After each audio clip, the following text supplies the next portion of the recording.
even starts. So that would be my suggestion. It's really nice. I missed it. I think that in 2022, it's what really drew me to this race, and I was really excited to come back. Unfortunately, I didn't make it in 2023, and I'm super excited to be here today. You can just feel that the energy is all about, you know, everything in Chamonix these days is all about trail running, and that's really special.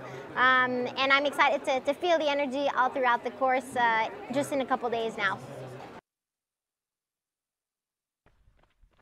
Hey gang, welcome back to live coverage of UTMB, UTMB World Series Finals. So we were kind of doing our best guess on terms of what Marianne was talking about to the camera guy, and we just found out that Marianne actually took a fall, and she has broken one of her fingers, she believes. She's obviously doing incredibly well, but she's probably going to plug in to the medical team once she gets up to Champs-Élysées. So that's some pain to manage. You can see how she's holding her right hand. I'm wondering. And we've got Katie making the climb. Marianne going on in. We've got another break coming up. We'll see you back in just over 2 minutes. Hopefully we'll get a little bit more news about that before we come back. Ouch. Managing that pain. She's got an amazing stride. Maybe it's given her a bit of adrenaline. Or maybe she'll forget her hand in the leg.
Hey everybody, welcome back to live coverage of this year's UTMB, part of the UTMB World Series. We are with our race leader, Katie Scheid. Katie is working her way up to the next aid station at Champs-Élysées, where she's going to get to see her crew. Katie hasn't seen the crew since Courmayeur, probably this morning around about 3:30. We are joined by Scott Jurek this morning. So Scott, good morning. Welcome to Chamonix. Thank you, Keith. It's great to be here, and another year, another amazing race, and Katie Scheid at the helm, putting the hammer down. Yeah, the break is always a fun time for us as speakers because we've got 5 languages here. So we've got the French, the Italians, the Chinese, and the Spanish. So when there's a 2-minute break, we all run into the corridor, quick exchange of messages, what's going on. So yeah, we were all just talking about the fact that just before the break, we kind of understood that Marianne Hogan had taken a fall, probably on the descent from Grand Col Ferret.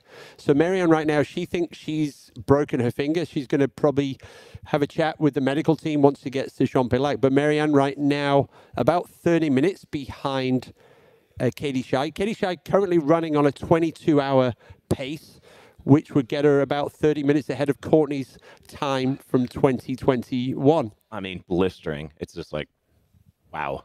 Especially after her Western States 100 performance just literally a couple months ago. Yeah. But if it did happen in terms of Marianne Hogan's finger, she has, that gap hasn't gotten too big. So she's been able to manage, Yes. Obviously probably intense pain, whether it's separated, dislocated, or who knows what, if it's fully broken. But, it has been maybe altering a little bit of her arm swing. But overall, it's not like she's let that gap grow to an exorbitant amount.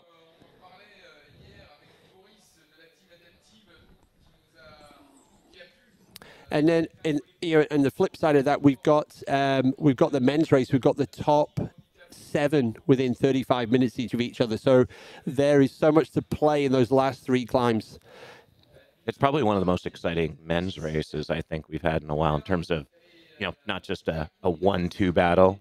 We're looking at, a 1 through 7 battle, potentially. Yeah. And those who tune into the English channel from France or French-speaking countries, they're got to feel pretty good right now because, again, you see 4 of those top 5 men are from France. Yeah. No, we just messaging Corinne. So Corinne Malcolm is out and about supporting her teammates, and Corinne was just saying, whilst this may look like a replay of 2022, this is way faster than 2022 when Katie and Marianne were kind of pushing each other. And so both of them inside the course record time from 2021 of Courtney. Here we go. This is, we've seen this trough that Katie's at. A lot of the athletes have been stopping there, shoving their head in the water. Bit of like... cooled off. Sun's coming up now. So the temperature. We were at 13 degrees, now we're up to 15. Yep, so it's warming up as well. And the other side story, so is Ludo Pomeray. How high up is Ludo going to go? Ludo famous for the moving up through the field of UTMB back in about 2016, I think now, and more recently winning at Hard Rock. So Hard Rock was even more recent than Western States. Yeah, and Hard Rock used to be the old man's, old women's race, so to speak. And nothing against the almost 50-year-old, but he's kind of playing that out a little bit too. But those who aren't familiar with Ludo, I mean, he's been a UTMB champ. He knows what to do, and yeah, it's just phenomenal. I was watching late last night. It was like 1 a.m. here in France to just see what was happening, and he just kept climbing up there, which is not uncommon for him. Yeah, not uncommon surprising at all. But no, and to see him, he's really jumped, I think, in the last 3-4 hours. At least from last time that I had looked. So I'm just looking at some of his old course. He was 5th here last year. Yeah, no, he cracked the top 5 last year. Yeah. Digging back to see and everybody looks at that. And I believe he was 48 last year, age 48. Yeah, so right. It was 48 when he won Hard Rock, and then I think his birthday was a couple of weeks after that. So 48 last year. He's now 49. He's still rocking the top 10 at UTMB and setting the course record at Hard Rock 100. So he's not holding back. And we're not going to get Ludo in the UTMB live studio for a while. He's still going to want to race. A bit like Hayden Hawke. We had Hayden in the studio at Canyons. And Catherine Paletti was like, wow, Hayden, you do such a good job. And he's like, yeah, but I'm back out on the course. I like to think Hayden's a baby in a way. I saw him yesterday at the finish. I actually got to talk to him just for a brief moment. And super stoked for him. If anybody, if you get to see on social media Hayden's interview at the finish line yesterday, Hayden with Adam Peterman, they were kind of like, Hayden was like saying, we've had some injuries. And we've had some operations, and we kind of supported each other, and we are back, baby. And so that was such that kind of just summed up Hayden, the way he responded to a question about the race by just celebrating the fact that, and he got really emotional. Oh yeah, it was down there, and love to see it. I mean, I love to see Hayden's energy. Yeah. He has this great way of, I know he just says it how it is, and he speaks from the heart, and super stoked for him. After talking to him after last year's UTMB and just hearing what struggles he was going through with the injury, and also to see Adam. I mean, Adam's just a talented young lad that love to see him back too. Canada. I love this quote. I love this Dylan observation about Ludo on the course today. Ludo's not looking that good coming through Champex-Lac. In other words, that means he'll probably win. I mean, yeah. He wears it on his face. Yeah, he like that. That was the comments on Free Trail podcast. Is like Ludo doesn't like hide how he's feeling, and he just continues to push all the way through. So here we go. Marianne now is about to hit the climb. So now Marianne is going to be on the same section of climbing as Katie Scheid, and working her way up to Champex-Lac. I'll be interested to see if she pulls out her poles with a broken finger. Good call. Yeah, and I think those lucky gloves might help that though, because they clip in, and you might not have to use your hands as much. Yeah, I guess it depends how much of that. Yeah, and maybe one pole, as your wife does. Yeah, I mean, you could go single pole, or I mean, I mean, as we saw yesterday from Hayden not using any poles, and I don't think anybody should like freak out at this. Oh point. no, I can't use my poles. I mean, it's not a freak out; it's just a curiosity. And she's a Canadian. Yeah, I mean, there we go. If you just look directly, Europeans love their poles, and I've always felt like they're gotta have poles. So that peak you can see in the distance now, Champex-Lac is literally sat in front of that. So that is where Marianne. That's where her focus is now. That's where she's going to see her support team, and maybe have a quick chat with the medical crew as well. And which finger is it?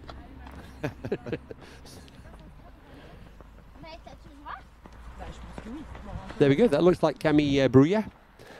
Marianne was doing Camille's support at Hard Rock. I'm going to guess ring finger the way she's demonstrating.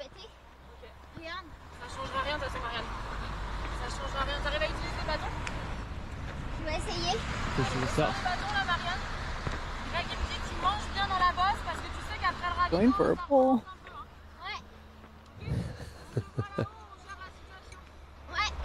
She's awesome.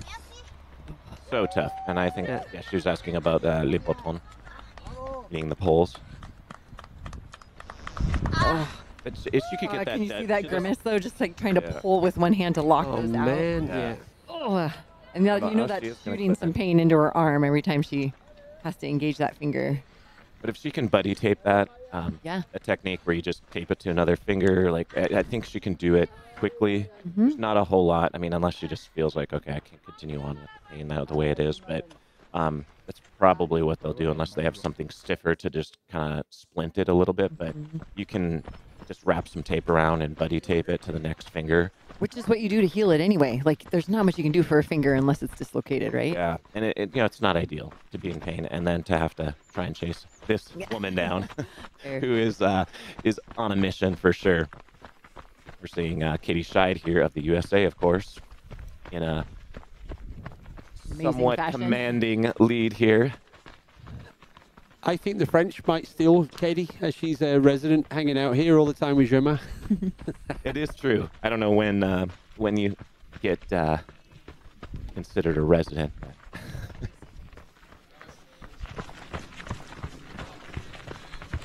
Yeah, so we're Katie Scheid. She's about 10 minutes out now. We would anticipate 10 minutes out from the aid station in Champex.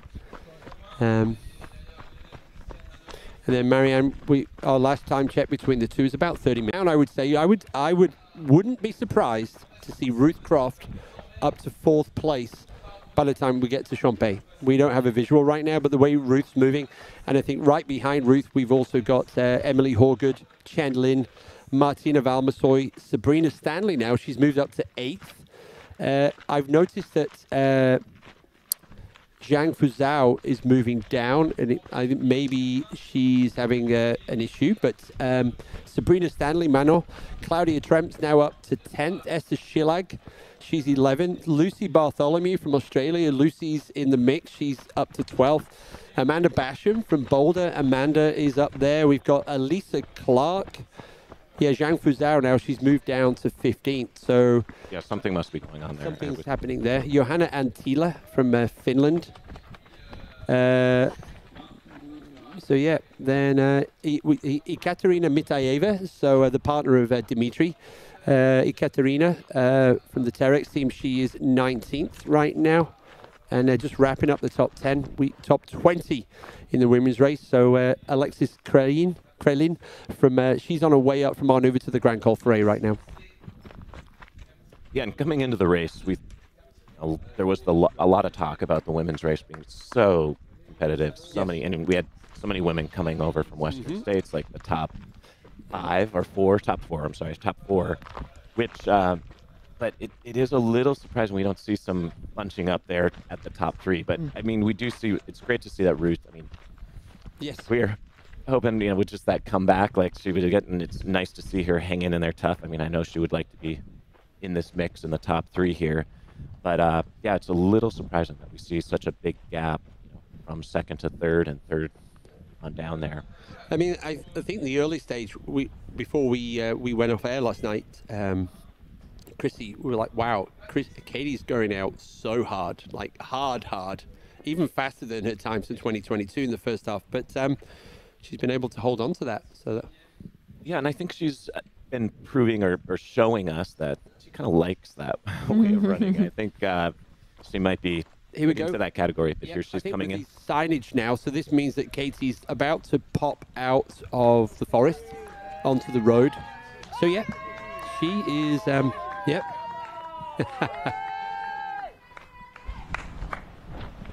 Hey, you're doing what you said you were going to do.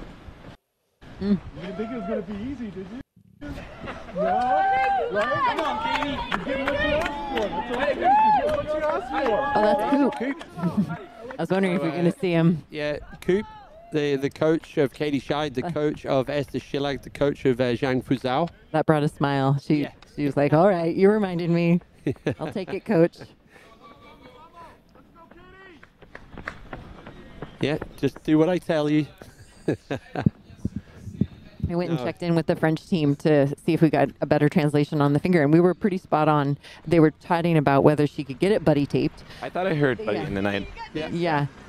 And the person was saying, it's not going to change anything. Like, just keep going. Can you use your poles? And so then she pulled them out, and we saw the grimace as she locked those out.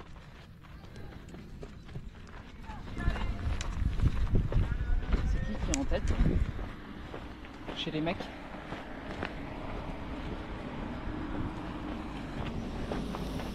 I tell you what, the Notre Dame de la Gorge last night was off the scale. The crowd, we didn't actually have a lot of that on the screen, but the crowds there were insane. I just, Kim Gaylord just sent me a message saying her ears are still ringing from last night. So the crowds there, it was madness there. Brilliant. You could see it on the screen, but yeah, I didn't hear it and witness it myself on the audible scales.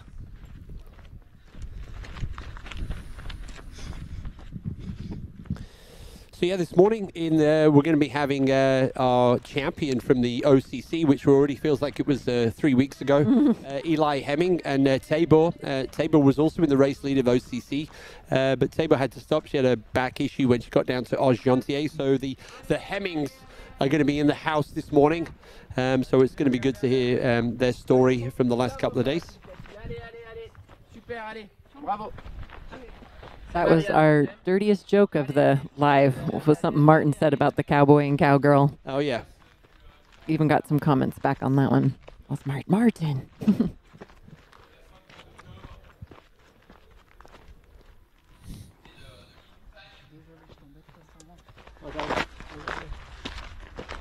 So, and at the same time, we're about 15 minutes from seeing our race leaders reaching the climb at the Bovine. So quite soon, we will have the drone high above the Bovine on the La Giette checkpoint. So that's not coming that.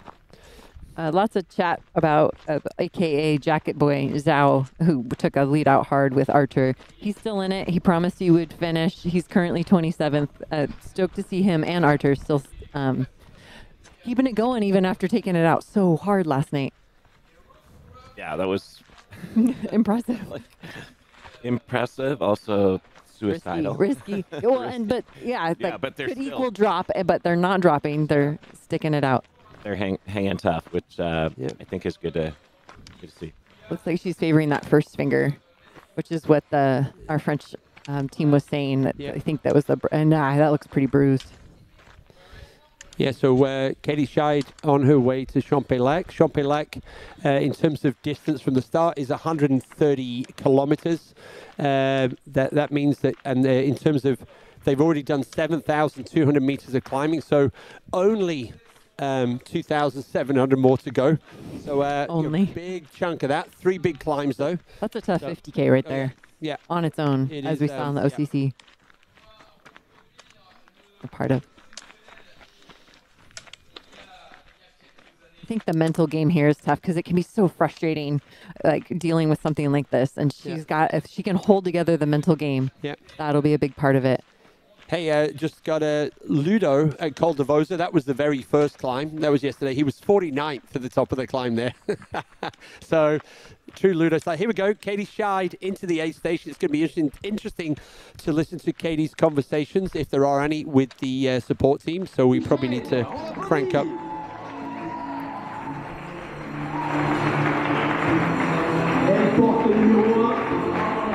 There's the Colorado hat. So that was her crew. Yeah.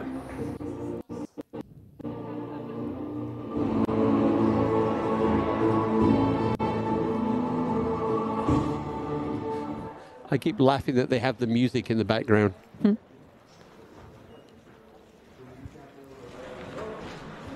Se restaurer également, changer de vêtements, des vêtements clairs, probablement, pour le haut du corps.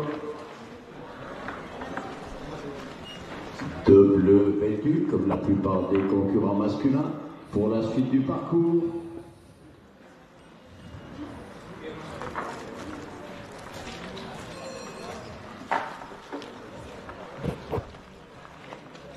S'hydrater le visage, pourquoi pas, garder l'esprit vif.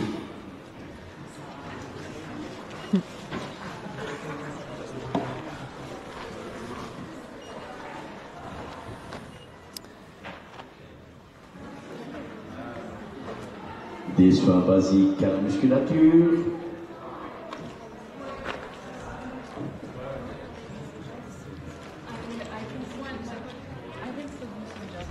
Adding some ice to her hat. Cool. It's a Western States old school method right there.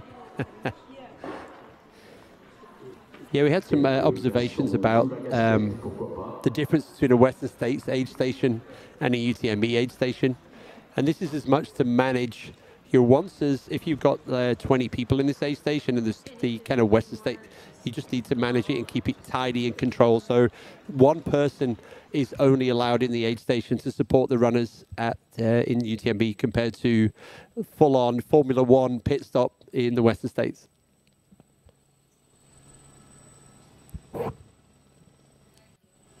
I was hoping we'd get a little intel there. I think a lot of the athletes. Maybe still. Yep, Katie's almost ready to rock now. Go. Loading the pockets. Oh, yeah, I know that's behind me. You see, I know who that is. That's Meredith Terranova. Ah. Crewing her. What do you know about Meredith? Meredith is a nutritionist. Her husband, Paul Terranova, they've been quite a duo. She's a triathlete herself. But That was a pretty quick turnaround. I got basically 2.5 minutes. Yeah. So it almost consistent with how we saw Vincent. You're very, very consistent. There we go. I think that's pretty key, having a nutritionist on your team to keep that. We were talking about the carbohydrate. Yeah. Meredith has turned a lot of ultra runners' stomachs around. I know a lot of people go to her for intel. No, good call, that one, Chrissy. yeah, definitely wasn't Hayden Hawk style of really quick, but so after you haven't seen your crew for. I mean, yeah, there was probably 3:30 this morning in Courmayeur, so it is now. So it's 6 hours ago. Yeah, that's a long gap, and I think those who are not familiar with the UTMB is, things have changed over the years, but you don't get to see your crew very often, and it's a big difference from, like you mentioned, like Western States or some other races where you have that consistent. Yeah, you see these big gaps. I mean, now they'll change a little bit. I just wanted to hear a little bit of noise. apart from the two of you, of course. Just nice to hear the crowd cheering Katie now as she goes along the lake here in Champé. Let's do let's time check. So Katie, time elapsed. So let's say it's about 15. I'm going to give you a time comparison with Courtney's split from Champé-Lac in 2021. We're kind of comparing that now. Kind of curious to see where we are. So let's go. Courtney Dauwalter, Champé-Lac.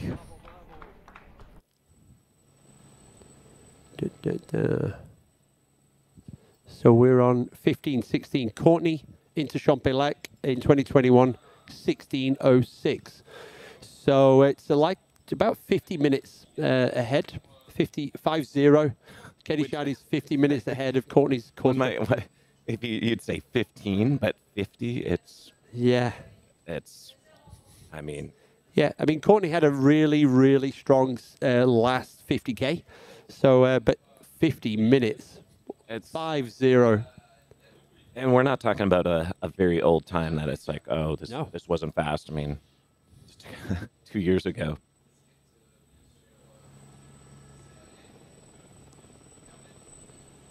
I was looking on the Elite Athlete questionnaire, and Katie didn't fill us in on any of the questions, but her name pops up probably almost in everybody's. Who will be your biggest competition? Both men and women named Katie Scheid. Love it. Trying to confirm who her crew was. Oh, there's Courtney in that duck costume. Oh, that's the duck costume. That's where Courtney was wearing last night at Saint Gervais.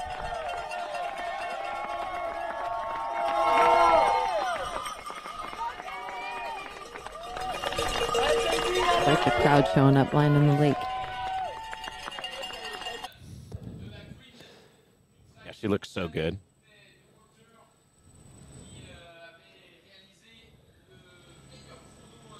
Yeah, if there's anything going on, she's very good at hiding it.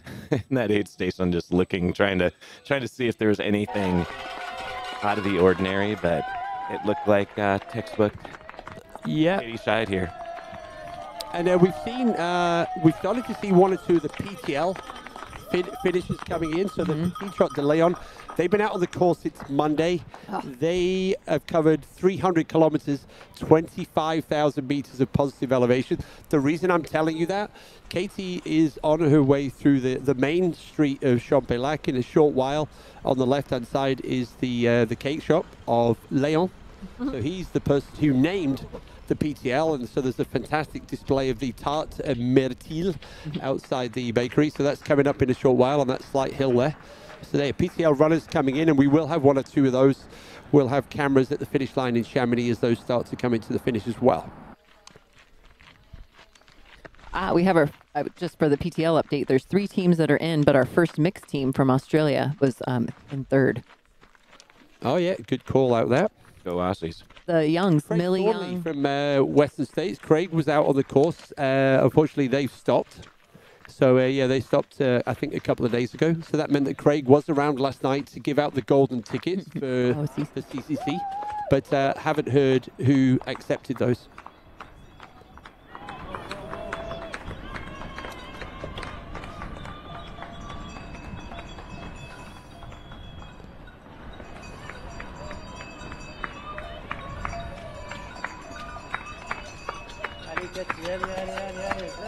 Let's go.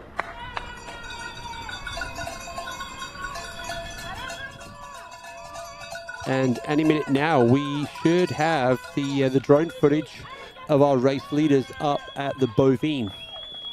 So Vincent Bouillard, Team HOKA. Actually, not so much Team HOKA, but actually an employee of HOKA, one of the engineers inside the business. We got another segment. I don't know if you've seen one of these yet, Scott. Strava has put these together. Yes. You have seen them. I mean, I've seen them online, yeah. Oh yeah, online. So they put it together for the race, and so we can compare times for the splits, and they show us a little preview, both distance, elevation gain, and then you get to see the 3D graph, and then we'll learn king, queen of the mountain, and then the average time. So 10K, 778, elevation gain, positive elevation gain. Here's your preview. That climb up the Bovine.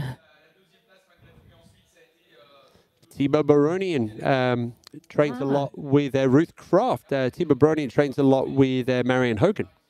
And the amateur time, 2:11, so about an hour more than those King and Queen of the Mountains.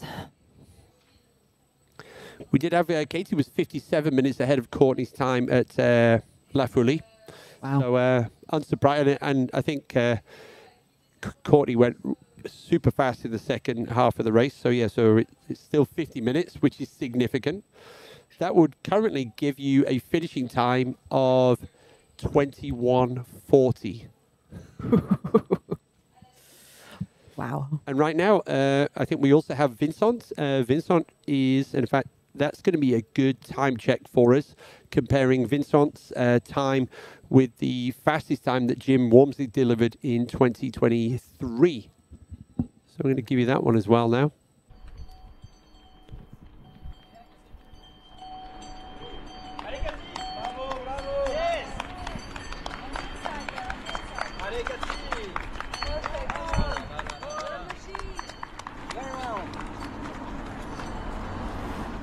Yeah, so I think Vincent, Jim Wormsley into La Giette, 15:40 last year. So right now, Vincent, if we see him there in the next 10 minutes or so, that means he's going to be about 10 minutes behind Jim's time for last year. So Vincent is on for a 19.5-hour finish at UTMB. It's absolutely loco. I mean, he's on fire. Yeah. Sometimes you wouldn't think that, but when you see him on, but he's like... And we've had to, as commentators, we started with the OCC, we start CCC, so we've had to filter because we're like, oh, these guys are not moving as fast as the OCC for obvious reasons, and so now we're having to look at things in a slightly different way. There we go, Katie up and running. The other thing we're going to be looking out for is a time check, and what I was just about to say, between Katie Scheid and Marianne Hogan into the aid station in Champelec. Probably the next, about 10 minutes, I think. They had it estimated at 23. I wrote down my own because the times haven't been accurate, so I'm interested to check it.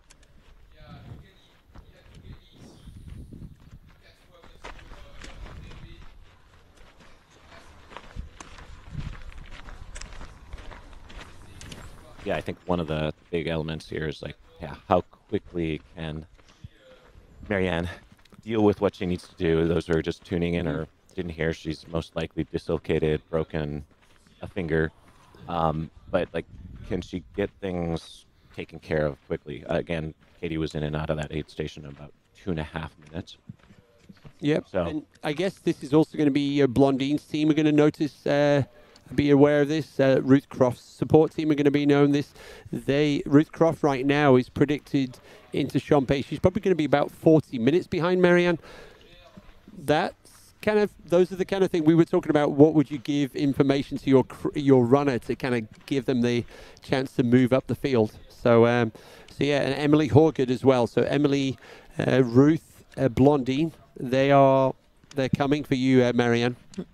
Yeah, she might be a wounded animal right now, but she's an animal in terms of what she can churn out. Yeah. So No, 100%. it is nice to know that, oh yeah, there is some blood trickling from those in front of you. Yeah. And that can definitely give you a boost. But I mean, she in her own right knows that, and she's not going to let up any of those women, whether it's Ruth or Blondine, to like, I'm gonna use that to my advantage, and Marianne's at the disadvantage in it. So she's moving very well, obviously dealing with some extra pain that maybe you'll just take away from the pain in the legs. Like you said, distracting ways. Pain.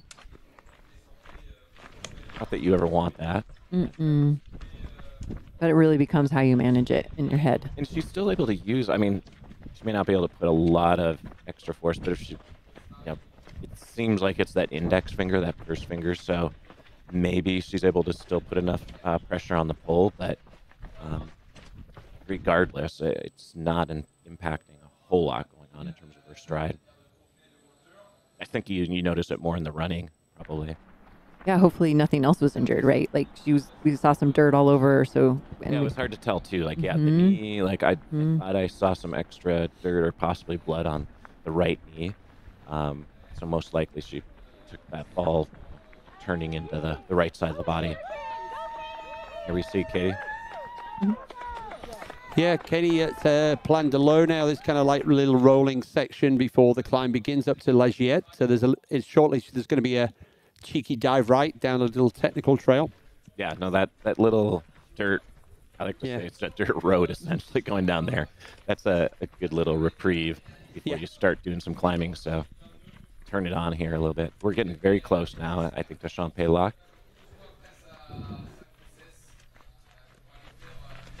Very excited to see how close that gap is. Me too. I feel like it's closer than we were thinking, but No.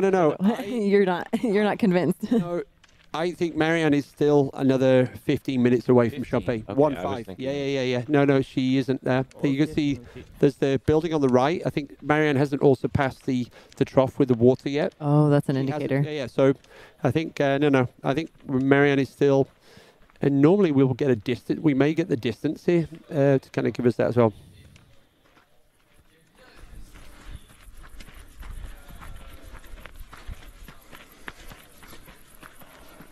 Ruth Croft takes third place ahead of Blondine. It's just popped up on the news. Have we seen that on the live trail? And is that confirmed? Is that confirmed? Yeah. I would say that's probably intel coming out of the course because there's no checkpoint after La Folie until we get to Champ-Lac. So that is definitely visual intel from maybe the team on the bikes out on the course. And it was kind of looking that way. So yeah, Ruth Croft up to third spot. There we go, gang. Always good for a GIF from the Kiwis. The Kiwis are going wild. You want to hear Keith laugh? Put the gifts in the chat. So Scott, I think this year the chat isn't on YouTube. It's actually embedded into UTMB Live, and people are like, why is it disabled and why is it in the chat? And I think it's just so everybody can post GIFs. We had a lot of fun with the GIFs yesterday, as well as plenty of dad jokes. Okay, now we're hitting that. Oh, the watering trough here. There we go. Woohoo! Good landmark, Keith. She's not using it. No. She's motoring.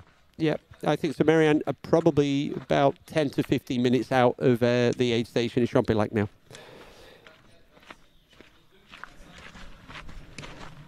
Yeah, Katie was into Champé at 9:16, so it's going to be between 25 and 30 minutes that time gap. So it's pretty much it's holding, despite the pain we were kind of like talking about that Marianne's probably feeling right now.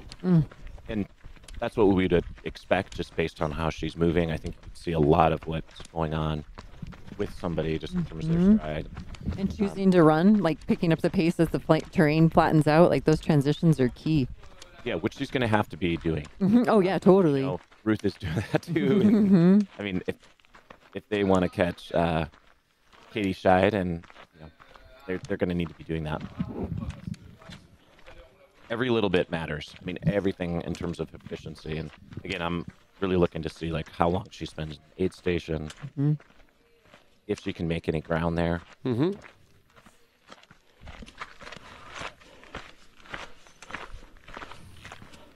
But kind of fun though. If it does pull through, you've got basically American, Canadian, and New Zealander.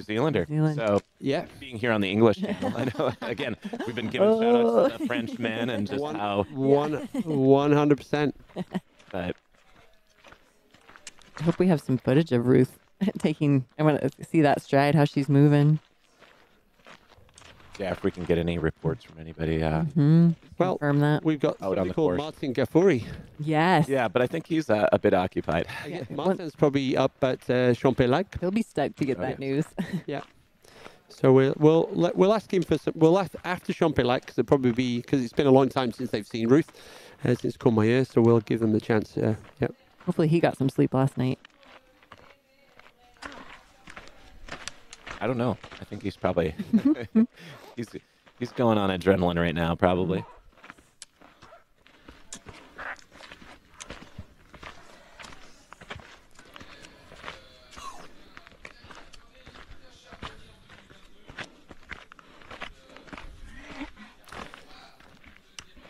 Chrissy, 2003, same climb. Guys, is this the one with the mushrooms? Yeah. So, and then the back end of the course, pretty much the same as you had way back in the beginning? And I know you had, you had the worst possible weather ever in that second half of the course. Definitely borrowing clothes from aid station people. It's the hottest summer on record for France up until that point. Thousands of deaths. We come in and the coldest, brutal storm. They took one of the highest climbs out of the race that year. I wish I could say I had a better memory of all the exact trails. À la folie, combien t'as eu d'avance? Ouais. Je vais dire ça. Sur Blandine? Ouais. I just heard him mention Blondine. Yeah, I think he was trying to give her a little information there. Yeah. Yeah, I wonder if he knows. Probably not. Yeah. So it was probably like, who's next? Is the next runner? Blondine. Yeah, and getting that info that it's Ruth. Or that she's been moving up steadily. Yeah, so Ruth currently is projected to be in Champé about 10:30, so an hour from now. Yeah, so based on what we're looking right now, it's like 45 minutes behind Marianne. Yeah, like I said, in that race being blown up there at the front, which we thought the women's race would be still very tight at this point. And I'd say it's not, but there's some big gaps where we thought maybe the depth. Yeah, we obviously didn't have the drone up at La Giette because I can tell you that Vincent, our race leader, Vincent Bouillard, Vincent's already gone through the that. He's already on the descent now down to Trion, so about 20 to 30 minutes, and we'll see Vincent down in Trion. Yep. Running by the pink church. So some drone issues possibly that we're seeing. Yeah. Don't get to see the top of that climb. Yeah. So yeah, we're just going to count down now. We're going to be going for a short break.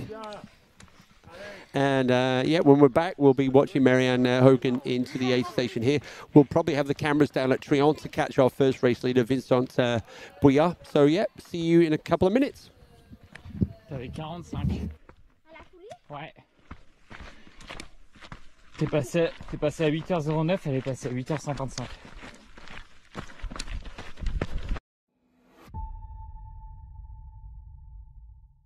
With Get Your Guide, choose from over 100,000 travel activities. From day trips to skip the line tickets, local food tours to water adventures. Get Your Guide, unforgettable travel experiences.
Hey gang, welcome back to live coverage of the UTMB, the third of our live coverage races at this year's UTMB World Series Finals. I have the pleasure of being hanging out with our original UTMB winner from way back in 2003, Chrissy Mail. So Chrissy's just kind of getting her kind of devices plugged in. So Chrissy's going to be jumping back on in a second. Here we go. Here's Chrissy now. Good morning, Chrissy. Good morning. We've also got Scott Jurek. He's I think he's just gone in search of caffeine. He'll be back in a second. We've been spending a bit of time here at the front of the women's race. So we're just watching Katie Scheid. Katie's on the way up to the La Giette, so the Bovine. We also have our race leader in the men's race, Vincent Bouillard. Vincent is already on the descent down to Trion, so we're hoping to see coverage of Vincent shortly. Vincent leading from Germain Granger, so France first and second in the men's race. In the women's race, we've got a good little kind of spread of nations. We have Katie Scheid from the US, Marianne Hogan in second place from Canada, Ruth Croft now. Ruth has moved up to third place from New Zealand. Ruth has passed Blondine Lirondelle from France. So we and quite a few others. Ruth is kind of steady Eddie moving up front. Exactly. Emily Horgood. We've also got Sabrina Stanley now moving into the top 10. So there's some movers and shakers out there. And then we're obviously some of our viewers are just waking up this morning and like going, hey, where are some of the elite athletes that we've been talking about in the lead up to this race? But there we go. That's what we all look like today. Say hi to everybody. Yeah. Day 3, the bags under the eyes are growing, but it's super awesome. Adrenaline is high for today. Yeah. Scott Jurek, good morning, man.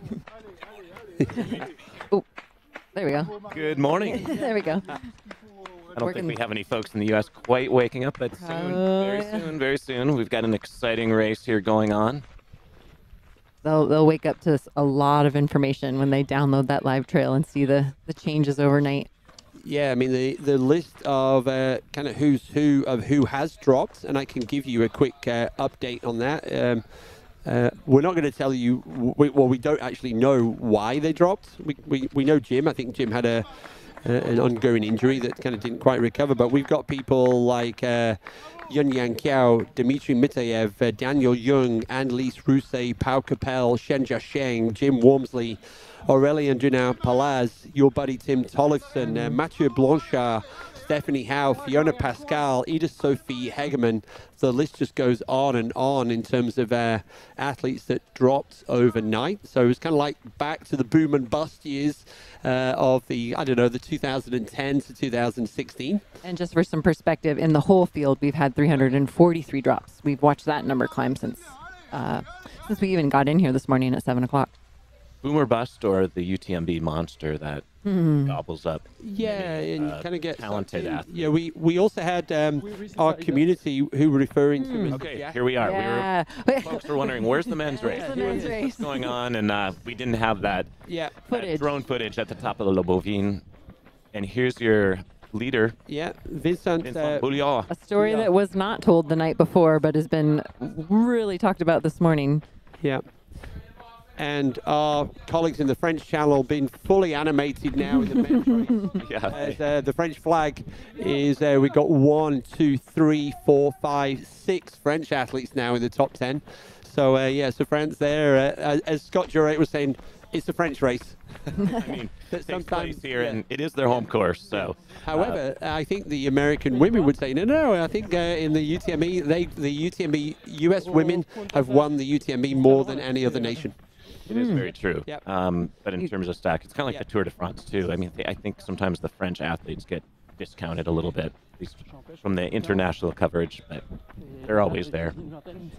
Yeah, and what we were also saying is that second in the men's race, second through to 8th, separated by 30 minutes. So in the men's race, we're expecting a lot of shifting and changing to go on. There we can see on the graphic now, Vincent's on the descent to Trion, and then that purple lines there, that shows you the next spicy climb that's coming up. Spicy is what you say. Very spicy, I think so, yeah. It's definitely not mild. Or as one might say here in France, haute catégorie.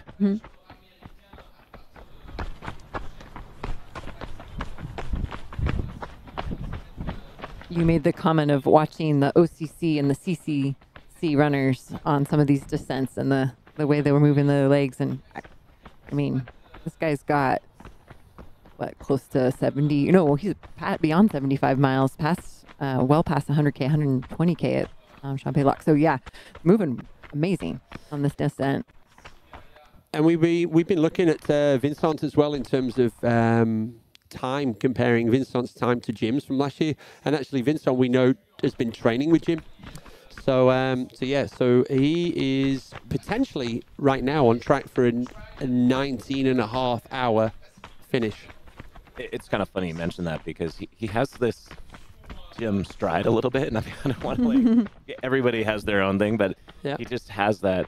Yeah, he maybe just looks taller on screen than he actually is, but he just seems to have this like really smooth, efficient, like if I might say, like a road running stride, making it look just like again floating over these rocks. I mean, again, this is not crazy technical. No, there's enough rocks and roots in here that it's not easy to pick your way through, but he just seems to be floating along. And what you'll see even a little bit further down, it gets really twisty and turny, kind of really tight turns there. What we can also say about Vincent is we kind of got some feedback. Vincent, he's only done one race this year, which was the maxi race, so he kind of came on the podium there. And we will see more of that trend. I mean, it seems like it was moving to like more racing, getting tuned up, getting things like sorted out. But maybe we'll see that less racing kind of tactic roll out here. Once we left the studio last night, we ran into Heather Jackson. Oh, Heather that was awesome. Heather was like, she was so happy to have been in the top 5 in the CCC. And Heather's kind of racing gravel bikes one weekend race. So Heather's on that side. She's on the other end. I mean, but racing a bike is a little bit, but still. She was so happy last night. It was great to see her just sat outside eating pizza, probably 11 o'clock at night. Oh, yeah, easily 11. Yeah, she was. So it was just like we were distracted by her smile. Oh, that's Heather Jackson. So yeah, she came through at mile 90 at Western States this year and smiling and just energy. I'm like, how do you have that energy consistently? I want to say week after week. She's not racing every week, but what seems to be very often. There we go. The sound of we are still in Switzerland. I was just trying to get my bearings right. So yeah, so we can hear the Swiss cowbells. There we go. Very close to the trail.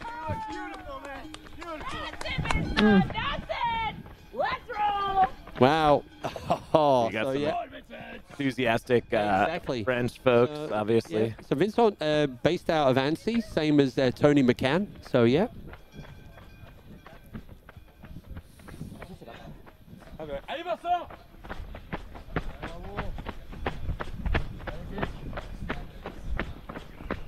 We've been referencing that 19.5-hour mark.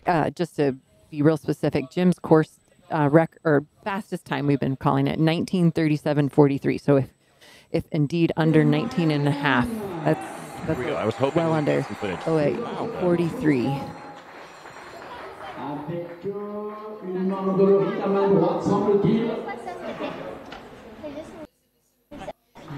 So we're just tuning in. This is the second place woman, Marianne Hogan out of Canada. She did dislocate, break a finger of some sort, so. Somebody got news ahead. The medical was right on it. I love it. Just like, yeah, deal with that. I'm going to sit over here and eat and drink. Does it hurt here? Let's just get some tape on that thing and buddy tape it is the way I look at it. I'm like, yeah, this looks like Cami Bruya. Crewiner. We saw her at the bottom of the climb as well. So we're getting that intel. And here we go. Vincent arriving at, if you remember this from last year, this was the crazy gathering of the fans for Courtney Dauwalter. Oh, with the colors and the smoke and the costumes and the inflatables. Yes. So Vincent now coming into Col de la Forclaz. So less than 10 minutes until Vincent is down. He'll get to see his crew again in Triomphe. We should have a good crowd here. I mean,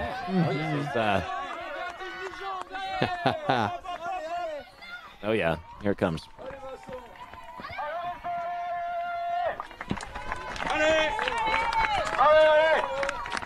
He is cranking. Yes. So, oh yeah, here we go. I'm glad they brought it back out. Yes. That's not a bad crowd this morning. This is fabulous. Well, that was Ryan Thrower from the free trial team out on the course. No, this is oh, hey, and that's pumping him up. That's great. Well done, gang. Costumes. Love it. Time check for Katie Scheid, Marianne Hogan into the into Champex-Lac. It's 28 minutes. Or right around 2 minutes that she's spent in the aid station thus far. And Katie was out in 2.5. Yeah. And looks like the medical team have already finished. whatever Good. they I was were worried they were going to be a little slow, and I was like taking their time and like trying to figure out that. Yeah, no, It doesn't look like they taped it. Let's get her out of. Oh, they didn't. It doesn't. It still looks like it's free. What are they? See the difference? Yeah. No, I don't want to go Oh, against what they're doing, but like at least buddy tape that together so it's somewhat splinted. So yeah, now we're still waiting for the second athlete to go through La Giette. So that was already 26 minutes ago. So Germain Granger, Germain is kind of slipping back, and as a consequence of that, that means that that pack of 6 behind him are they're going to be smelling. Yeah, it's funny, the flip-flop. I mean, we thought the women's race was going to be tighter up in the top 10 at this stage, and now we're seeing it actually be the men's race. Yeah. And is it because of the carnage that we saw? I don't think so. I think it's just, you know, we've got a men's field that's always deep down to the 30s. And there's your race leader. I think that Vincent crowd Bouillard. put a pep in his step. I mean, he's had a great stride, but I think it's even opened up a bit. And Yeah, so shortly Vincent's going to be turning right. So there's Katie Scheid. That's our race leader. Katie is on her way, still on her way up to La Giette. So still at the relatively early throes of that climb. I still don't understand why they didn't tape that finger. if you don't know, Scott has a strong PT background. That's digging into some knowledge that he has very good validation. Not going to be any damage that would be done. I don't know the rationale there, but just it would at least minimize some of the jarring and discomfort. And if you hit it or bump it, or when she's putting on the puller, at least some support for it. Yeah, so Kemi just doing her thing.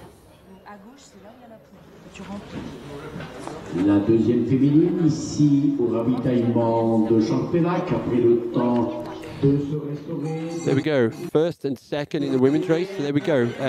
Marianne Hogan now. There she goes. So that was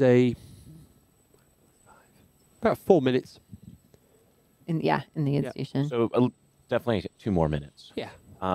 We kind of expected that with the medical, and also all of a sudden, you know, it's amazing how when you don't have a finger, you realize how important those fellas are. So yeah. So a difference of 33 minutes, her and Katie. So she did lose some ground there. I was hoping she'd keep that similar time in the aid station because we knew it was going to be tight in terms of just she was keeping a consistent gap there, but she did lose a few more minutes. Coming in a little later, and then also just the time she spent in the aid station. But, you know, now time to go to work. 3 huge climbs here that give her an opportunity again. An opportunity against a woman who's very much not going to slow down. On a mission. And it's almost doing this for fun. I mean, they're all doing it for fun in a way, but Katie's still got that kind of like, wow, this is fun. What was great on the OCC, because Katie and Germain have been hiding up in Le Tour, preparing for the race. They came out. We saw them when the first females were coming through in the OCC. Katie was out there cheering. Also saw Katie when she was down in Chamonix, pictured with some young girls. It was kind of like a fangirl moment. But that's kind of, those are the things Katie likes to do. She's not a big fan of the media stuff at UTMB, but she loves kind of spending time with families and the kids and that kind of thing. That's awesome. Great little tidbit there.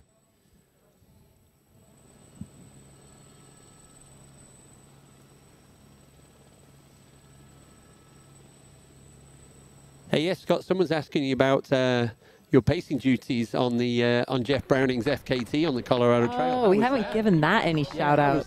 We have some people waking up, or some people here in Europe who are This Jurek fan club is not just US based, I will tell you that.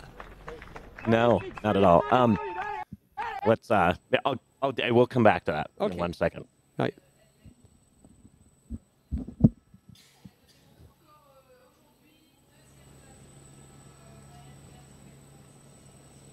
We haven't seen any footage of Hogan, our second place female's fall. She's rallying back strong though. You mean Marianne's full? Mm-hmm. I don't know. I think we literally got the intel when Marianne Yeah. was talking to the Yes. camera crew. Somebody was asking in the chat if there was any footage of it, and we haven't seen Yeah, it. we need some blood and guts. I need proof that she fell. Yeah. Her finger is proof. We got some close-ups of that finger, and it is swollen, and she's favoring it, but it's not affecting her stride, and she's managing that pain mentally. Apparently, looking forward to seeing this. NAC, one of the partners of the event, they've got a pretty cool setup to cheer the athletes when we get to Trion. Don't know what it looks like, but we'll keep an eye out for that one as well. Everyone's trying to find innovative ways to stand out with everybody else here in the UTMB World Series Finals. Wow, it's a little quieter. Do you want to tell us about Yeah, we Jeff can. Browning I mean, on the Colorado Trail? To, like, yeah, yeah. Well, Moment here to like and have forth a little Marianne bit. shine, and Oh, whether yeah. or not we'd get tuned back into the descent into Trion. Fun hearing the With, crowd cheer for her and everything. This is so good. Yeah, definitely. Yeah, so I mean, Bronco Billy.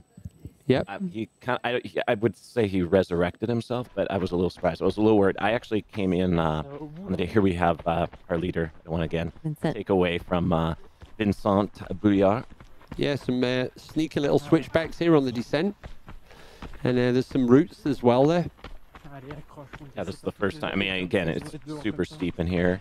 It is. Techy enough that it just, warrants. And then you got to remember, too, what's going through his legs, or gone through his legs, and what's left to come. 16 hours out on the trail for Vincent, as you said, yeah. But this is the first time we've seen him just kind of a little bit more pitter-pat, a little bit more like... step a little bit. Otherwise, he's been just... 100%, and we also need to get, because we've used to seeing the CCC runners do the same descent, and we're like, it's we're not comparing apples to apples in this instance. No, not at all. I'm looking at what have they looked at in other parts of the Now. Yeah. And when he's rolling, he's rolling. And it's mind-boggling how fast he's going, just in terms of where we're going to get him pegged at here at Trion. Yep. Hey, Scott, in the chat, they're saying, you're talking about the US waking up. He said, some people are saying, well, I haven't gone to bed yet. That's true. Maybe not. I thought maybe with some of the US I guess US field that was dropping and the carnage that occurred, I thought maybe we'd have folks like, okay, I can get an hour or two of sleep. I can get maybe 3-4 hours of sleep. Yeah, it's like I'll wake up and find out what has gone on. But I guess they just haven't. For Sunday. Yeah. That's for Sunday. Exactly. Yeah, we're going to celebrate the ones that are still out on the course. Definitely. Yep. Again, those tuning in, this is our leader from, of course, France. We've got the French army, so to speak. What, 4 out of the top 5 now, right? Is that still holding, or do we see any jockeying there? Well, happen? But I think it's 4 of the top 5 are French males. That was our last stat, but Hannes Nomberger from Germany has moved into 5, so 3 of 5. We got Ecuador and 3 of 5. Nomberger in there. Yeah. Shout out to and French Joaquin right behind. Lopez from Ecuador. I mean, and that's a stat that we can have somebody crunch at some point to figure out. Have we seen a South American in the top 10? We have. It was a long time ago, and the only reason I know, it was one of the few athletes that was post-race. There was a review of the results. Don't know the background behind it, but there was something. But there you go. Well, South America, you're well represented, and now that they've expanded the UTMB qualifying circuit, so Alejandro Ochoa, he is the race director for Central and South America, and he's been expanding the field. So we've got somebody coming in from Brazil, I think today, talking about their qualifying race. I was supposed to be at 9. We're closing in on 10, so maybe they didn't. Maybe they were out having too much fun. Spent some time on a run yesterday with Alejandro and talking about the new race in Chihuahua, and also spent some time with our Newful, Kimari. He came in and I got to meet him last night. Yeah, awesome. I was invited them back today. I wanted all the speakers, and he's like, Chrissy, we got to manage the live feed. Just to let you know, so Vincent now arriving into Trion, the next athlete has still not gone through the top of the climb. So in terms of the gap that Vincent has got, we were talking about him looking a little bit cautious on that steep section. He is still pulling out the gap, and that suggests to me that Germain is slowing down. He was. We were getting glimpses of that. I think he was like, he lost 4 minutes into La Folie, I believe, and then Champélac. I'm kind of expecting Lagiette. We may already have a bit of a shake-up going on in the top 10 inside the men's race. Yeah, but huge shout out to Vincent, because what he's blistering pace here. So this is where we were looking for the activation by knock? Yeah.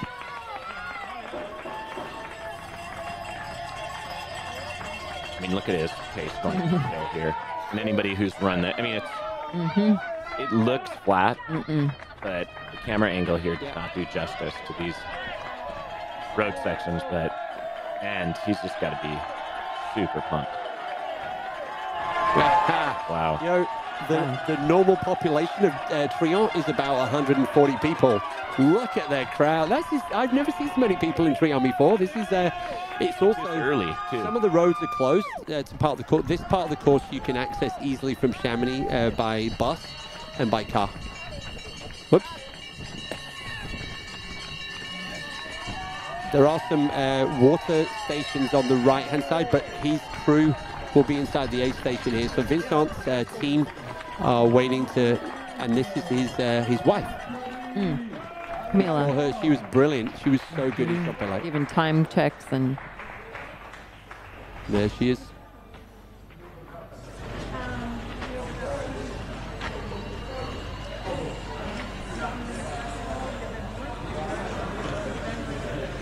Gonna sit down.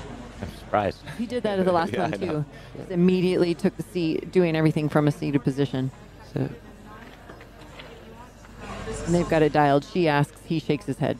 He doesn't waste any energy. They have their system. Yep.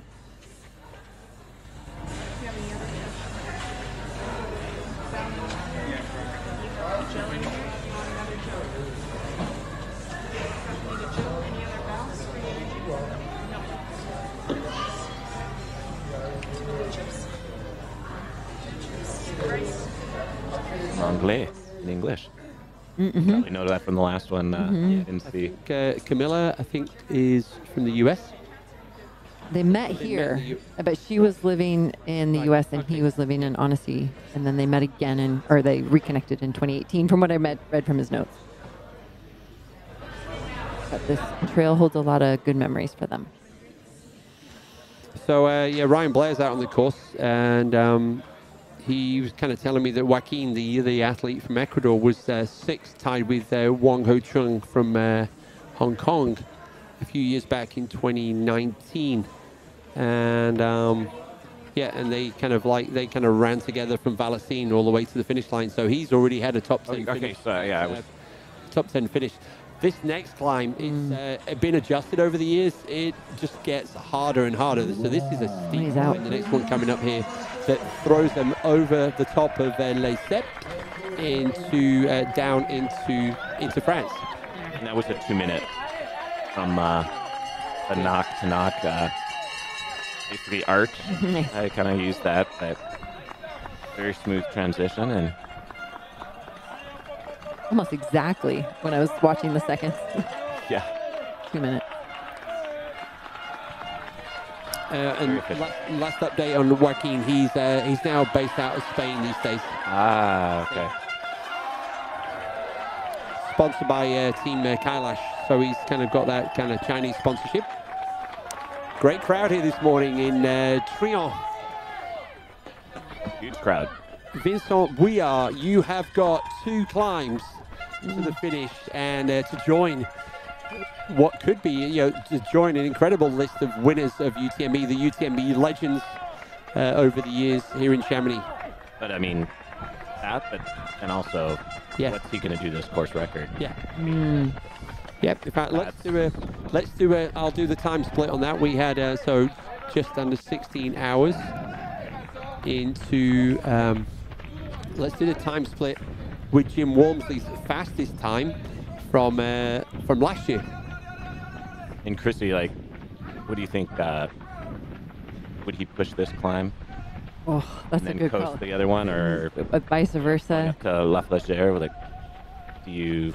Yeah, we've seen a lot of people suffer on that La Flégère climb in the previous 2 races. So I guess with that information in mind, I would save some for that La Flégère climb, knowing that once you get to the top, it's pretty much, it is all downhill.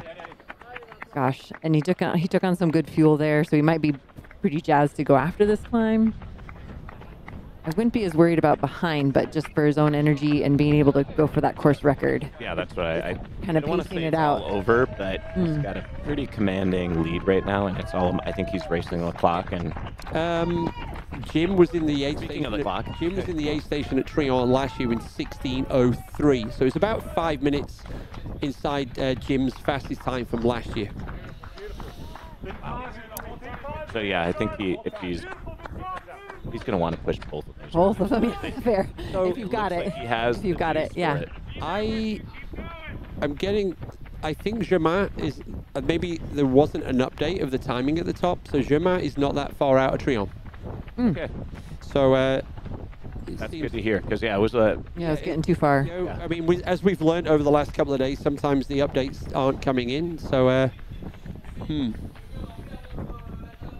yeah, we're not seeing any updates from any of the athletes other than Vincent. So that just, but let's see. Yeah, because he was expected in 15 minutes ago. Here we go. The iconic church, the pink church of Trion. We keep asking, but we've never got a story behind why this church is pink. Or how long it's been pink. It's been pink ever since the UTMB was here. Yeah, that's I know, for sure. but I'm in terms of history, like.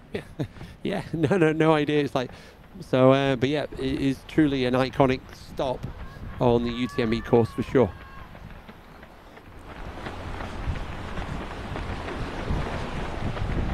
I would imagine he's taking every bit of mellow running to utilize, because like you said, this climb coming up here now is even more technical, more steep. This was too easy before or something, huh? Yeah, something like that. So yeah, as we like bounce, this climb going out of Trion was like a little bit of like reprieve. The first part of it, it was steep, but like it just footing wise, like yeah, I always found if you were feeling pretty good, you could attack this climb, and it was I think the key thing was the grade was kind of consistent. So yeah, if nothing else. Yeah, we'll see what he does. 100%. So one of those Strava segments here, but I don't think we're going to see it probably. Yep. Okay, gang, we're going to have one of those ad breaks. We'll be back in a couple of minutes, and we'll hopefully have an update on second place in the men's race as well as everything else. So see you shortly.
When we came back on, we had footage of our second woman, that broken finger not even affecting her.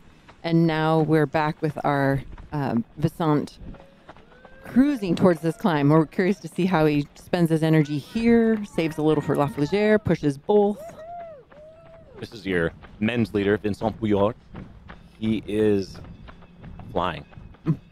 On course record pace, was up 5 minutes on Jim Walmsley's time at Trient, which he just left about 7-8 minutes ago. And now he's on his way to the climb for Letzep. Again, welcome everyone. We're at the 2024 HOKA UTMB. And we have an exciting races going on here. We have some commanding leads, both on the women's side and the men's. But there are some things happening back 1 through 5, especially in the men's race. We've got an exciting men's race here that has thought the women's race would be even closer and tighter and packed up and bunched up a bit more. And that's actually flip-flopped where we have men's race that's more bunched up through that 1st through 10th place. I've got some excitement for Ruth Crofty. I feel like she might be pushing that time back up a little bit. She's been really steady and progressing forward, so I'm looking forward to that timestamp to see if maybe we're changing the language on that in our next couple hours of reporting on this. Yeah, and Marianne Hogan was 34 minutes back of Katie Scheid at Champex-Lac, which there she is. The Canadian, Canada, where Canadian folks have got to be very excited here to see her turn away. She's no stranger to that podium here at UTMB, but she is nursing those who are not familiar with what's been going on. She did take a fall and dislocate, break, who knows what happened to her right index finger. Yeah, so you can see on the graphic there, Marianne kind of in this kind of little rolling segment at the bottom, coming to a place called Plan de l'Eau, and that's kind of like the gateway to the climb up to La Chiette. We are expecting Katie to be up there at the top of the climb in, well, it's still going to be another 30 minutes or so, so it's a long way off. One. It's, yeah. Yeah, it's a long one, and it's not a popular one either. It sucks. I've cursed this one. Yeah. And actually, that climb has improved over the years. They've actually made it a little bit more because there's a lot of bikers these days. So there's a couple of sections that it's a bit smoother than it used to be. There's some nasty boulders in there as well, big steps up as well. So it's just horrid. Yeah, those are just a little shout out from our New England tribe in the U.S. If they're out there. I think it's got a little bit of Appalachian Trail to it, which Scott knows very well. Scott, we didn't get the Bronco Billy thing. So back to Bronco Billy. We've got maybe a few seconds again, trying to give time. I came in on Thursday, basically day 4, and he was just, actually, I was trying to rev him up to like, hey, you could still get the overall record, but at that point, he was pretty much like, as he told the crew and me, he's like, I'm not moving that well. I'm not moving that well to like, I was like, come on, let's turn it around. And he, so without having that goal of the overall record, it was amazing because I thought he was done day 5. He was just really in a bad spot. He had stomach issues and mostly just stomach issues, or edema. And he also had some issues in the legs, swelling, and was complaining of a quad issue. Quadriceps issue on one of the legs, but he very impressively turned things around. And with your help, he gives you credit. I mean, he gives you credit. Everyone helped. I mean, I haven't talked to him since, but as I was on my way over here. But I mean, he did it himself. But yes, had the support crew, had pacers who worked with him, through the night. So it was some long nights spent. Here we go. Yeah, I think we haven't really had, this is the view of the climb that Vincent is on right now. We haven't seen that aerial shot of that before. Say maybe they traded it out, or so So I haven't seen that before, but we're going to give you an idea now. We're going to give you the Strava segment on this section of the course. Fastest female, fastest male, and what's the average time? I was hoping, but I didn't know if we for sure. Kind of like your amateur runner, I think they're calling it on the graphic here. So, so not long in distance, but long in effort. 3.6K, almost 700 meters of climbing. You can see the purple in there. That means it's punchy, spicy. And here we go. Aurélien Dunampala, 34 minutes. QOM, Malinois. And then we've got the average time is 1 hour 20 for those mere mortals. And not mere. They're exactly. They're pushing for it too. That blue structure down there, that is the checkpoint.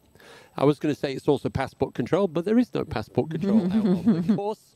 It almost could be though, right? Yeah, I you think could just the kind of border like flowing back, and then once they go over the top of that, they will be descending down, and I guarantee you the crowd down in Valocine, we're in France then, the train brings the folks up from Chamonix. It's going to be huge crowds. Well, there'll be huge crowds because the French are welcoming their lead male right now, Vincent Bouillard, who we're seeing in picture, in frame. And he, as we haven't been seeing what he's been doing, I mean, he's churning this course. Oh, yeah. I mean, I've not seen any, outside of maybe taking a little bit more mellow steps on the downhill into Trion. He's just and the bounce that we're still seeing in Vincent's stride. He looks so good. Is the border at the top up at Litzep, or is it somewhere down below? I would never really figured that out, but somewhere in there, right? Yeah, like either at the top of that climb or on that ridge. It would be at the top, but it's not like it's kind of like a rolling top to that. So it's not like a fine ridge, but yeah, here we go. This is where it gets kind of spicy and punchy. But Vincent using the poles to his benefit. And the calf muscles are just going. A lot of muscles. Yeah, like get back in those glutes. Use the bigger ones to get up this climb. But yeah, you wouldn't think they are, but they're. I mean, again, a lot of these top runners, those who aren't familiar at running at this pace, those who are tuned into our broadcast here, they feel everything. It's like the mere mortals, as Keith Byrne says. Okay, now we're seeing a little bit. Well, we haven't. Are we getting any intel on the ground on Germain? No, we saw him go through La Giette, so he's on the descent now down to Trion, and I guess that's going to be our next visual. We're going to see Germain engaging with his support crew. I can give you a time check as well for Vincent, doing the comparison with the fastest time that we see from Jim Walmsley from last year. Jim at this next checkpoint was 16:42. So again, it shows. There's still a long way to go on this climb, by the way. Oh, yeah. I would expect Vincent getting into it, I think. Yeah, Vincent to get to the checkpoint around about 16:30. So 16:30, 16:35. So just inside Jim's fastest time splits right now. Just feeling those big steps for him. Cool. Yes. Well, at least he's got the whole climb to himself. So we saw in the CCC yesterday, the first climb, once we got the race leaders through the top of that first climb at the Tête de la Tranche, there was just a great shot from the drone, but it literally was a snake of trail runners all the way back down into the valley. It was impressive or awful, I think, as some of our colleagues noticed in the chat, because it's really tough to get past anybody. Mm-hmm. Somebody else is setting your pace when you got a chain like that. Yeah. So it's warming up in Chamonix. We're 18 degrees now in the valley. Not too bad. So that is just about 60 in Fahrenheit numbers. But it's, we were expecting cloud cover, but I don't see any clouds in that sky right now. But the good thing is I think it feels cooler. Yesterday afternoon felt cooler, even if it was just a few degrees. Yes. But it's been really hot down in the valley, and so I felt like something lifted, some cooler air either dropped down in, or some of that hot air came came out of the valley. 100%. It was noticeable. So even though we're not getting that cloud cover still, but again, at this pace, it's still warm. What I can tell you as well, we do have some movers and shakers in the top of the men's race now at La Giette. So as we thought, Baptiste Germain slowing down. Baptiste Chassagne, so now France, 1, 2, 3. La Giette, Baptiste Chassagne is up to third place, 3 minutes behind Germain. Joaquin Lopez, 2 minutes behind Baptiste. Hannes Namberger, 2 minutes behind Joaquin Lopez. And then we have, the top 5. So I think the aid station, here we go, we got Germain and Granchier on the left-hand side. Baptiste making some moves then. Yeah, I think the aid station in Trion's going to be busy, and we're going to see some people wanting to get in and out as quick as possible and kind of have that little mental stamp on the ones around them. So yeah. Seeing a similar kind of gingerly, like still moving good, but that like kind of up in the upper body, kind of trying to pull your legs off the that steep descent. But we see his stride open back up as soon as he gets on. Yeah, definitely moving a little slower though, I would say, than Vincent. Yeah. So this area here, this was where last year, this was where Jim made the move on Zach. And they'd also earlier, slightly in the climb, past Germain. So this was where Germain moved back into third and then hung onto that to the finish line. So it's like, deja vu. But however, this time, there's got about 3 or 4 people behind him. So let's see if that can keep Germain fired up and fighting to the finish. Yes, Germain, I think he knows what to do here too. He's had that experience. He's tough as nails.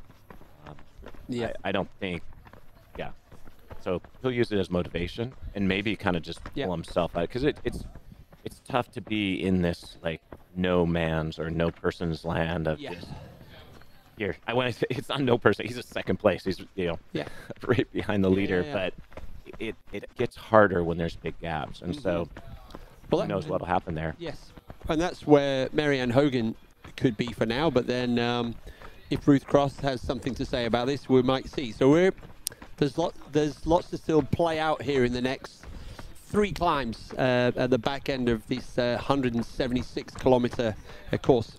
One of the stories we were following yesterday, I just saw in the chat and confirmed that Fuzhou is now shown as withdrawn on the. So Fuzhou is out. Okay. Yeah.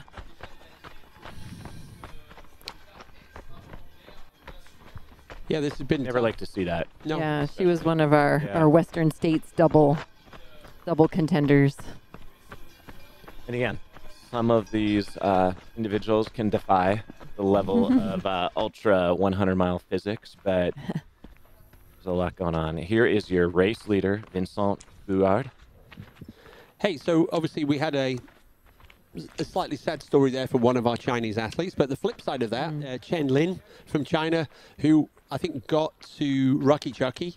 She was doing so incredibly well, but her foot was, so she stopped, and she was so full of energy. So really excited now to see her up to 5th, and almost what a great way to kind of put that disappointment behind you by 8 weeks later getting on the start line. So the gang, whatever they've done, they've managed to get those feet good again. And so we're super excited to see Chen Lin now in 5th place. Chen Lin is on her way to Champex-Lac. She is 6 minutes behind Emily Horgood. So they were probably having fun together at Western States.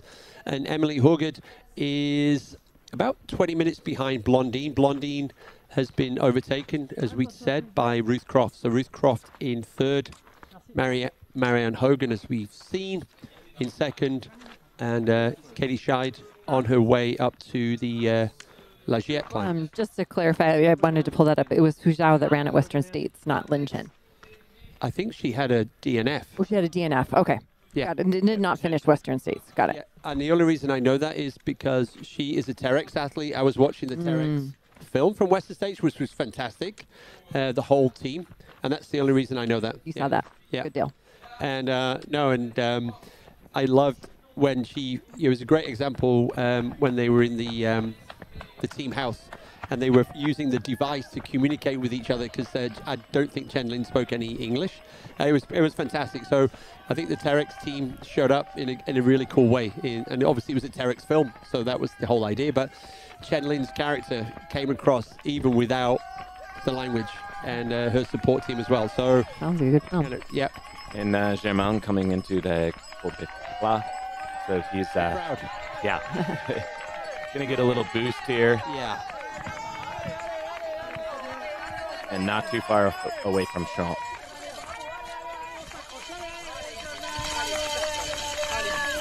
Crowd should be growing here as the bus and the transport can get them up there.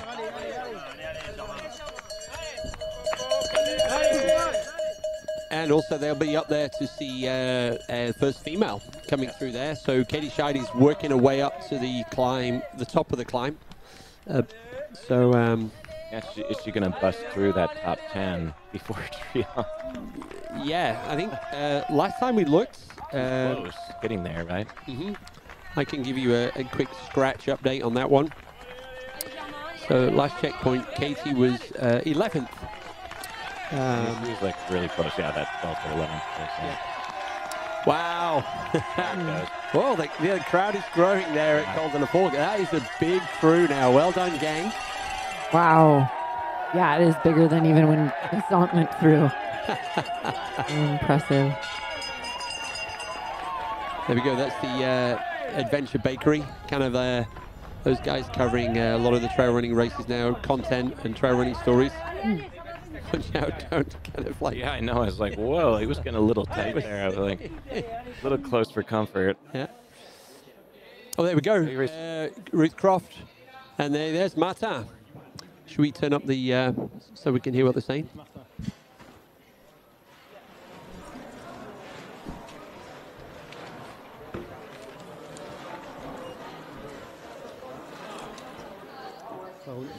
Ice bandana. Ruth Croft, former winner of Western States. Of course.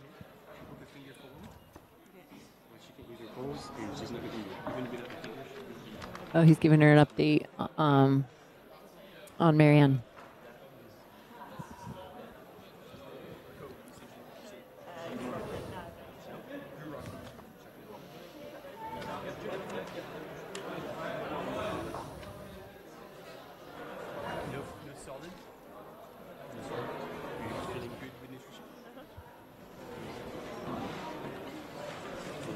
Just was asking, do you want anything solid? We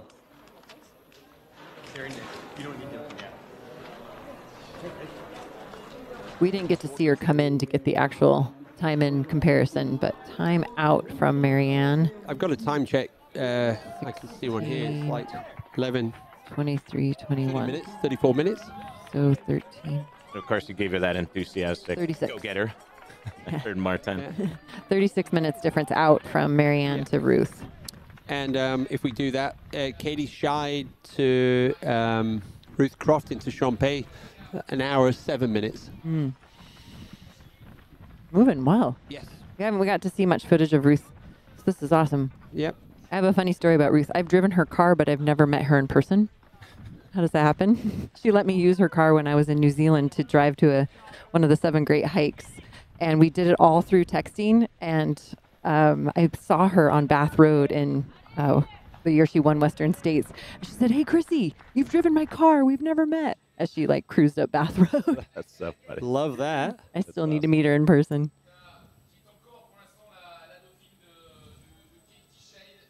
She looks really good. Very focused. An hour 7 is a mighty tall gap to close, but in about as we 50K, saw with Marianne yeah. Hogan, I mean, dislocated, broken finger. I mean, anything can happen, but is that Courtney? Yeah, there she is, Courtney DeWalter. She like hides behind the beak of the duck. Is it a chick or a... We're calling it a duck last night. Okay, Yeah. all right, awesome. There's a... I like that she like reveals herself by pulling up the beak. Like, hey, look, it's me. That's awesome. another great aspect of the sport.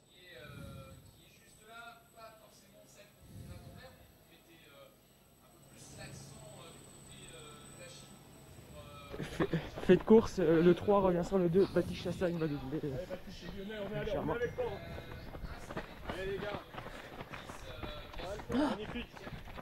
Oh, Oh wow! we just saw the pass from third, right? Is that Jermaine? I think that was Germain, who Germain is in by Baptiste past Germain. I think we did see assuming that was Baptiste, but That's who was in third, according to this. So yeah, great capture by the camera people. So, Baptiste, team Nike Trail, just moving up into the spot, and I think, wow, this really steep section here, and it almost like this is where you trust your shoes, or you should trust your shoes. Yeah, and we did see, it did seem like Germain was looking a little less smooth on the downhill. And little tender. Yeah, and Baptiste, so probably, quads are going a bit, which everyone's feeling, but it seems like Germain is trying to get those turned around possibly. As long as he doesn't lose too much time here and then he open up his stride again, you never know. So yeah, Baptiste is Baptiste cruising, flying. Got some. Then they're about to drop down. So this bridge definitely didn't exist, Chrissy, when you ran it in 2003. I never got to run No, these stairs, or 9, yeah. The bridge is relatively new. What I can tell you is that Joaquin Lopez and Hannes Namberger are potentially also going to catch Germain now. So if anybody from Germany's watching, the legend that is Hannes Namberger is on the descent as well behind Germain. Second and third men here. We might be losing that clean sweep of the podium here that is holding out right now. But yeah, you were kind of predicting that, Keith, that we would see some shake up here basically between I thought we would get third, it down fourth, at the 8th fifth, and station, 6th. but we're already getting it on the mix here.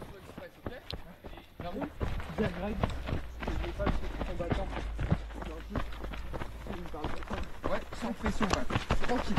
Rapide.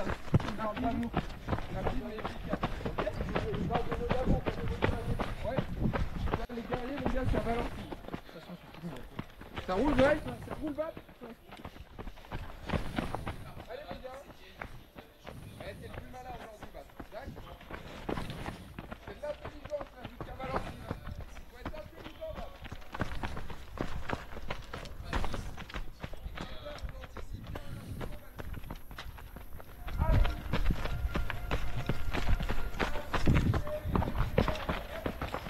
Getting a nice visual of where Vincent Bouillard, their male leader, France is compared to Baptiste. That's a fantastic gap. visual there. Yeah, and he's more than 2/3 up that climb. That's great. So maybe he's using it some of it here.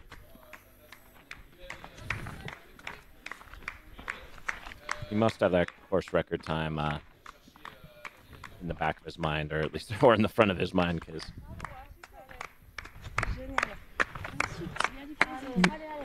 The chat letting us know the other costumed cheerperson along the lake, Caitlin Fielder, is in the caterpillar costume alongside Courtney in the duck costume. Oh, nice. That's good. We were wondering, we were like, who else is in there? Is Francois in one of those costumes? Yeah, those Kiwis, I wanted to know that they got Caitlin out there cheering. that's some intel. Mm-hmm. Well, let's look back a little bit. I'm getting some Ludo making some passes. Is Ludo moved up a bit? Is he in 6th? Ludo's 6th. Yes. Oh, right behind Namberger. Yeah. So Hannes, he's right behind Hannes. Yeah. Here we go. We've got Eli and Tabor made it. coming into there. Yay. Eli and Tabor are in the house. So yeah, we're going to be bringing them on in a second. And in fact, Scott, I would suggest that you and I can step out and let Chrissy have some fun with them. Yeah. Let's You do okay that. with that, Chrissy? Okay. All right, let's bring the Hemmings in.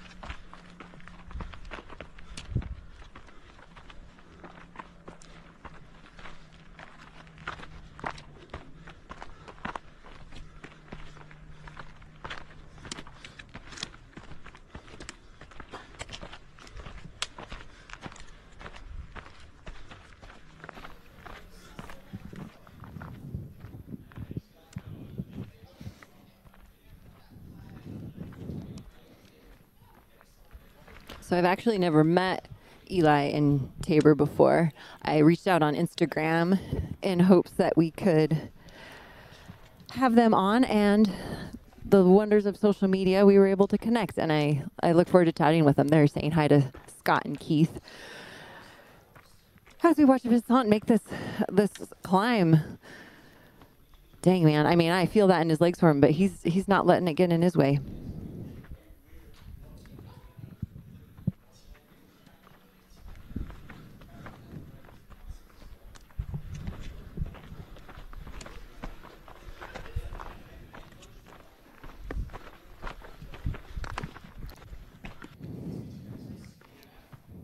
Personally, I'm looking forward to hearing both of their experiences out there. So hopefully the footage matches up.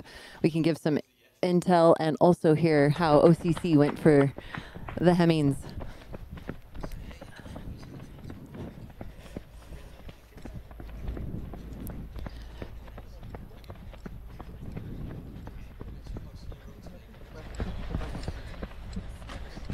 Yeah, we just saw Baptiste move into second place, so that's the footage of who's on the screen right now. Welcome, Tabor and Eli. Hi.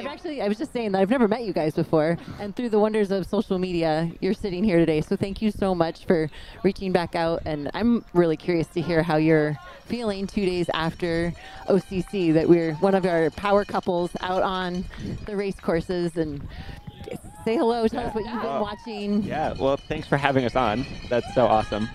Thanks for reaching out. We appreciate it. Yeah. Currently feeling terrible. Oh, really bad. Earned. That's an okay statement, but yeah. we knew what we were getting ourselves into. Fair. So, yeah, I think the heat, though, definitely made each of us feel a lot worse. The heat was a factor. Yes, the heat was much more of a factor than both of us expected. I think that was one of the few things that we did not check off the list perfectly before in training. In terms of training. Yeah. We had made sure climbing legs, ascending legs, fueling, and then when it was hot, we were like, oh, oops. Yeah, we didn't do that right. And there's some science to show that training for heat can help with altitude, but altitude, where you guys both live in high altitude in Colorado, doesn't necessarily translate back for heat. So you just have that reverse advantage, yeah. Yeah, no, where we're living and where we're training, when we get up in the morning, it's already 35 degrees Fahrenheit, which is 2 or 3 degrees Celsius. It's already freezing in the morning. So sleeves on, we're like, okay, we're gonna get out of the car. We're gonna get out of the car. Yeah, and you don't always know with UTMB. There's years where it's brutally that mandatory kit becomes definitely required and necessary, and then there's years like this where maybe you put on a long sleeve shirt at night for these UTMB runners, and you guys did not see the relief of the dark hours. Oh no. Pretty cool. Yeah, I was. We were all making predictions when we saw the footage of you, Eli, doubled over on that last climb, and I was like, "Is it his stomach?" And I was like, "Yeah." And so then when we found out it was heat, that made a little bit more sense. Yes, it was just the heat that was getting to me. I think I pushed just a little bit hard going up Col de Balme, trying to make some space, and that's when the heat started getting to me on the backside of Col de Balme. But it was a move that paid off. I mean, we were watching, and yeah. Absolutely. I think it was the crux of the course. So that's what we were planning on before the race. That's where moves had to be made. And I was listening to you on the Free Trail podcast after, and I thought it was really cool that you were very intentional about that doubling over, trying to bring your core temperature down. It wasn't necessarily a surrender. It was like, just take a minute now. I know I've got 6. Was that do you back that up again? Yeah. So it was a little bit of I needed to stop for a second, but then I knew I had a good gap. Somebody on the side had told me I had 10 minutes at Argentière, 9-10 minutes. So I was like, okay, if I can just keep moving up this hill, if I can get to the top of the hill, I can probably make it to the finish line. Yes, La Flégère gravity. Yeah, I needed every bit of that gravity. Totally. And just to interrupt real quick, we're watching our second place male go through the aid station pretty speedy. We've watched Vincent intentionally sit down as he comes in. This guy's on the hunt is what I'm seeing. Have you been out on the course today to watch these guys? Not today, but we were out yesterday. Yesterday, okay. Flawless execution of how people come through aid stations. Something to witness and take note of. Yeah. NASCAR pit crew now. And I wanted to hear, Tabor, you took off in the beginning of that race. Fantastic watch. You have a beautiful stride, I have to comment on. And I watched you come into Argentière, and the look on your face, and I couldn't quite tell what was going on, and I found out later, Instagram, that you're back, and I can empathize with that pain. So can you tell us a little bit about that? Yeah, so in the beginning of the summer, I just had like a freak accident and got a bulge disc in my L5. And like, so it's been all summer kind of like managing.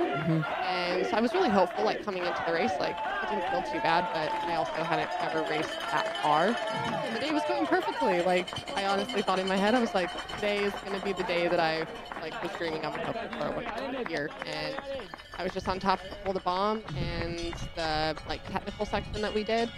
And I just heard Eli's voice in the back of my head being like, go smooth through there. There was like a move being made by Mao Yao and Edith. I was like, I can't miss that. And so I just started going quicker than I probably was comfortable with. And I just stepped on a rock that was like nice and smooth. Oh, yeah. And just everything tense, and I kind of hit down. Oh, you did land. Yeah, I landed a bit. Like, my hands helped. And then I stood up, and I was like, ooh, that's quite the zinger.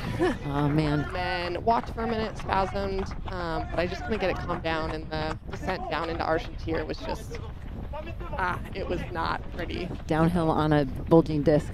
Yeah. That's not going to go. And you know the pain because it wasn't just in that moment. It's a previous management. Yeah. It's been, it was a manifestation. So, yeah, I knew the day was done, but. Made a smart call. Yeah. It's trail running.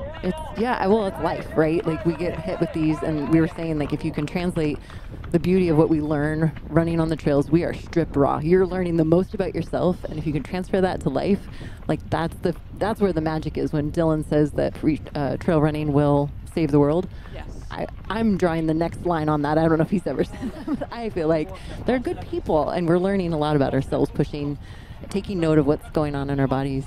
Yeah. And I think, like, I couldn't be super sad with myself. Like, everyone was giving me splits on Eli. Like, at one point, they're like, he's 6 minutes ahead. I'm like, wait. Yeah. They're like, he's 8 minutes ahead. I'm like, even better. Yeah. And they're like, he's 10 minutes. And I'm like, come on, buddy. Like, and you were getting until as she was rocking that first half of the race. Yes. So, like, the highlight of my race was on just before I got to Col de Bomb. Devo was out there, and he was screaming at me, Neighbor's winning too. Like, oh my this gosh. is the perfect day. if I stick it. Yeah. If I stuck it, that's like the best thing. Yeah. Incredible. And you can feed off each other's energy that way. And I mean, we were saying with, oh goodness, we had the power couple up here running as well. And like for Katie and Jermaine to like put both of their resources into running UTMB in the lead. I mean, you too as well. Like you're coming in, like you've got to pull on friends and support to get these things to happen. So good on you to use that as a benefit as well. It's not always a draw. It's also empowering you too. Yeah. Definitely is centered. Mm-hmm. Builds and builds and builds. Yeah. Oh, I love it. And I'm just watching, talk about synergy. This guy is making a move. We haven't seen him. I haven't seen much footage of him, but he's making the move up. He's been in third. We got to actually see the pass of Baptiste going by Germain. And it looks like on the update, I'm kind of hesitant to totally rely on this, but that Germain is now down in 5th, and Jacqueline from Ecuador and Hannes Naumberger from Germany have also made the pass. So he's moving well. Like yeah, this late in the race. I mean, you guys know this terrain. Yeah. And it probably never feels good running up that miles. That's a good point. Oh. Put this up here so I can hear you. Sorry. Yeah, there we go. And looking ahead at the steps. But Vincent has topped out through the purple defining the most steep grade. Not to say you're home free, but it's good to know that like you have done some steep stuff and now you get a little reprieve. Totally. And this part is kind of the worst because it is that just like slight uphill, and you feel like you should be running faster right there. That's and good it is feedback. Surprisingly uphill. It's hard to know on the cameras, right? You can count for it. Yes, that is surprisingly uphill. Right. There's some terms for that I don't like to use, but. Yes, exactly. Yeah. I think everyone can infer on that one. Yes. Right on. He seems to be like moving well on it. Cameramen have to run to keep up with him. Yeah. I keep using cameramen. I haven't seen any camera women, so I am kind of intentional about that. I would say camera people, but So next we'll see that year, soon. That's what we need. Or no, we'll see that soon. I'm not in doubt of that. Put on a mass who wants a camera job. But they're quite the team. I saw them all come in after your guys' race, OCC on Thursday. Gosh, the days are blurring. I can only imagine. And they're like dirty, sweaty, like breathing hard, like just kind of recovering themselves. Like they are athletes to be able to run alongside, not get in your, I mean, unless you guys have different experience, but it looks like they are like able to stay out of the way, not interfere, maybe even to provide a little support cheer along the way. The guy with you. Yes, the guy that was running up behind me, walking up behind me in La Flégère, he was cheering me on, just like kind of saying, all right, take some water, take some gel, like you can keep going, just keep moving. That's all you need to do, just keep moving. Yeah, don't give up the forward momentum, right? Yes, exactly. No, they're very good athletes themselves, like how fast they have to move, especially for the men. I'm always like, you guys have to be moving pretty well to get this coverage. Oh, yeah, definitely. Well, you guys, I mean, the girls too. There was some downhill footage. We get to see every once in a while the Sunto speeds pop up on there, and not much different, especially on the downhills when you've got the little bit of gravity. It's just more about how you manage the technical or leg turnovers. Like you see some of those beautiful marathon, like road strides from the athletes. Like, yeah, like managing both types of athletes. I've heard that say a lot. Mountain athlete versus the leg speed. And as we're seeing from Katie, we haven't had any women's footage since you guys have sat down, but she's been making a big push. Keith was informing me on her leg speed because she's got the mountain athlete down and moving more forward to leg speed. Well, I think that was super helpful for her to be able to take a year to focus on Western and like gain all that new experience and that new specificity. And now she can come here and be like, I just had to touch on the uphills.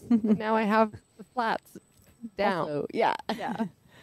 Oh, I hope we get to hear from her a little bit too once this is all said and done. Yeah. We were commenting how they stay away from especially leading up to. Did you guys take that strategy this year? Did you stay out of the light, or did you have to kind of do some media lead up? That can take a toll on your energy in the lead up, or it can be encouraging as well, depending on your personality and where you get. Yeah. We had a little bit of both. We intentionally stayed home later. Yes. So we just showed up last Tuesday. Okay. And so we weren't here for a big long time before. We kind of came when things started building towards it. And then really the only media stuff that we had, I think coming in as newcomers, you have less. So maybe next year will be a little bit different. But we just had a few interviews to do. And Terex held a media event at the house. Yeah, which was really nice. Yeah. Just takes like the pressure of like coming into town, interacting. I saw the house on my way out the other night on a just super small run. But I think we're seeing Vincent and a cameraman, I think, is behind him. Yeah, I think that's... Unless Baptiste made that big of he couldn't have made up that much difference. No, so that's got to be a cameraman. Cruising across the top of that. Moving well. Second to last climb. I've seen you both referred to as the cowboy and cowgirl of Chamonix. Do you have any thoughts on that? We can skip over it if it's not a... No, yeah, like I think... you actually commented about it in your athlete survey. You wanted to be asked your favorite part of being a cowgirl or something like that. Yeah, probably. I can't really remember. That was a while ago. Pre-race. No, we're happy. That's like just another part of our life that like I don't think a lot of people know. We live on a working cattle ranch. I'm 5th generation.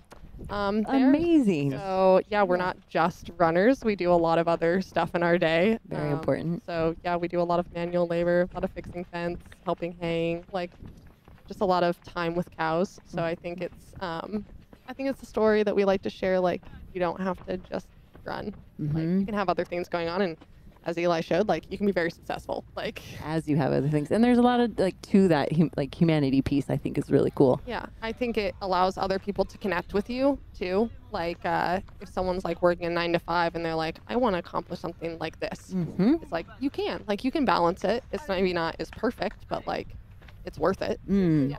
I'm going to date myself a little bit here. When I got into the sport, there wasn't another option. Yeah, exactly. There wasn't money. Right. Backing up, I flew home from 2009 UTMB to be in the office on Monday. Oh, wow. Worst sense of recovery on an airplane after that kind of an effort. But yeah, I loved hearing you say that from the other angle of like, hey, it can be a more, like your human experience can be more than just running. So you married into this? Yeah. So I am a cowboy by technicality. Yes.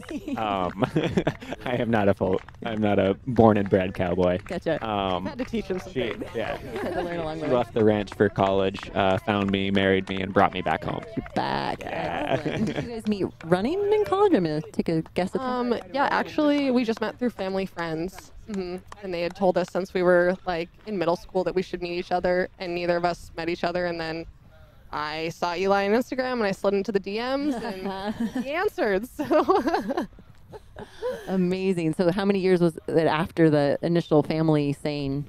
I think it was probably 10 years. 10 years, yeah. Yeah. Oh, dang, hearing about each other. Yeah, then finally I was like, made a move. Nice work, David. I like it. Thanks. Be bold. Mm-hmm. I saw that on the race. Yeah. Yeah. Be bold. But for both of you. Yeah, it's working out. Congrats. So far. Nice. How long have you been together? I'm getting personal now. Maybe not appropriate on live, but I want to know. No, I think we've been 5 years? married. Yeah, we will be married 3 years in September. Yeah. Awesome. Yeah.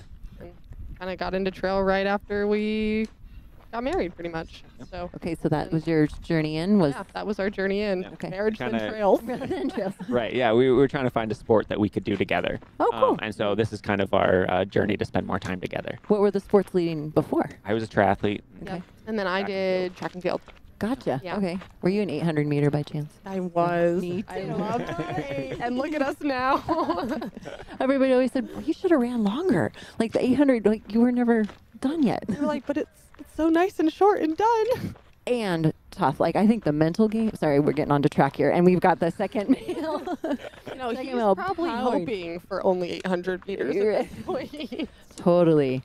I'm really curious to see some of the splits. Keith, are you keeping track on the splits of these guys? Because Baptiste is, the footage of moving. him is amazing. He is powering up this. Yeah, we'll get some updates once we get Keith and Scott. Maybe Scott. Scott might have taken off. Scott will be back to help us announce the. Yeah. Well, he promised me he'd come back and be a part of the. No, okay. This was an update I was not wanting. Darn it. Our buddy Drew Holman, a Buddy. Boulder boy, Yeah. he pulled the plug at Champs-Lac. Aw, bummer. It Terrible was news. hard to see Scott here and then you guys. Oh. Oh. Oh. Oh, Oh. fantastic. Okay, good. Yes. We can bring the happy back. Yes. Drew is out of Champs-Lac because he's still running. Yes. Excellent. Personal We favorite. have Blandine back. Blandine. And Blandine's in fourth place. Emotional roller coaster here. Blandine's been running in second for most of the day. Ruth made a pretty strong move into third. We didn't get to see that pass. We kind of had to identify her from the drone. Doing a full shoe change. Trying off If her you got the feet. socks off, I mean, take care of those feet, right? Yeah. Well, just with how humid it is here, like that's something that we notice. The Coloradans are also saying how humid is, Keith. Yeah, it's very humid here. From Washington, I'm like, that's about normal. Tabor's saying how humid it is here, and that's been Keith's living in Boulder now. Yeah. We got a lot of chatter going on over here. There's a lot of excitement building as we close in on the finish of the UTMB third and final race of the World Series events this weekend. Looks like she's popping blister. Oh, okay. Ooh. Yep. Maybe call medical over. Get her in and out. She's in a good spot. Seems like she's pretty prepared for it, though. Yeah, she doesn't seem flustered at all. No. Like She seems very relaxed about it. Mm-hmm. She's been that all day. I feel like watching her move through the aid stations. She did not fill out her elite survey either. I was looking to see if I had any other info back here. We need some intel on it. I might have some. Blondine. Talk about a range, though. She ran the Sky Peaks Golden Trail, the short one, with us 2 years ago. And then to see her, like, she obviously for was the doing long stuff before that, but then rushing here too. Like, She's one of our ones that's going for the Triple Crown. She's won OCC in 2021, CCC in 2022. So to go for that third that's so impressive. win, that's looking for the hat trick, as some people are saying. You were just talking about the Long World Championships? No, she came over to the U.S. and did a Golden Trail race. Oh, right on. In like 2022. Yeah. That's where we met her. That's where we met her the first time. I was going to figure out what Golden Trail race that was. Yeah, it was Sky Peaks in Flagstaff. Oh, there you go. Yeah. So she also has the speed and the endurance. Force to be reckoned with. For sure. Where were you guys on the course, you said, last night? We were kind of all over, but last night we really wanted to see the descent off of La Fougère. Oh, for the CCC runners? Yes. Yeah. We were just like so excited to see like Tony coming down. We were like, we got to give her all the kudos. Oh, cool. But we were kind of popping all around. It was like we didn't have a car, and so like my parents had one, and so you can imagine my parents driving in Europe.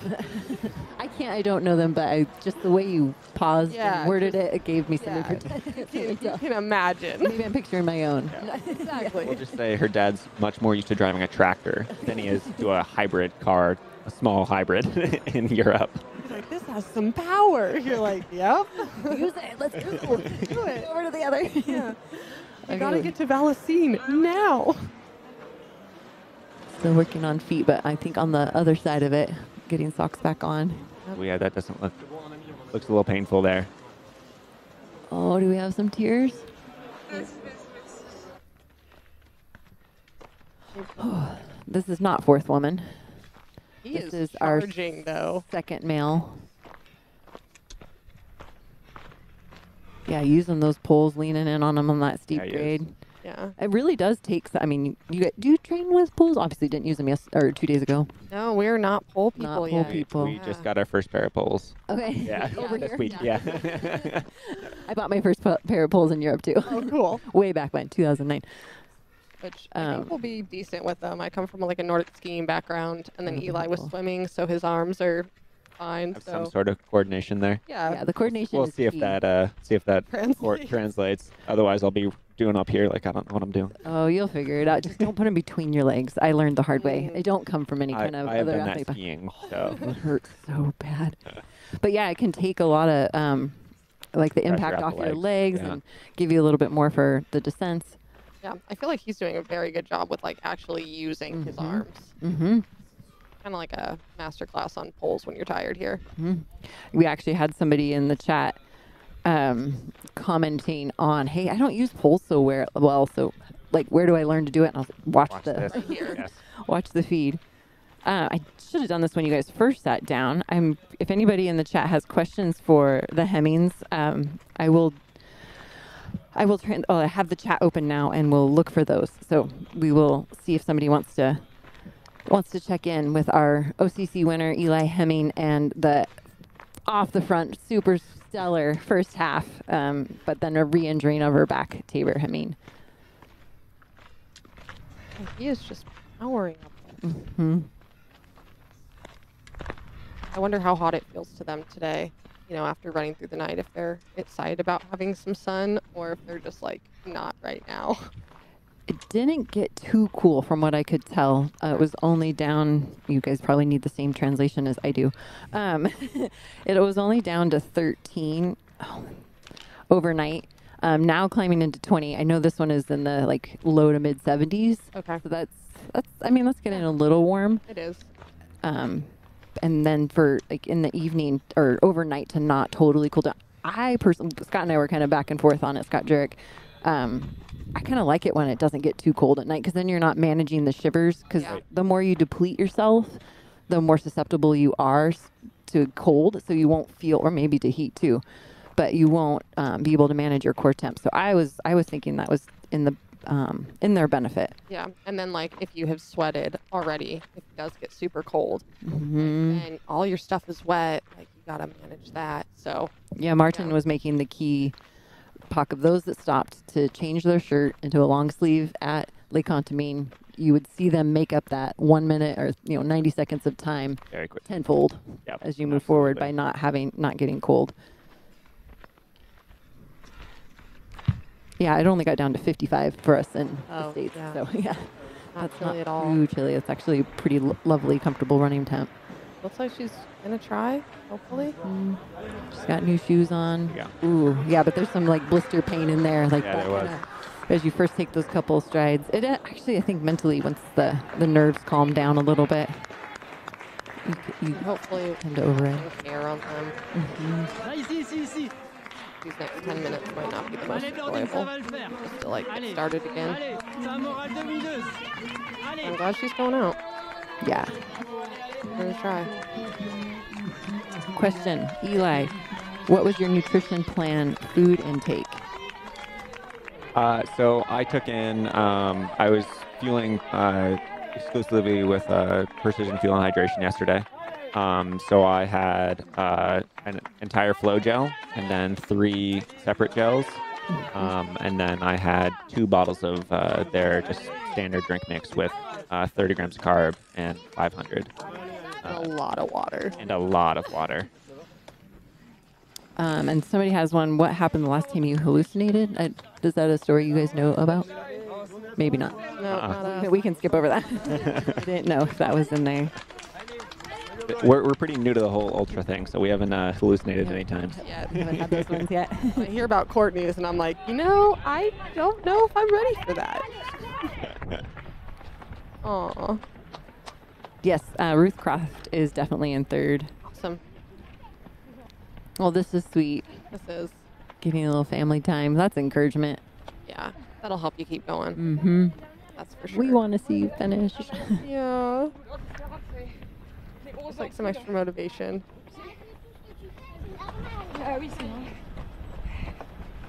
And also probably helping her not think about it as much. I think, in a race this long, you have a lot of time in your head that if things aren't feeling perfect, you get to think about those imperfect things. It's a lot of time to think. Yeah. There's a lot of time to think. Our first 4 women are out of Champélac, and we're expecting Emily Hawgood in... Oof. Maybe in the next 7 minutes? Okay. With Lin Chen not hot on her heels, like 13 minutes. So about 5-6 minutes between them, and thus we see some difference. Love it. Coming up. Oh, we've been turning the volume. This is fun to hear. The crowd along here keeps building. You know what I didn't do? If you guys are ready, yeah, say hello. We've got hi, Eli and Taylor. Wow. I was excited to sit down with you guys and forgot the technology piece to announce you to everybody else. Oh, hello world. You didn't know I was going to do that, did you?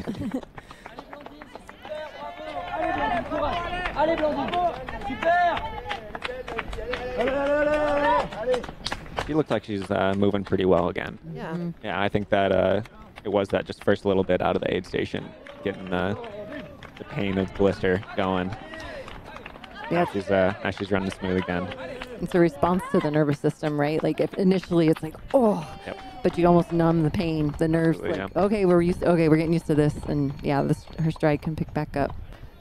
Oh, and to get to do this whole leg maybe or as far as the kiddos want to go. Yeah. It's nice to have this flatter section to ease back in instead of like just having to go right down a downhill and then like feeling the feet. Yeah. So. Well, and it also depends on where our blisters are. If they're up on the toes, downhill's gonna suck. If it's on the heels, uphill. It looked like she was doing something on her toes, so. Oh, in the repair. Yeah, when she was in there working on her feet, it was looking like that was on the toes.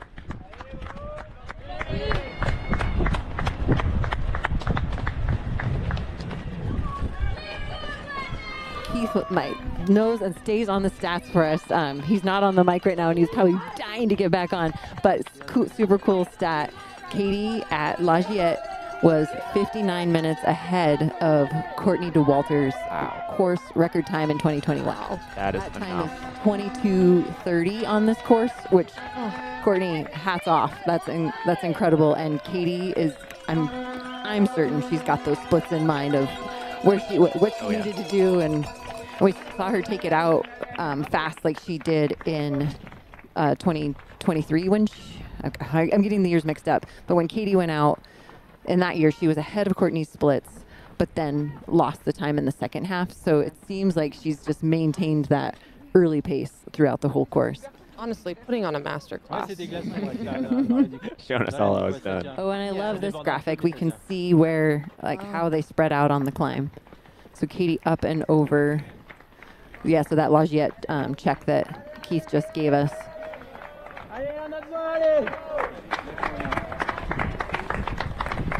Blondine coming through Champ-Lac past the, not in the visual, but the bakery that is named after Petit Trot de Lyon.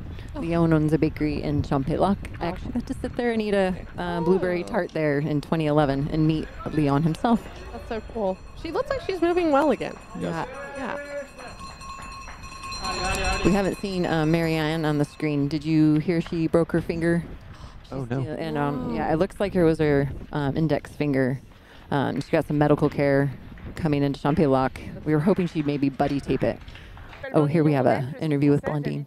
En Lozère, très beau département, avec mon conjoint Mathieu et ma petite chienne qui s'appelle Floki. Dans la vie, je suis gynécologue obstétricienne, donc je travaille à l'hôpital pour Unfortunately, la I santé cannot des femmes translate. et des futures mamans. Voilà, j'ai aussi plusieurs autres passions comme la lecture ou la cuisine. Et puis bien sûr la course à pied aussi qui me prend quand même un petit peu de temps avec le boulot d'à côté.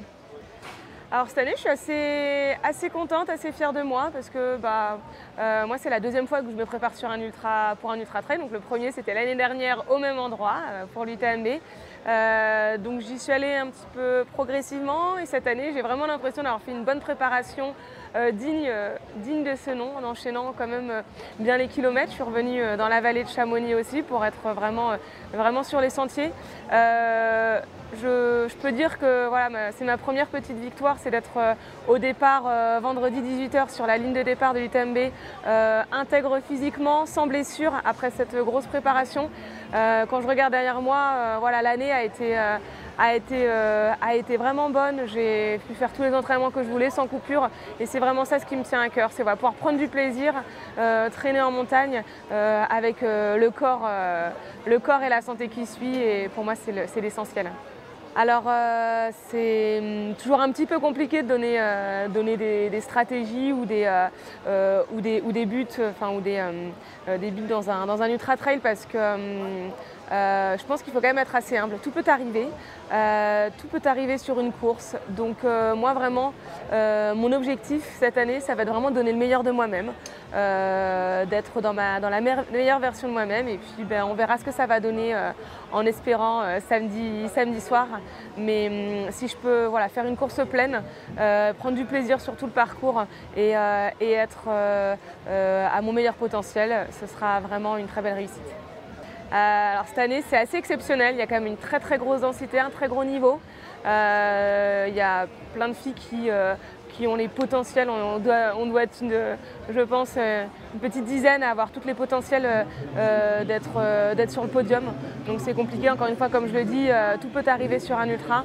Donc moi personnellement je ne me fixe pas d'objectif de place parce que même en faisant par exemple un meilleur chrono que l'année dernière, ça ne veut pas forcément dire que je ferai un meilleur classement. Mais en tout cas ça fait vraiment plaisir, ça va être une très belle course à suivre. Parfois même je préférais être derrière mon écran à suivre cette course parce que voilà, la course féminine va être très très intéressante. Donc voilà, je pense que ça va être une belle course à suivre, une belle bataille avec une très belle densité et voilà, que des femmes qui m'inspirent et qui sont vraiment des modèles. Donc ce sera un plaisir si je peux les croiser, si on peut se croiser aussi pendant le parcours.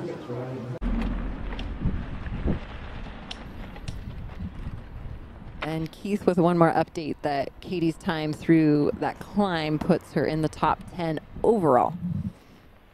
Wow. Just incredible. Love seeing that. It's like the double is becoming more normalized as well. Like you see how many people are now trying to do the Western UTMB double, where I feel like just a few years ago it was like, oh my gosh, one person's done it. And now I feel like on the men's side, not as many people tried the Western UTMB double. They were doing the Western CCC double, but then on the women's side, you have stayed with it. so many people doing Western straight to UTMB. And we saw a lot of the men drop down. CCC is not a drop down by any means, but the in distance. They opted for CCC after Western States. They'd maybe been signed up to do the double, but then, it came and raced hard at CCC, which is a more comparable time, like the time that you take at Western States for the top men and the time that it takes to run CCC. But you're not comparing apples to apples by any means. I think seeing them on the last downhill yesterday, all of the people who had made that decision to go to CCC, I think we're very thankful. Yeah, you were out there. You were watching them come down. And yes. Sometimes tiptoe, sometimes pound. Yeah. One of my favorite things, Adam Peterman was running down the last hill, and we're good friends, good buddies with him, and he looks at me and says, I don't know if you want to do this one, man. Not fair. Give me a chance. Oh, yeah, we got footage of our first here we go. Second man. He is charging. Both of them. Yeah. And to have that much of a running stride, I mean, you can jockey over terrain. Too. Yes, to jockey over some of these little rocks that can be more detrimental if you can't pick up your feet. Yeah, after this amount of time running. It's being very impressive. Yeah, 17 hours into this race. Started at 6 p.m. last night. Got Tabor and Eli Hemming both ran the OCC on Thursday, sitting here with me, sharing some insight on their experience being over here, as well as Cowboy and Cowgirl experience in Colorado, which I loved hearing.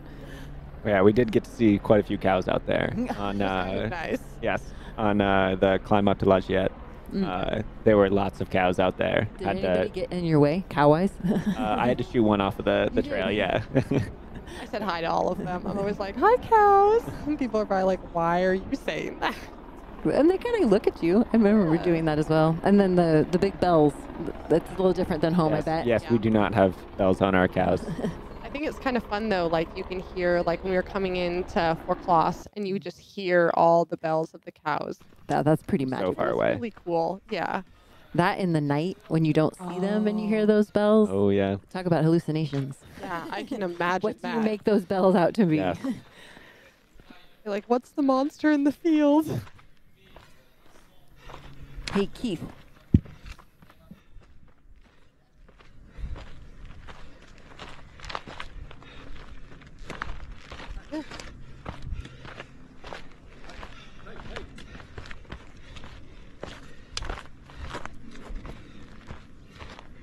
Does look good, doesn't he? He does. Like using Moving. the poles, the poles like that. Like you can tell he's actually getting his arms involved, not just setting them. I feel like some people, they just like, I'm just gonna set my poles in front of me. He's using them to get up the hill. Yeah. Can we talk about how well he's running now? Assault? Like, he's very impressive.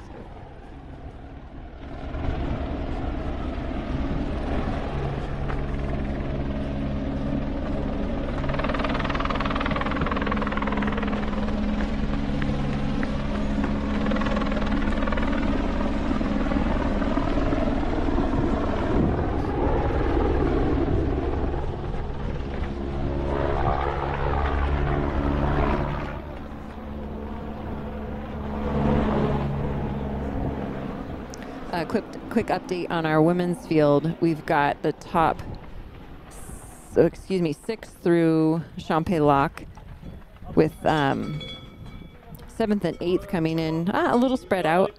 12 expected in 12 minutes. Martina Valmosa and Sabrina Stanley, another 12 minutes after her, with Esther Schlag, also one of our doubles that we've been talking about, right in tow. Like 8th and 9th are like a minute apart.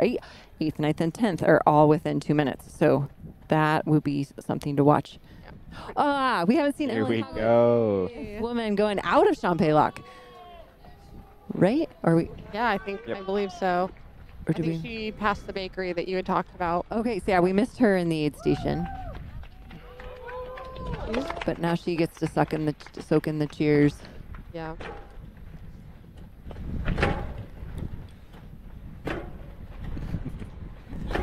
No, but like looking at how many of the women coming back from Western are in the top 10. Like you have Katie you have Emily, you have Lin Chen, you have Esther, like that turnaround, and then for them to be doing as well as they are today. Phenomenal. Yeah.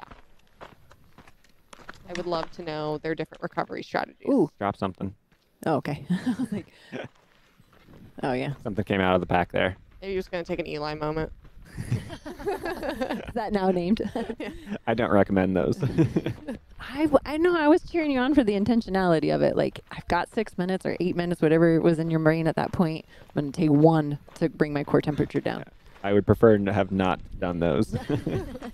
At least you didn't leave it to a sprint finish. Yes. Oh. We saw that for 10th and 11th. We have Katie. Oh, you guys haven't seen Katie. Oh. Have you? Here yet. Here she is. She's moving. Top 10 overall right now. Oh, Katie's moving. Let me look at the full scratch. That's on here. moving so well. I would not guess that she had been moving for 17 hours. No. Like,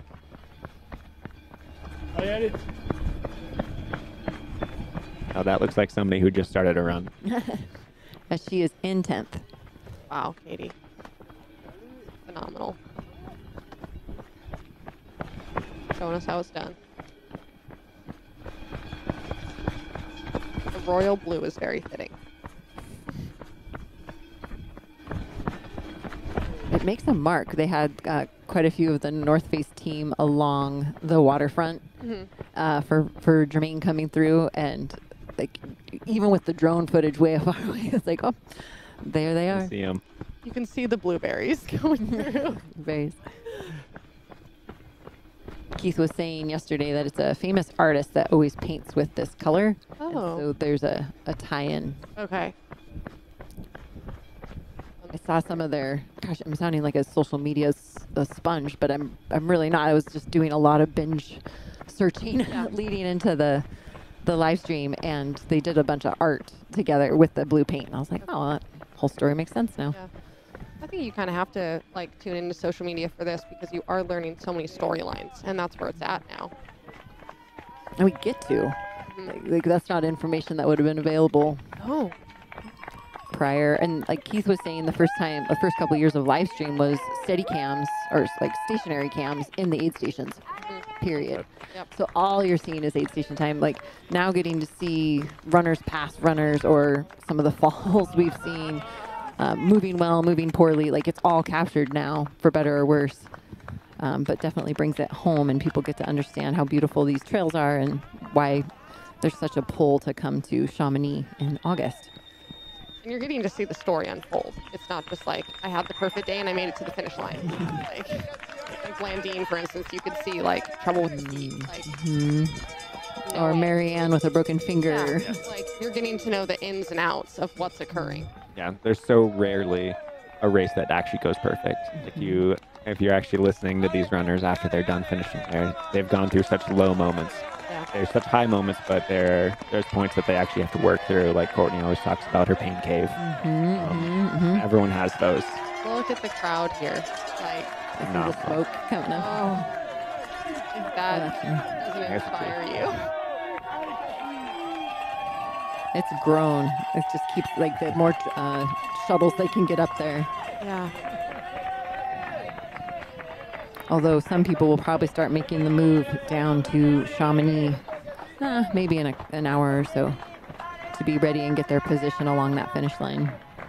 As you guys got to experience, Eli, you got to experience yesterday coming into Chamonix. Yes, it was absolutely wild. Yes. That is a surreal experience. Deafening. Yeah. Go! She gets a little cruiser here before dropping down into Triant. Great work. Gotta wonder if she knows how much time she has on this course record right now. Yeah, I think she's probably well aware of where she is right now in relation to that. It's our first man still cruising along.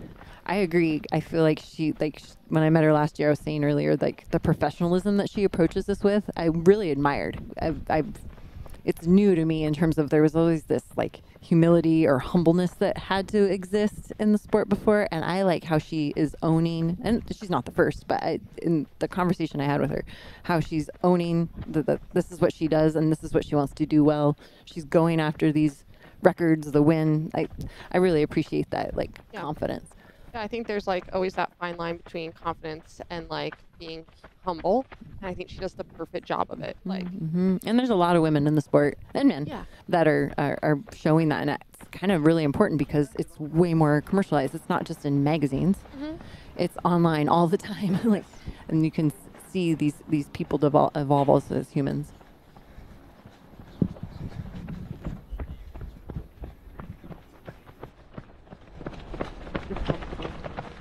Go.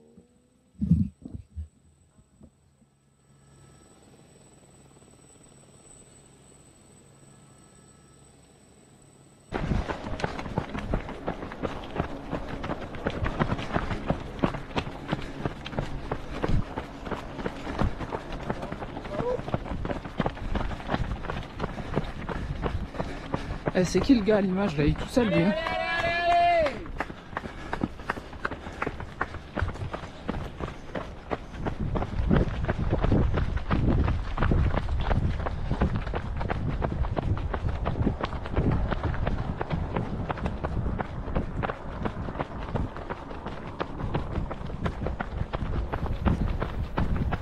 Cool. We're getting, we're getting information that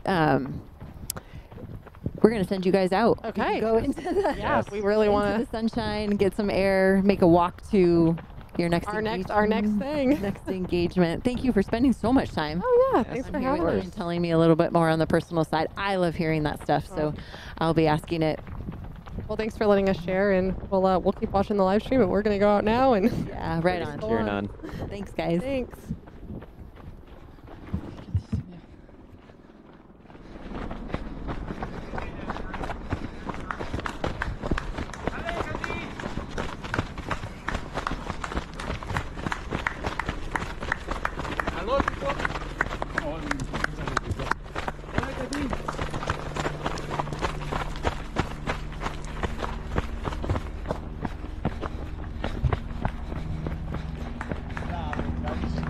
Encore bien, hein.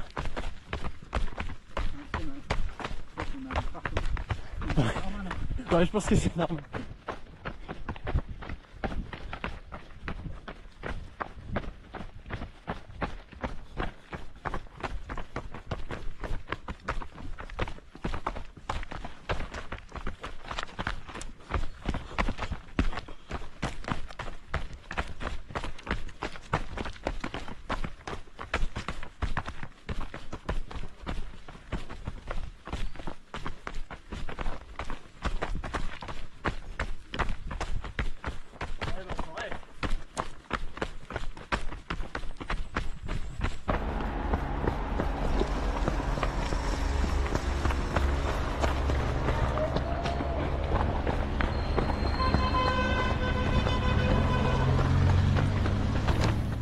Hey gang, welcome back to live coverage of this year's UTMB. We're third of 3 races in the UTMB World Series.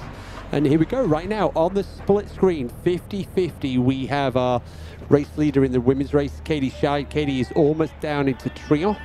And Vincent Vincent is on the way down to Vallorcine. So they're both in separate valleys. So Katie, 2 more climbs to go. Vincent, 1 climb. Both of them are actually there or thereabouts in terms of the fastest times. So Vincent, we're looking at how Vincent is matching up against his training buddy, Jim Wormsley, from last year's time from Jim, about 1937. And we're also tracking Katie against Courtney's fastest time from 2021, the 22.5 hours. So there, Katie. So we're going to give you a time check down in Trion and also in Vallorcine. And nice work, Chrissy. And it was great to have the Hemmings in the house. And I can see that the crowds out on the Col de la Forclaz are growing and growing. Katie got a warm welcome there. So we're going to see those crowds again in a few minutes down in Trion. Actually, welcome you back, Keith. Yeah. Yeah. So I was welcoming the gang back, but yeah. He was keeping us up on the stats on the back end of the of the deal. So welcome back, Keith. And thanks for all of that information. I was commenting that maybe the crowds might disperse a bit and start heading towards Chamonix in the next hour or so. Get their stake their claim on the finish line. Well, it's interesting today as well, because once Vincent gets down to Vallorcine, Vincent has the false flat, the killer false flat from Vallorcine up to Col de Monte, and then he's going to have the alternative route, which the UTMB course took also last year. So instead of going up to the Tête au Vent, they're going to kind of work their way up to Flégère the different way. The crowds up at La Flégère today are going to be huge, and they're also going to be on that last climb once Vincent clears the forest. And we can see now as well, it's 11:20 in the morning here in Chamonix. We've already been on air since 7. Wow, the day. 5.5 hours. We've hit 70 Fahrenheit at 21 Celsius. It's getting warm out there, and there isn't the cloud cover that we originally were expecting. But right now, there you go. There's a fantastic visual of Vincent on the left-hand side on that descent down into Vallorcine. So, yeah, Vincent 1 climb. Katie Scheid 2 climbs. Yeah, there's a lot of movers whilst you were talking to the Hemmings, and there's a lot of moving and shaking going on in terms of in the top 10 in the men's race, and a little bit in the women's race. But so we're going to give you a couple of updates. So let's start with the women. So we got Katie Scheid on her way to Trient. She's going to be in any second now, if she may already be there. And I'm actually looking at Courtney's time. That's going to be interesting. Courtney's time into Trient. There you go. There's Marianne Hogan. So Marianne... No, that's not Marianne. No. So I was thinking she's already left this aid station. Yeah. This is Champellac. And yeah, so in terms of in the women's race, this is... Emily. Oh, that could be Martina. Yeah, that's Martina. Solomon, yeah. Yeah, there we go. That is Martina Valmassoy. Martina Valmassoy into the aid station. And out. So Martina is in 7th place in Champay. She's about 12 minutes behind the Chinese athlete Chen Lin in 6th. Emily Horgood 2 minutes ahead of Chen Lin into Champay. And then Emily is about 10 minutes down on Blondine Lurandel. Blondine now, so Ruth Croft absolutely kind of moved. Ruth has moved 30 minutes ahead of Blondine into 2nd, and Ruth was 35 minutes behind Marianne Hogan. We saw Blondine take some time in the aid station to fully change socks and shoes, and looked like a little bit of blister repair on her toes. So that added a little bit of time. Yeah, no, and then I actually saw Blondine running with the kids. That was amazing, yeah. Yeah. So that was that. I saw the kids running alongside Blondine. Energy so, boost, yeah. So yeah, and then I was just looking at the, as we go back here to Trient. Looks like we might have Sabrina Stanley in Champellac, just this thing updating, but we don't have visual footage. Yeah, so 8th, 9th, and 10th are close. So Courtney into Trient in 2021 in a time of 18:14. Time elapsed right now, you can see it on the screen, 17:23. So Courtney moved pretty quick through that segment, and I think maybe... Yeah, last time check we had for Katie Scheid on the top, La Giette. Katie was 59 minutes ahead of Courtney's time in 2021. So we'll do a time check once we see Katie down in Trient. But I was just going to jump back to the men's race, and I saw that Katie Scheid now has moved up to 10th overall. So Katie racing in the lead of the women's race, and she's also up to 10th. Overall. So yeah, just behind Thibaut Baronian. And a little bit of Martina as we follow her along Champellac. She's 4th at World Championships. In the long distance. Martina is smiling, funny, and an ultra successful person. What a sweet description. Although she has over 108,000 followers on Instagram, she is far from an ultra influencer. Super sweet. She won TDS in 22, and that is still her last race at this moment. There we go. And we got here we got Vincent almost into Valacine, and you can see Valacine down there in the valley. And we're also comparing Vincent's time to Jim's time from last year. So I'm just going to call up that so we can do a call split there. So we've got something to look out for. Men's split 2023, Jim Wormsley into Valacine. Jim was here in 17:30. Almost an hour from this point, and they're expecting him in about 5 minutes. So he's kind of keeping that hour range on that goal, or on that fastest time.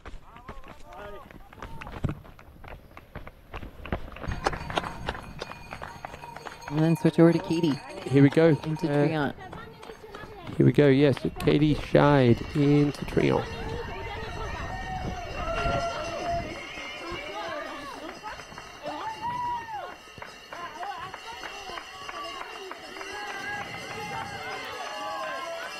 Yeah, a little bit of intel being shared there.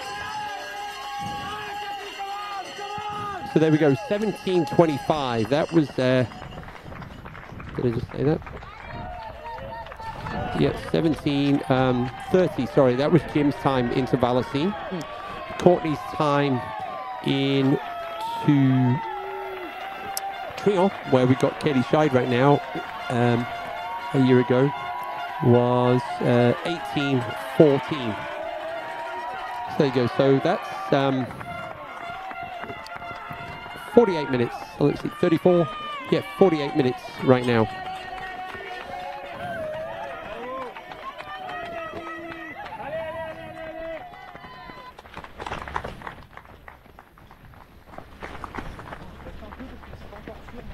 Ok.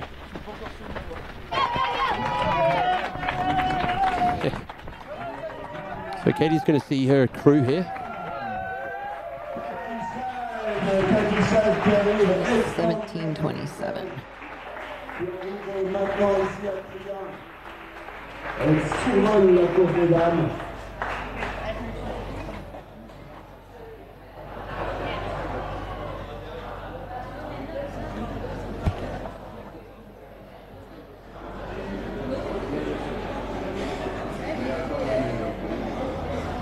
Je t'appelle Tom, toi.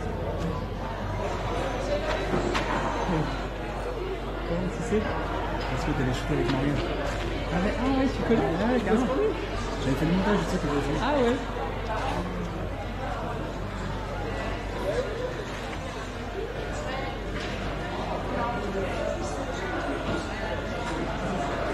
Like looking up some stats from Yeah, crew. It's like going, yeah, just doing a quick download. Yeah, you need a few more carbs. We're going to throw in a little bit of sodium. I was looking for, I think maybe waiting for the Live Trail app to load and figuring out how. Do you know the timing? Anyone know the timing? Oh. So Katie Yeah, is she is asking for timing. We were, when I was talking to the Hemmings, who I really enjoyed chatting with, we were saying that she probably knew Courtney's splits. Maybe she's asking for that. I'm wondering if she's asking for the runners behind or the splits that she's chasing. Or not chasing. She's well ahead of them. Yeah.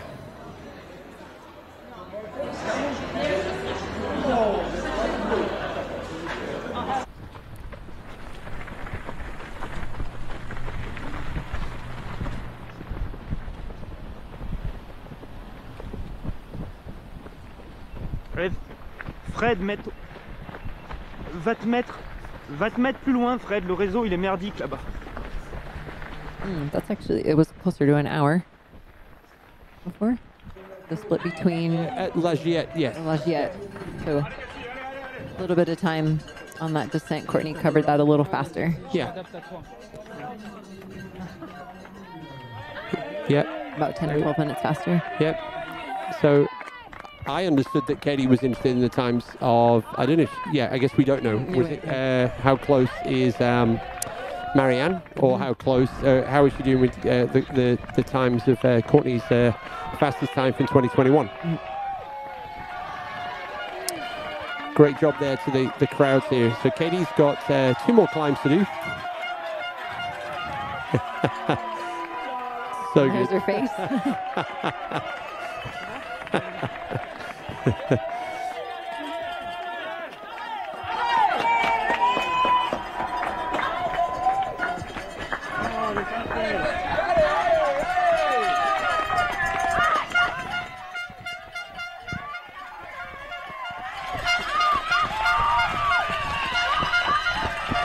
expecting Marianne at La Giette any minute now.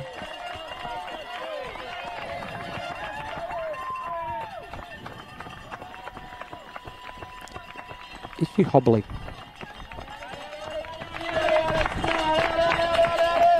No. I was on that little switchback section. I wasn't sure if there was a little bit of a right leg dominant, left leg. Yeah, well, you know, pavement after running so many miles, there you do notice the difference coming up your legs, pavement versus softer trails. We are getting an update out from the course, so we haven't had this officially from the UTMB organization that Germain Granger has actually stopped. I think that was in Trion, so maybe Germain was.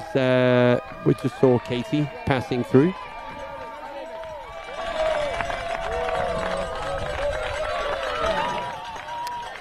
So there we go. Here's Vincent into Vallocine.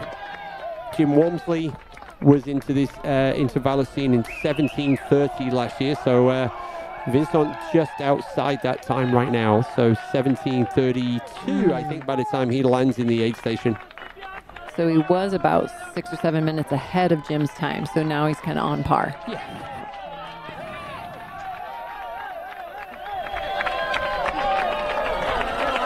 So, yeah, in the chat, good call out. Hannes Namberger is up to 4th place now. So Hannes is doing incredibly well. So right now,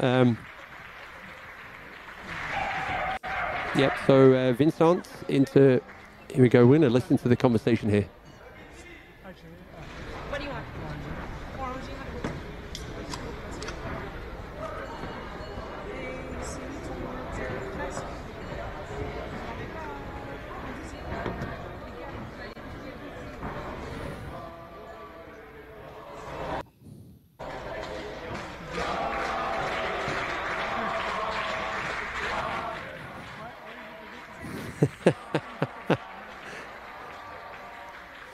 Sounds like a football crowd.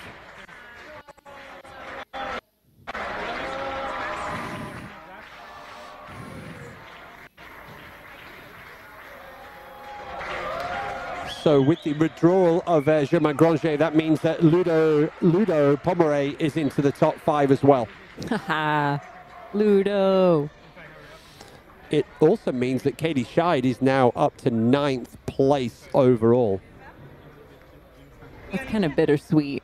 Oh, yes. That her partner dropping moves her up. 100%.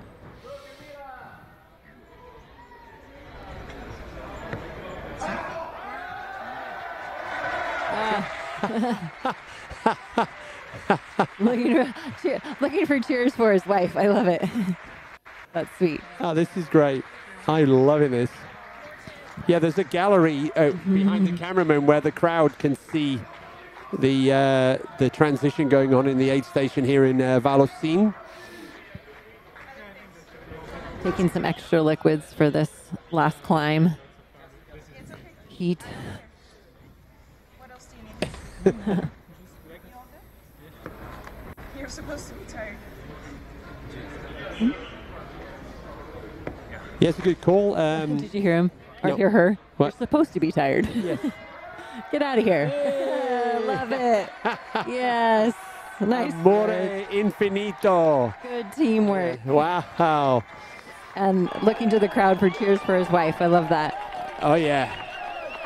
That was still just shy of, oh no, it's about 2 minutes in there. Oh, it's loud. Love it. Oh, yeah, that was fantastic. Love that. So, yeah, and good shout out in the chat. We are 25 minutes away from closing the CCC course. Unbelievably, those athletes have been out since yesterday morning. So, yeah, 12 o'clock, our last athletes will be arriving from the CCC course. They started yesterday morning, 9 a.m. or 9:50, probably 9:30, the third wave. The last athletes coming in now from the CCC. That's going to be down here in Chamonix at the finish line.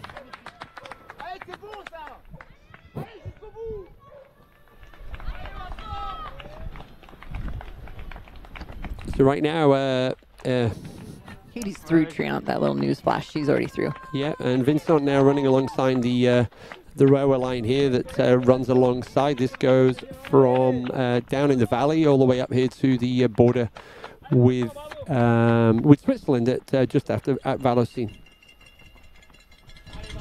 We had a lot of footage of Baptiste while the Hemmings were here, and he was just like masterclass in using the upper body for poles. Like, people use poles well, but he was definitely using the strength of his upper body to take a little bit off his legs. I saw in the chat that if used right, they can take off 30% of the load for your legs. Like, those kind of stats are kind of cool. Yeah. And so I'm curious to see him. It's estimated that he's about 30 minutes out of Vallorcine. Yep. So here we go in the men's race. So we're seeing Vincent Bouillard in the lead. Second place, also from France, we have Baptiste Chassagne. So the gap from first to second is about 30 minutes. So it's looking like pretty much a done deal for Vincent right now. Baptiste Chassagne in second place. Joaquin Lopez. Joaquin, he is 2 minutes behind Baptiste at the last checkpoint at the top of the climb. Then we've got Hannes Namberger. Hannes is 4 minutes down on Joaquin. And then, so that's your top four through the checkpoint. Fifth on the live trail right now, Germain Grangier has withdrawn. You can see that on the screen as well. That means Ludo Pomeray is up to fifth place. So that means that France are first, second, and fifth, and sixth with Arthur Joyo-Bouillon. And then we've got Manuel Anguita Bayo from Spain. Eighth, Thibaut Baronian. Ninth, Yannick Noel. So we have to jump over the page for now. So who is moved into the top 10? So Josh Wade, you are now into the top 10. So from the UK, Josh Wade just ahead of Cody Lynn from the US. Here we go. This is our 8th female athlete coming out of Champelac. Sabrina 236, la 8e. And that is Sabrina Stanley. So there you go. We haven't. I think this is our first visual of Sabrina. Actually, we've seen her moving up the rankings. So Sabrina, ninth. I was going to say according to here, Sabrina is 9th. Esther Schillag is 10th. So Esther Schillag, Sabrina Stanley 9, Claudia Tremps from Spain 8. We didn't see her come out of Champelac. No, we did not. We saw Martina Valmasoy, 7th. 6th, we have Chen Lin from China.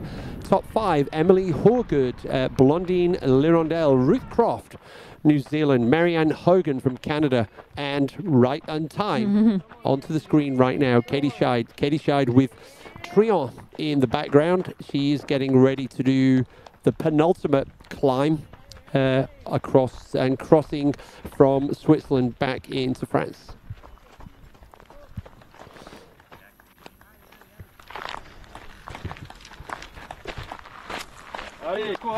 That steep one we were calling out earlier, that wiggle of a purple line. The purple lines, yeah. Going straight up. Not long in distance, but long in effort.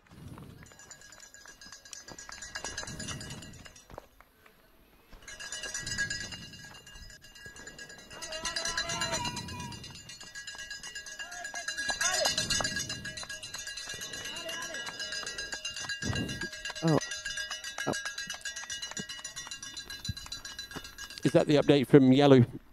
Yeah, we were talking about Chen Lin before, and how she had a fantastic Western States, but unfortunately had issues with her feet. So Chen Lin now in 6th place overall.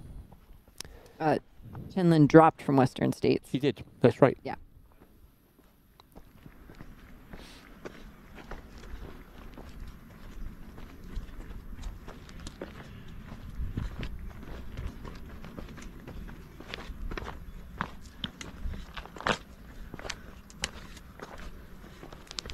So there you go, everybody. That is the climb, throwing Katie Scheid up to Les Ceps, and then across the border down into the crowds at Vallorcine. So we see first female athlete on the penultimate climb, and we're seeing Vincent beginning the the final climb up to La Flégère and then down to ultimate glory here in Chamonix.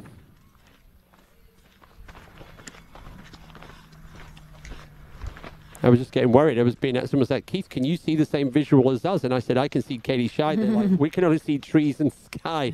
So I'm not sure what you're looking at. There's our split screen of first male and first female. Both attacking. We got to get them a little closer to La Flégère, but 2 climbs to go, 1 climb to go.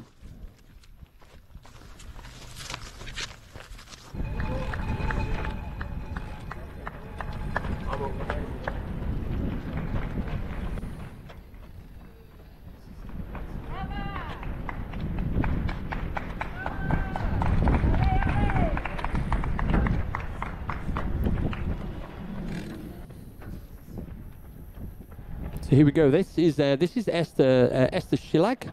So Esther, a member of the PTRA, the Professional Trail Runners Association. So Esther's been involved, as has Corinne, in a lot of the dialogue going on between the athletes and the UTMB, trying to make things better. So Esther's very active in that community, as well as having a fantastic Western States this year. One of our double athletes. Yep, Esther also trained by the same coach as Katie Scheid, so Jason Coop. We already saw Coop early this morning. We did have a Coop spotting. Yeah.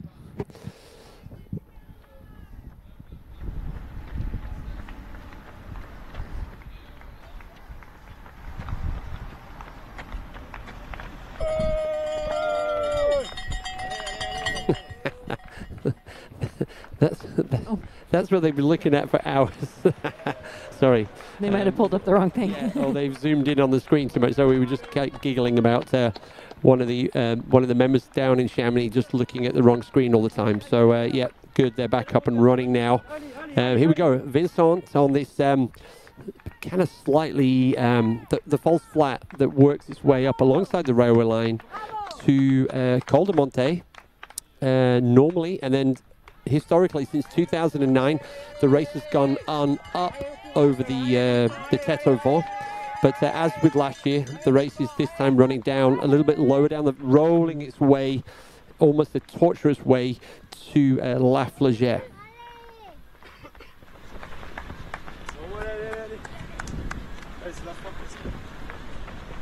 Okay, yeah, so this is we're tracking both the top 10 men and women. The podium is top 10. The prize money has doubled since last year. So there's a lot to play for here in terms of ultimate racing glory, as well as the financial reward that goes with that.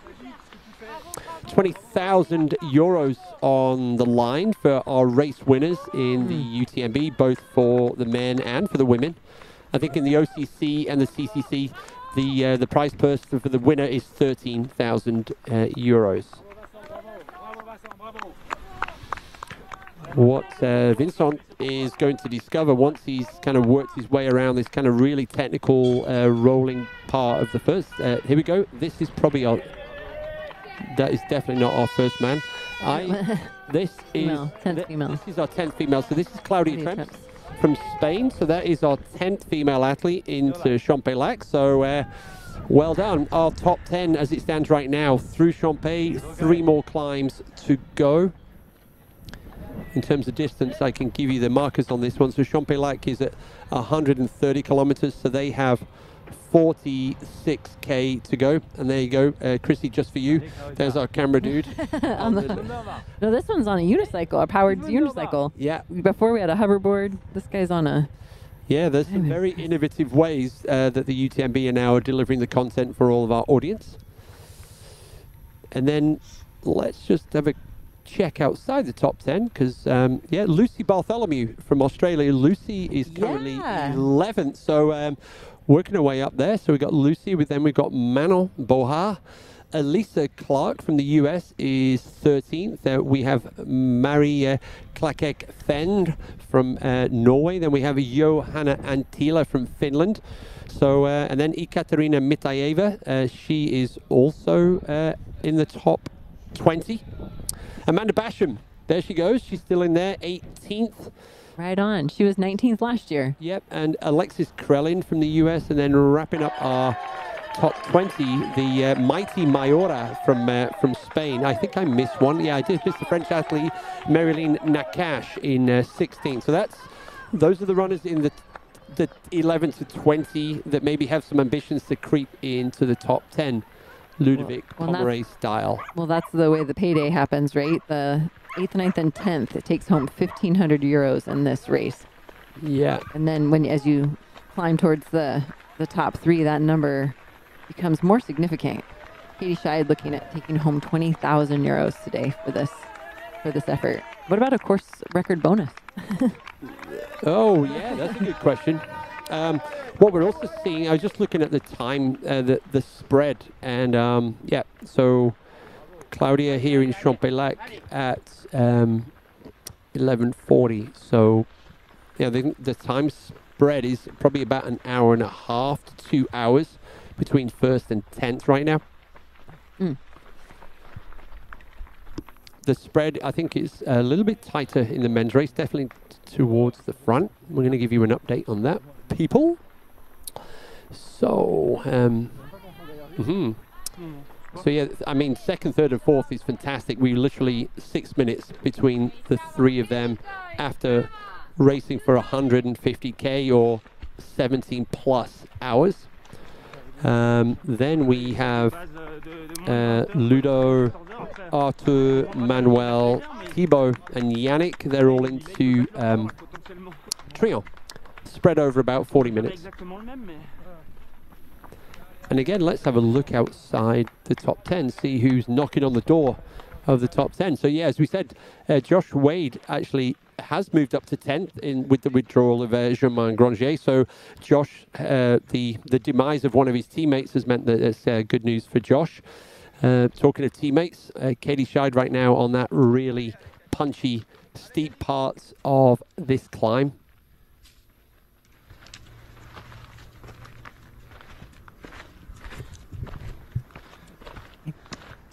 It seems like Yannick is our 10th. Because they've got him as 11. They've taken out Germain, but they just haven't updated the number. So Josh might just be tapping on that door in 11. Okay, 11. Yeah. Then we got Cody Lynn just behind Josh. Gauthier Boncarrère in 13th. Pablo Villa, 14th. Aubin Ferrari in 15th. Then we have another one of our Chinese athletes, so Luo Canois, Alexis Semenek, Yonel Manol, so he was right up there in 3rd for a long time. So our Romanian athletes, obviously, oh no, he's withdrawn. There we go. He's out of the race. And Jeff Mogavero, Jeff is 19th. And then Jusso Simparnen, Jusso from Finland. We've seen Jusso the last couple of years racing at Istria 100 in Croatia. Did that athlete just pass, Katie? I was thinking they had the camera more focused on the athlete that was in front of her. So I didn't recognize that was the first woman because Katie's in all blue and she was just hiding behind him when I pointed. Well, we can have a quick look at that. See, I didn't see the number. So here we go. Yeah, Katie's currently listed as 9th overall. I guess with the withdrawal of her partner, Germain. And there we go, there's Vincent, jumping across the two of them now. If you're just joining, we did actually, and you're like, hey, who's this guy? Well, I thought we were going to be talking about Jim Wormsley, Tom Evans, etc., etc. We got some good intel on Vincent and who he is, and I'm going to share that with you right now, in case you're interested, and also a bit more information about his wife, who's been doing the support crew for him. So here we go. I'm going to find it. Here we go. I've got it right now. Okay. So Vincent, he lives in Annecy, and that's where he trains. And actually, this year he won the Maxi Sky. He was on the podium of the Maxi Sky race, which is his local race. His wife Camilla, that's who you've been seeing in the A station doing such a fantastic job. And he's also been training with Jim Wormsley the last couple of months when Jim has been over here in France. And he does not race that often. It's just not his style. So yeah, I guess you could argue that freshness coming into this race has definitely benefited him.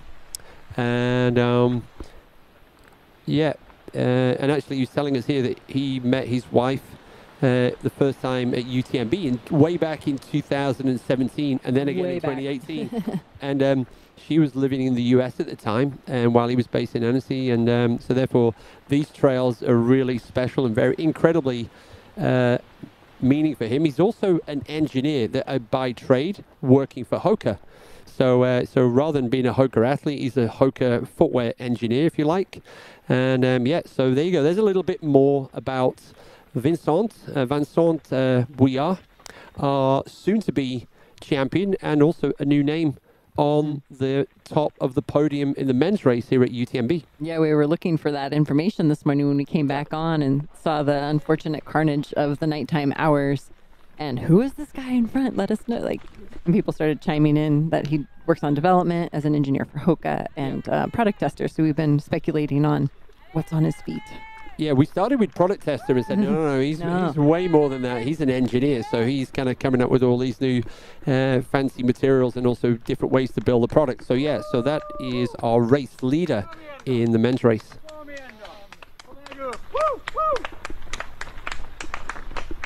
It's going to be a interesting race, 3rd, 4th, and 5th.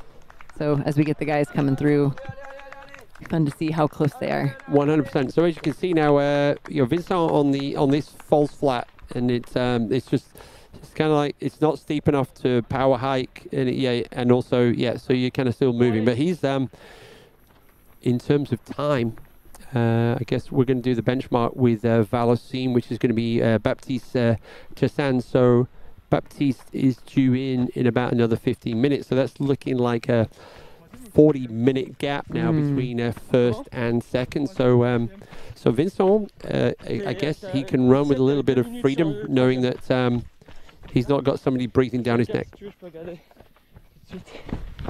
we go, Baptiste. Yeah, that long stride eating up some of that mileage.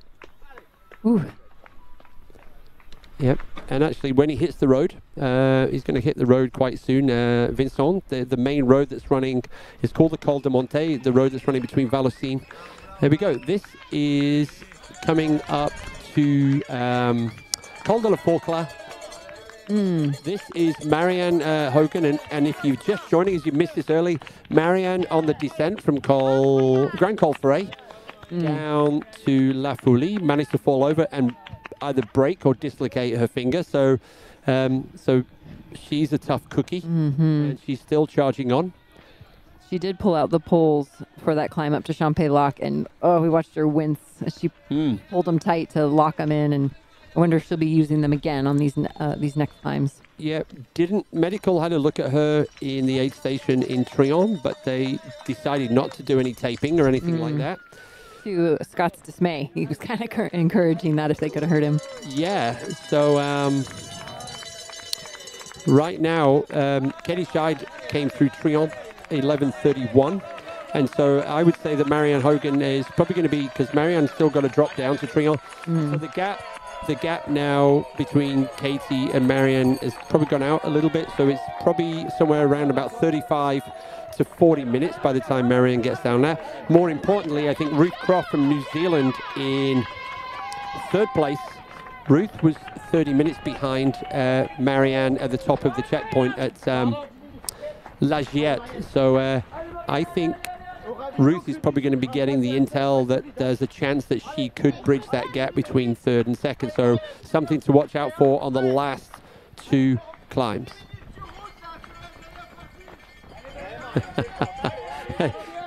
How many filmmakers does it take to 1, 2, 3? We got 5. Poor old Marianne's being chased by 4 different cameras right now. Oh, there's another one. Yeah. My goodness. One in front. Yeah. So yeah, Ludovic Pomeray on the way down to Valocine in 5th place. So yep.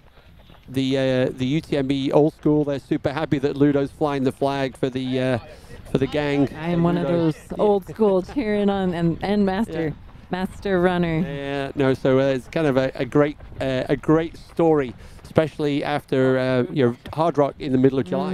So literally probably 5-6 weeks ago. 2 rounds before Hard Rock, 1 Hard Rock. 2 rounds before UTMB, pulling into the top 5. Yep. Okay, gang, we're going to have a quick break. We'll be back in a couple of minutes.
Allez, Cathy, c'est bien.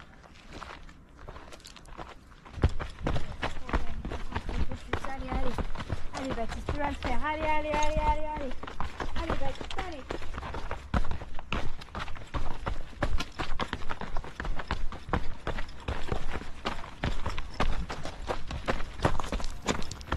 Hi everybody, welcome back to live coverage of the UTMB World Series. We're into the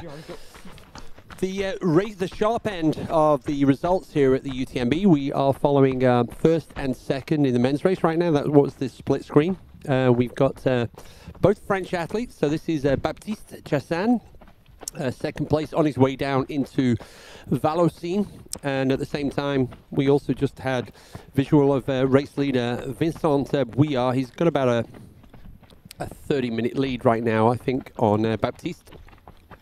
Baptiste will be getting some intel from his crew down in Vallorcine that he's got Joaquin Lopez, Hannes Namberger, Ludovic Pomeray, Arthur Joyeux-Bouillon, and Thibaut Baronian.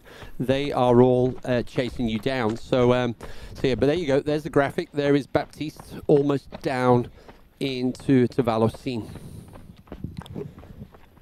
I'm sure we're going to be jumping back as well to the front of the women's race. Katie Scheid right now is hauling up the climb, the penultimate climb, Les Steps, before she drops down into Vallorcine, which is where Baptiste is right now.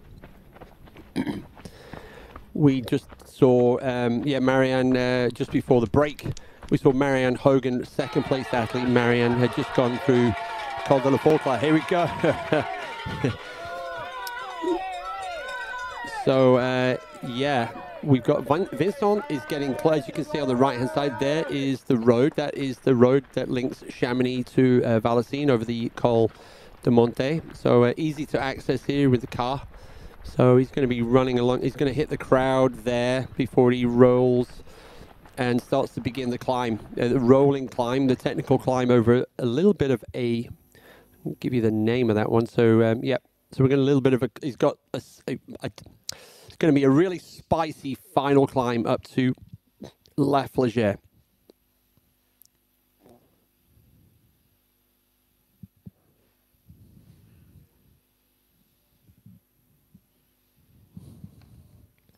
Yep, the signal is having fun. Sure, it'll be fixed in a second. So we got, so yeah, the top 8 men now have gone through the top of the climb. They've descended down into Valocine. First one through Valocine, we've got Vincent, Baptiste here, Joaquin Lopez, Hannes Namberger. And yeah, so Baptiste is 2 minutes ahead of Joaquin Lopez. Joaquin is about 4 minutes ahead now of Hannes Namberger. Hannes has a 50-minute lead over Ludovic Pomeray. Ludo's 8 minutes ahead of Arthur Bouillon. And then 9 minutes ahead of behind is Thibaut Baroni. And so right now France have got 5 athletes in the top 7, and actually 7 athletes in the top 10. So yeah, very much a French race today for the men. And the heat, it's heating up out there now. So we're into the, I think we're into the 20s in Celsius, and we're up to the 70s in Fahrenheit. Here we go. Marianne Hogan just dealing with this last cheeky little few switchbacks here on the descent down into Trillon. So Yannick Germain Grangier is stepping out of the top 10. Germain has withdrawn. And we've also got another athlete that's listed. So then that means that Josh Wade currently is 11th and Cody Lind 12th. So Josh and Cody, you are just knocking on the door of the top 10 and getting a little bit of prize money plus being on the podium. Here you go. Katie is working her way up this spicy climb.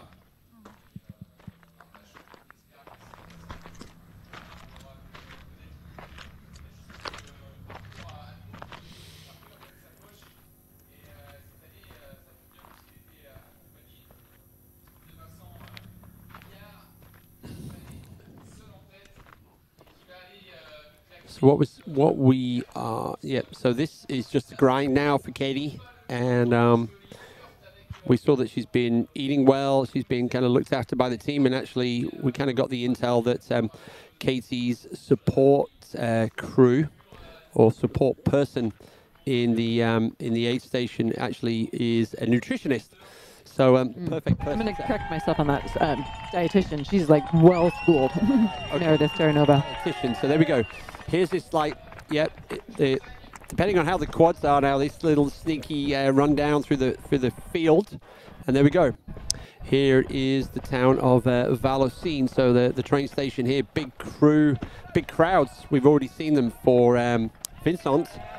So yeah, they are. Yep.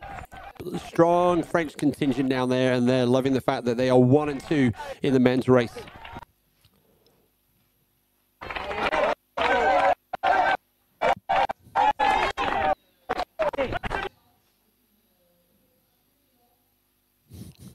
So I'm having a bit of fun with the signal there, but that's okay. I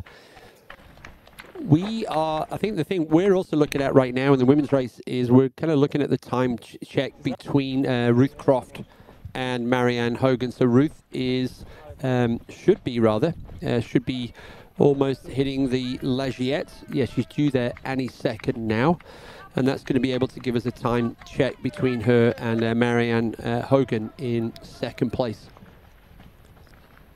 So now we're going to send Baptiste around the back of the train station, and then he's going to work his way to, there you go, you can see the cable car in the background. So Baptiste is going to drop down over the railway and then into the aid station here in Valocine. The last time that he and everyone else will see their support teams before the finish line in Chamonix.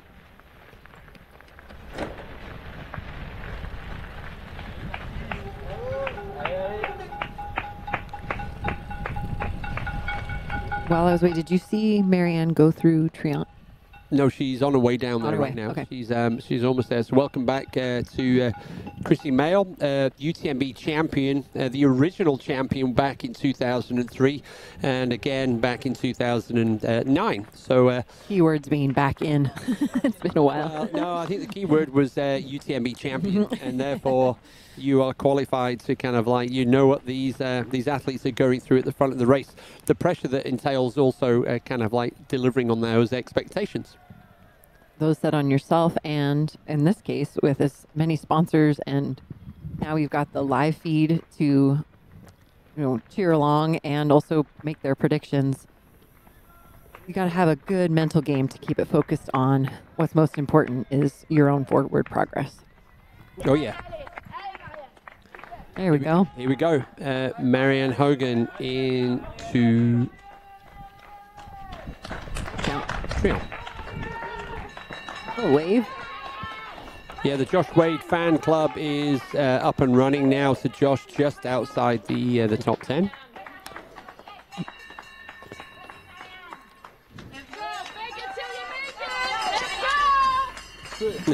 Fake it till you make it. I've heard that one before. Yeah, and Katie Scheid, as she's climbing up now to Les Sept. Katie is actually 9th overall, and actually I know that Marianne Hogan, last time I looked, she was, Marianne now is 18th overall, so Marianne Hogan is actually top 20. Yeah, top 20, and actually if I did a time comparison, Marianne, if you compare her time with 2022, she's also doing much faster time.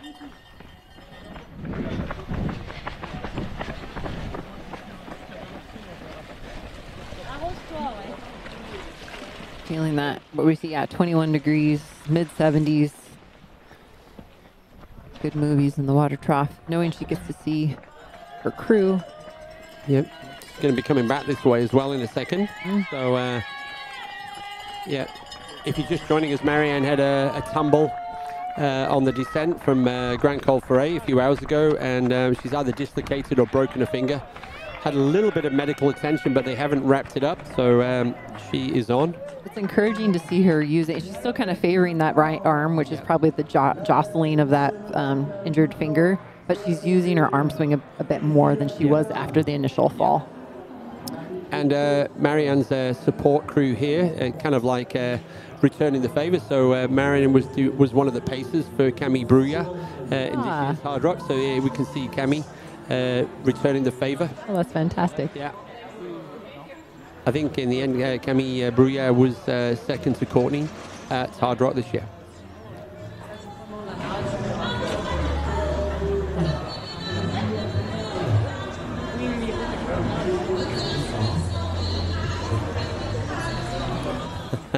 I will survive. I will survive. Was that planned? Very good, Trion. Great song for Marianne Hogan. I will survive. Yeah, that's just on the playlist by chance. Yeah. Or if they cued that. No, let's give Trion credit of the benefit of the doubt. Yeah, I like it. Yeah. Yeah, some good words of encouragement coming in. I see that Kemi looks like a bit of sunscreen on there, on those shoulders. There we go. Oh, into the aid station now. Get out! Oh, get out of the way, boys! Wow, these camera guys are they're a disaster. No, they've been amazing. They are, but yeah. Sometimes they might be getting tired too. Some of them are delivering the coverage for us, but then you've got a lot of people making films about the athletes. So there's Spot on. Yeah, there's quite a lot there. But there we go. That could have been nasty. Well, similar as you were saying, that we had 5 camera people following Marianne, and now a similar entourage. So yeah, Topher Gaylord giving us an update. The lower part of that climb that Katie's on right now is really hot, humid, and stagnant. Once you get to the top of the climb, there's a really nice, forgiving breeze. So I think Katie's almost into forgiving breeze territory. I did hear from Maj this morning on the early morning reporting in our Nuva that the athletes were really psyched on the Coke.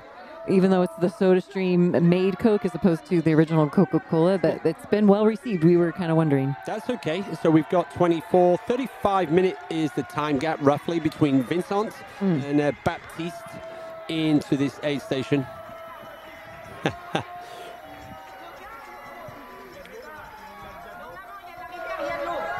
And let me tell you, there we go. Baptiste Chassan, so team Nike Trail. So Baptiste there in second spot right now. I was just looking at some of his. Baptiste was 10th at the CCC in 2022. He was also 10th here last year. Wow, the He made crowd. quick Yeah. turn of that. I would say he was about a minute faster than Vasant, but also on the hunt. Right, look at the crowd Mm-hmm. inside.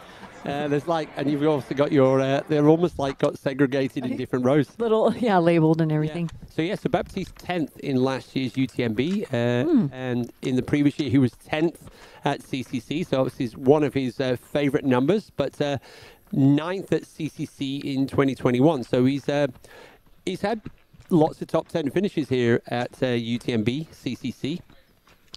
Ooh, we're closing in on 10 kilometers to go. Yep, and we've been here before, and Eli Hemming was in there. Actually, they had a slightly. They come at this in a slightly different place in the OCC. OCC, yeah. This is the same ascent that the CCC team did. The ultimate goal is all the same. They're all heading towards La Flégère, the final climb. So Vincent, is on the last climb. Yeah, last climb for Vincent. So we'll give you we're going to do a final time check for Vincent when he hits La Flégère in terms of comparing his time with the time of Jim Walmsley from last year. Jim kind of 19:37.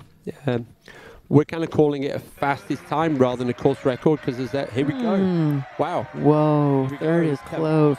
Here is Joaquin Lopez. Ecuadorian. Yeah, he's kind of training these days out of Spain. And yeah, so he's team Kailash. So, but yeah. And I was just talking to Alexandra. My brain's gone now. It's okay. It's like I'll rate the UTMB race director for Central and South America. So super happy to see somebody from Ecuador in the top 10 right now. He's been here before in terms of he's got some form at UTMB. In fact, I got some intel from Ryan Blair. And looking at his feedback on the Elite Athlete Forum, this is his wife, Corinne Forum. So we've got some great partners stepping up to the Krug job here. Yeah, 2009, he was 6th UTMB. His goal is to finish in less than 21:47. His biggest competition being himself. I haven't seen that answer yet. I like that. Well, right now, so let's see. He's going to be on a 19. Yeah, he's going to be sub 21. So yeah, he's beating his own. Yeah, 100%.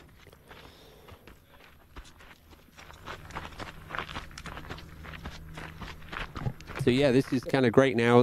They're coming in thick and fast, and they will not be the last ones coming in now. So we've got our next runner that's going to be coming into the aid station in Les Contamines is going to be Hannes Namberger.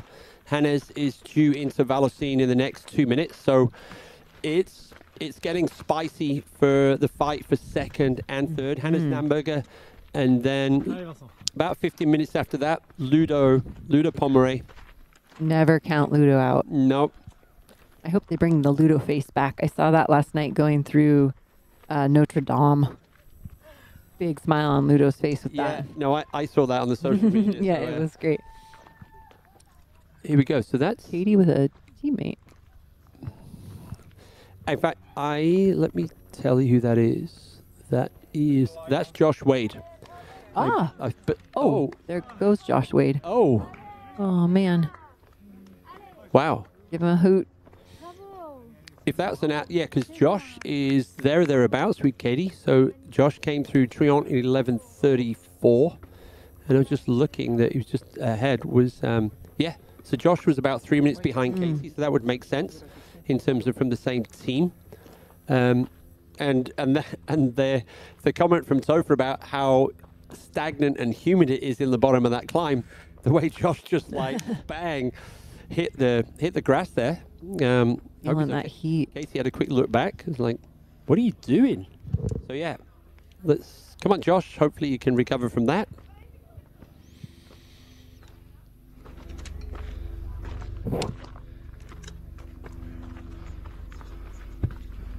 Bib number 1, Katie Scheid.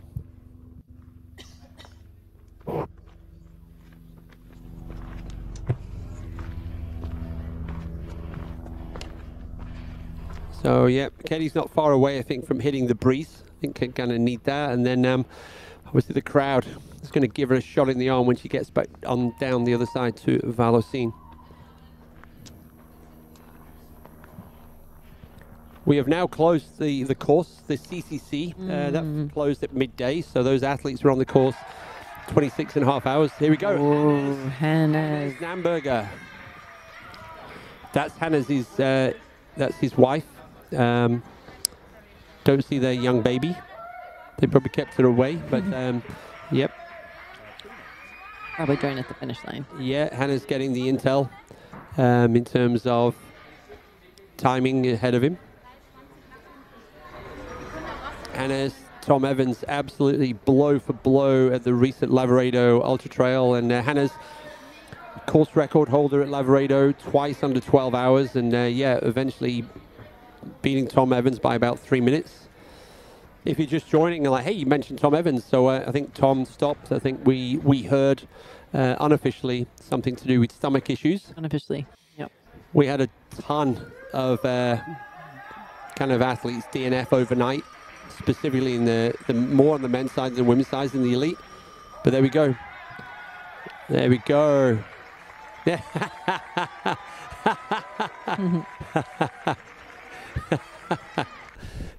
Great job. See you at the finish line, darling.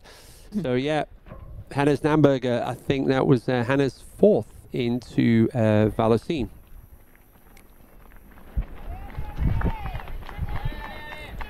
So yeah, Hannah's definitely still in with a fighting chance of 2nd overall. So Baptiste 6 minutes ahead of him, and Joaquin Lopez 4 minutes ahead of Hannah's, 2 minutes back on that.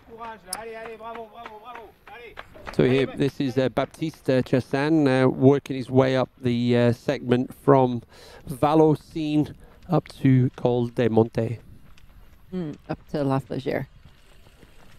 Or Col de Monte first, and then, yeah. So there you go, people. There's your update on the race leaders. So Vincent Bouillard, he's got a Vallorcine. That was just showing a 9-minute gap difference. It was more than that. Was it? No, that doesn't make sense. That's not right. That timing is incorrect. Vincent has like a huge gap. There we go. No, that was incorrect. That's why it came down straight away. Yeah, Vincent, he has something like a 35, so let's say 24, 36-minute lead over Baptiste at Vallorcine.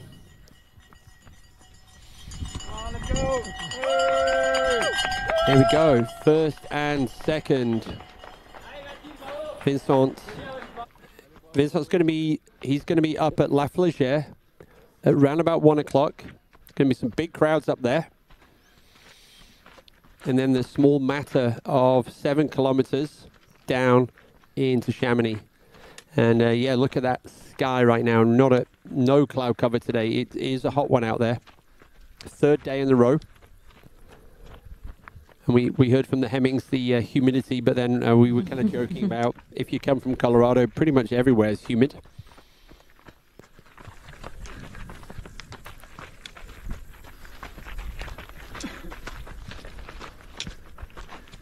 Still moving so well.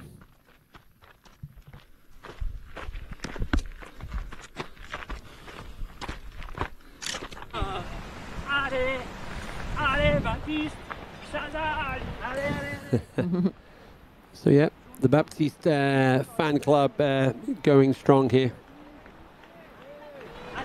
We'll hopefully be seeing Ruth in to Triant here in the next couple minutes. Oh yeah, and that will give us a real sense of the fight for 2nd and 3rd between Marianne Hogan and Ruth Croft.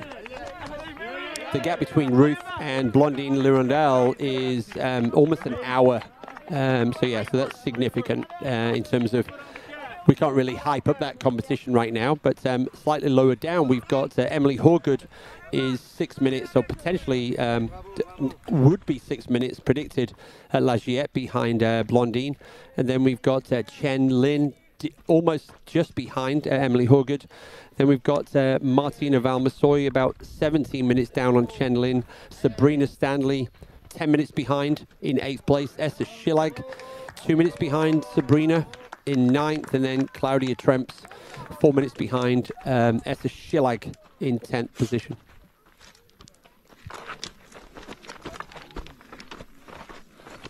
How you doing, Christy Mail? Enjoying the show? Yes, I really am, and I have a different strategy today. What's the new strategy today? It's caffeine. I was staying away yesterday, and I paid for it those last 2 hours. I even made a shout out and thanks to you for carrying us those last 2 hours, and I'm hopeful to have the caffeine kick in all day long. I got to travel tomorrow anyways. Right. Hey, Nate's asking for a bit of intel on the course change at the back end of the course here. So the race, since 2009, the race, the classic race, if the weather permitting, has gone across the Col de Monte and then up to the Tête au Vent, and then it kind of skirts along, rolling on a slightly technical terrain, straight to the La Flégère checkpoint. I think there's some challenges in terms of access currently at that bottom part of that last climb. So they're rerouting the race still up to La Flégère, but they're going through slightly lower, and then they kick up, as you're seeing right now. The terrain is rolling. Then every now and again, there's some really big boulder steps going up. There's not a lot of tree cover here right now, so this is directly in the heat. Ultimately, the goal is exactly the same, up to La Flégère. And if you're feeling good, you're going to have a great towards the top. There are 0 trees, and from the athlete point of view, if you're feeling good, you can see who's ahead of you, and likewise, you can look back down and see, are you going to be racing anybody down to La Flégère? So this slightly different variant. They've crossed the river. They're on the right-hand side of the river, working their way now up to La Flégère. So right now, that was where Vincent is. Right now, Baptiste is still on the classic UTMB course. On the right-hand side of Baptiste is the main road that runs between Vallorcine, Col de Monte, and down to Chamonix. And eventually he will be working his way onto the trail that Vincent has taken. So last year, if you want to do a straight comparison, pretty much the 2023 course and the 2024 course for the UTMB, this segment are exactly the same.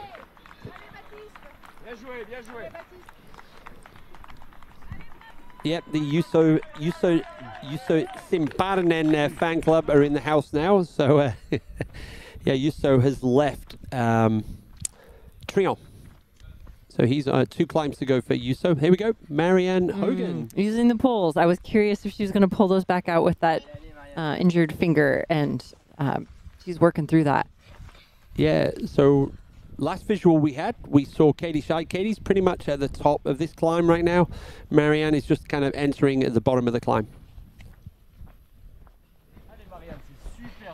Put on some coverage for her shoulders. She had a tank top on all through the night. Yeah, based on the algorithm, right? Well, in fact, we've got a straight time now, so Katie hasn't come to the next checkpoint. There we go. There we go. I was like, there you go. Marianne just entering the penultimate climb, and Katie just about to kind of crest the top of that. The time gap between Katie and Marianne in Trion was 19:32 minutes. And about 3K, but 700 meters of climbing. Yeah, and I guess we've also been looking at times.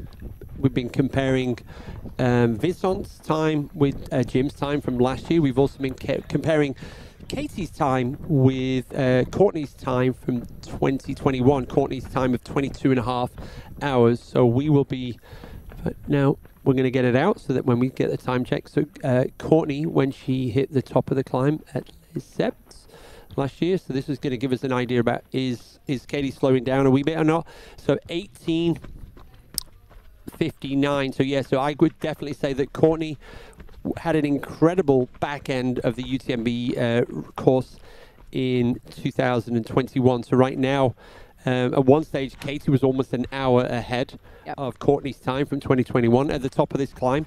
We're just waiting for the checkpoint. It was Courtney's time last year was 18:59.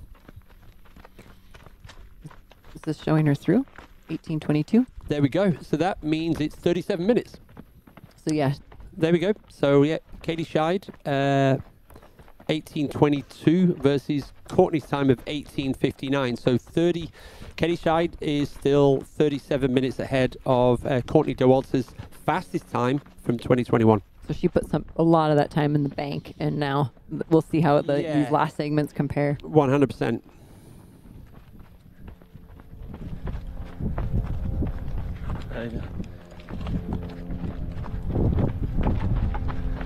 You said 39 or 37? 37. 18:22 and Courtney's was.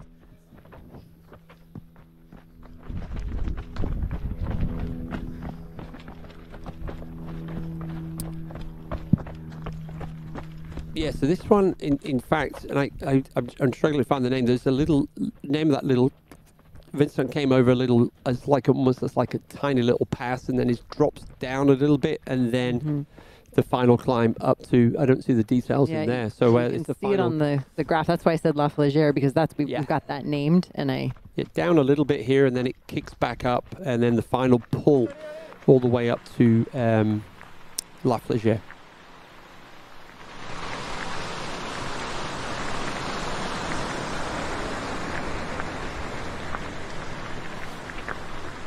You can see this grade better on the profile. The camera makes it look pretty flat, but they are climbing right now and trying to find some leg turnover to chomp through this.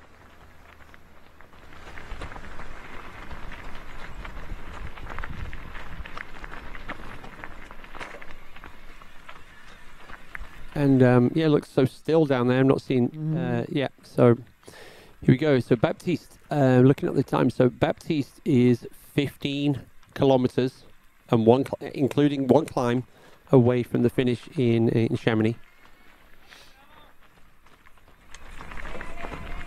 Climb that got a lot of people's attention, especially the leaders in OCC and CCC. 100%. Just wanting to get to that final top, knowing that we were saying the gravity of Chamonix pulling back down. And Eli said, yeah, I was looking for it and needed that gravity. Now, it was great to see Eli and Tabor Hemming in the studio this morning, as well as Scott Jurek. And Scott is going to be coming back at some point. Did you hear from the other person? No. Our secret guest. Okay. Yay! Hello.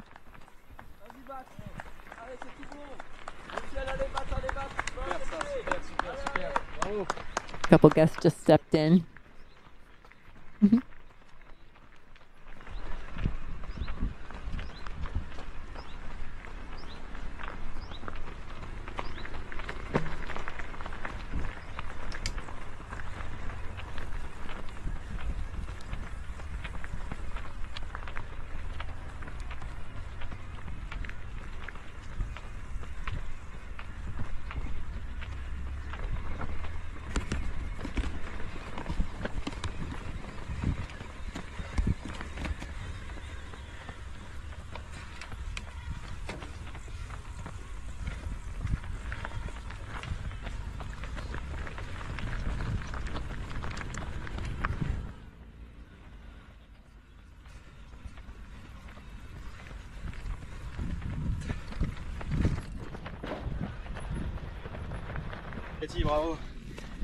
There we go. Pivoting back over to Katie's climb.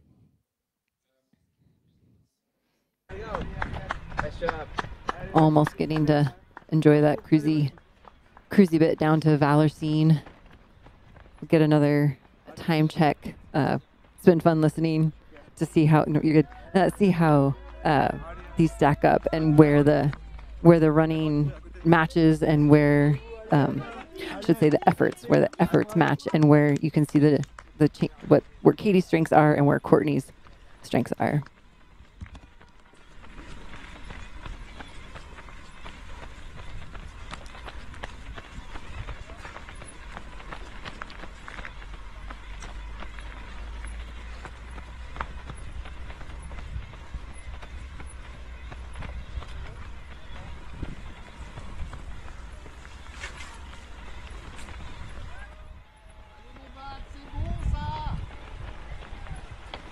Allez, bravo mec, c'est géant. jusqu'au bout. C'est top ce que tu fais.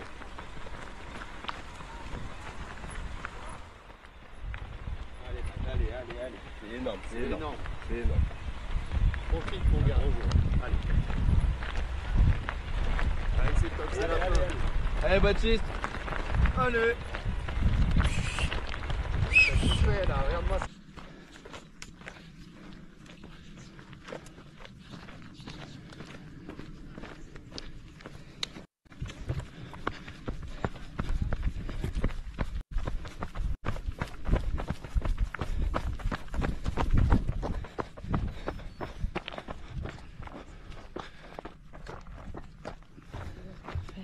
Ouais, je t'entends, Tom.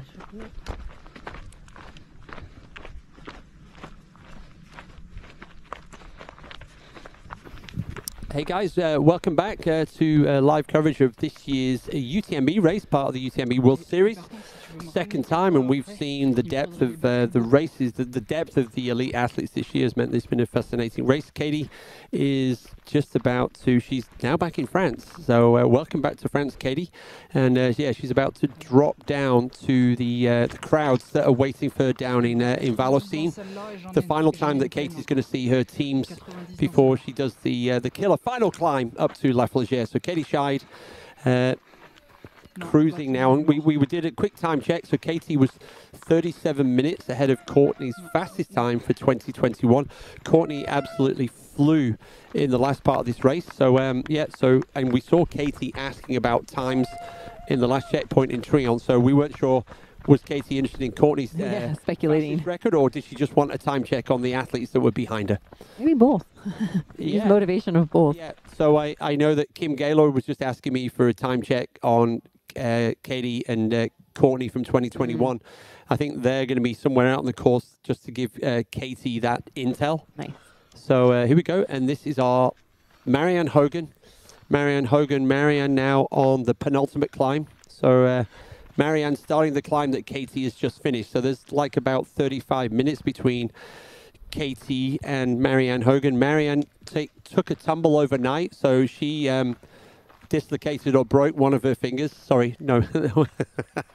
Sorry, we just got some wonderful South African journalists in the room here right now. So we've had some great South African gifts in the chat all weekend. So they've been cheering Tony McCann. In fact, at one point we were going to have Tony McCann in the studio this morning, but I don't know what happened. That was coming from the headquarters team. Yeah, but there we go. So actually, Eli and Tabor hinted in that was also during the CCC award time. So Tony couldn't be here for that. Yeah. So he needed to be out there. So here we go. Katie is definitely obviously on a more runnable section of the course now. Marianne is in that really steep climb, that's penultimate climb, and it's got steeper over the years the way they've actually changed the course. So there you go. Katie's got her running legs on again. And all of the concerns beforehand about, Katie running Western States, running so well at Canyons, and so close to UTMB, was that going to be, was that going to count against it? Quite clearly, we have a clear answer to that right now. Absolutely not. Were you on when Scott and I were talking about whether Western States is a warm-up race or a detriment? Maybe for Katie, it's a warm-up race. Yeah. I mean, and this course, we kind of. Wow, that's a beautiful shot. Yeah, so we are... That's still Katie. Yeah, there we go. There's Katie now. She's just coming up. This is a great shot. Yeah. That is gorgeous. Don't even remember ever seeing this shot before, so this is kind of a good one. There we go. Hey! The legend that is Ludo Pomeray, 5th place into Vallorcine. He's got actual cola. Well, he's got his support. He's got his crew. Yeah. I would have loved the crowd. I'm going to let the crowd when he leaves here is going to be insane. They are absolutely going to be cheering Ludo on like crazy. 4th, man. 4th. Is that right? Hang on. What's going on there? No, because we saw Hunt. He's 5th. He's 5th. Yeah, we saw Naumburger leave. So. Hey, yeah. So Maine. Good morning to the gang in Maine cheering on Katie Scheid now. So yeah, our friends on the New England runner. Yep. Yeah. Also, I think that's Doug Meyer kind of territory as well. Definitely. Yeah, they have that in common. We were talking about that earlier. So yeah, no, Ludo 5th place into Vallorcine. Ludo is, Yeah, that's not time. There we go. And then we've got... This is third place. This is Joaquin Lopez. Ah, yeah. Almost, he's almost at the road now. This is the Col de Monte. So first time we've seen this. We haven't seen this from the other athletes. About to hit the road. Then there's an old asphalt road to the left. And then that's where you see the change. So the gang were asking us about this in the chat before. Talked to us about the changes of the course. So here we go. So Joaquin now, he's going to go around to the left. Then eventually, it's a slightly, I think they head down as if they're going towards Argentier, and then they make the cross of the road. And it looks like they blocked off all the parking this year, because this used to be obviously a good place to park. But yeah, so there you go. There you go, Hannes Namberger and Joaquin Lopez. That is third and fourth. Really, really close. And then we've got Baptiste a little bit further up the road. In fact, oh yeah. Cameraman. Oh, right. You're doing the pointing thing too. No, I was just like, he looks incredibly fresh, and that's why. So well, and yeah, I mean vest, and but if you look in his, I guess left hand, we got a camera. Yeah, 100, yeah.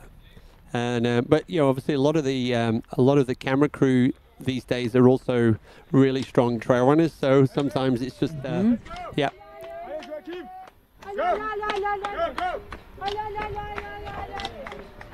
Yeah, so there's somebody there that knows who it is, so giving him the full support. There we go, and literally we were just here a minute ago with Joaquin, so this is probably a 2-3 minute gap between Hannes in fourth and Joaquin in third place, battling out for the top 3 podium, whilst even though the full podium is top 10 here at UTMB. This is where the payday becomes more significant. Fourth to third. Fourth is 6,000 euros. Third is 8,000 euros. But then that second place almost doubles, 12,000. Wow. So like these seconds and minutes really start to add up, like the financial aspect, which was not hasn't always been a part of the sport. No. So there you go, the crowds here at the top of the Col de Monte. So we're going to see now, I think it's, yeah, we work on this little single track on the left, but a little bit further. And then they will make the cross onto the other side.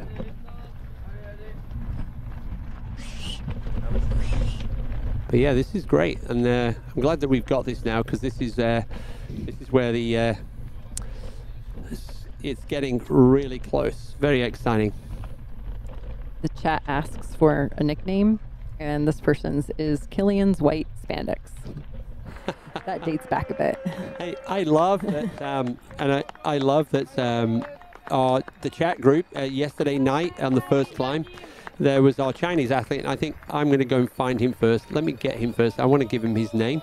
I know he's now referred to as Jacket Guy in the chat, but we think we probably should give Jacket Guy his full-blown name. So I think he's still going, and that was the big challenge. He's DNF'd twice before. There we go. So Zhao Jiaju, Jacket Guy to the friends. So early last night, he was first over the first climb.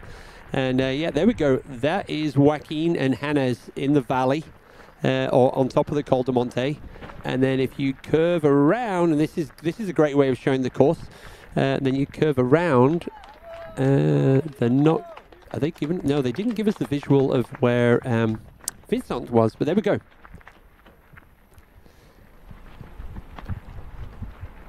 There you go, great view for Joaquin Lopez now from Ecuador as he kind of works his team Kailash as he makes his way, heading on the way down now towards Argentier, but he's going to make a dive right quite soon and begin the climb that our race leader has been on for quite some time now.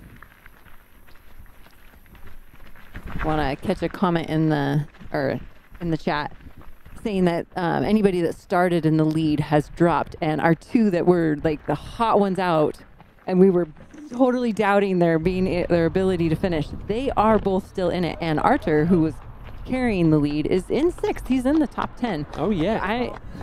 There was a lot of questioning, oh, these guys that are taking it out too hard. Those two are still in it, and we did see a lot of carnage overnight. Both are true. Yeah, there was the other. I think Martin had the other fact that if you change your t-shirt like Contamine to a long sleeve, you normally finish the race. That theory completely fell apart last night, I think. But there you go. It stayed a lot warmer last night. Yeah. So I mean, I think earlier in the year, Hannes was definitely a little bit worried in terms of injuries, and then Lavaredo definitely gave him a huge shot in the arm, and so yeah, so this is another great performance from Hannes in terms of UTMB finishes. And Hannes is starting to have a really positive love affair with UTMB. So last year, Hannes was 8th. And then if we kind of scroll down, he's up his UTMB qualifying races. He's been having a great time there. And then he was also 6th back in 2021. So right now he's up to 4th. So progress over perfection.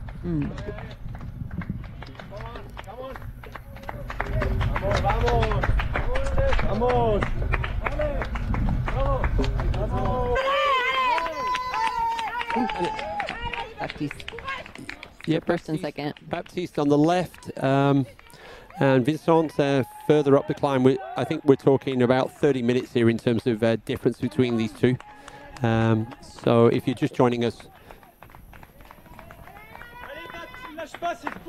yeah, we're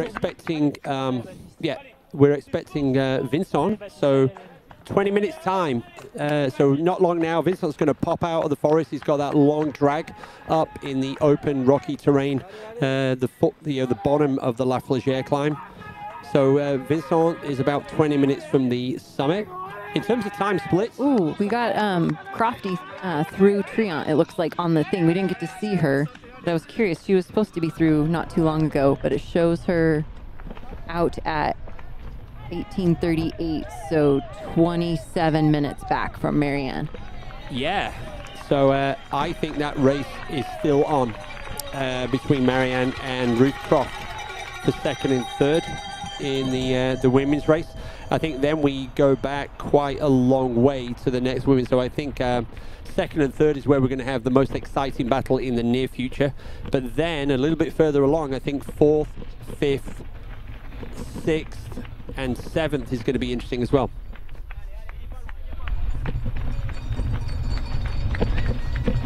Yeah, 7, 8, 9, and 10 are really close. Oh yeah. 4, 5, and 6. Looks like. Yeah. Yeah. Plus, there's always the who else is knocking on the door. Oh yeah. Top 10, and that's going to be an interesting dynamic as the day goes on here today. So we're expecting our race leader into Chamonix around about 2 o'clock. Jim's time from last year, 19:37. So that would get anybody into Chamonix 1:37. There we go. We're talking about our original race leader on the first climb. So another French athlete in the top 10, Arthur Joyeux-Bouillon, team On Running. Knocking on the top 10 door for women, Lucy Bartholomew. We saw her leave Champay-Lac, looking pretty good.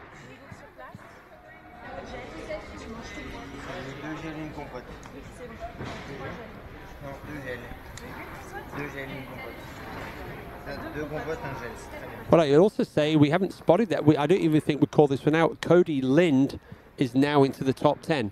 Oh, we haven't called that yet. Yeah, no, we haven't. I just see at the top of that the climb that we saw Katie on. So Cody Lind now has moved up to 9th overall.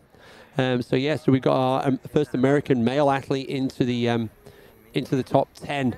So that's a new addition. So and Cody's passed Yannick Noel, and I think I actually get a sense that that climb was pretty tough for Katie. So yeah, Katie now dropped down to 11th overall, but just kind of the bucket splash. Yeah, don't get the feet wet. 100%. So yeah, so Katie is in Valacine in about 30 minutes. There we go. There's the railway line on the right-hand side. If you heading to the top of the screen, that's Switzerland. South or bottom of the screen, that would take you back to Chamonix. And that's where our next athlete's going to be heading. There's someone. I think that must be Arthur Joyer-Bouillon. He just come out of the aid coming station. out of these. Yeah. In the past, the race used to go across the railway line, so there was always that chance that the barrier would come down. I have a photo of that. Yeah, yeah. So now the course has been, over the time, they've redeveloped Vallocine, and so now there is a footbridge. So that no longer is an issue.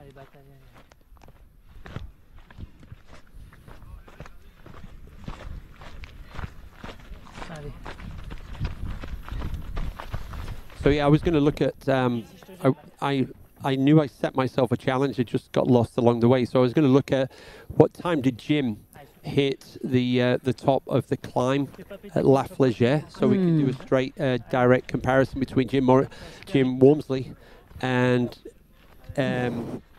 Vincent. So let's give you that time right now. 18:58. It's going to be close. Yeah, he had 6 minutes, and it was pretty much tied up. And so now we'll see if he's maintaining or gaining or losing. We'll see. Okay, we're just going to drop off for a quick break. We'll see you in a couple of minutes.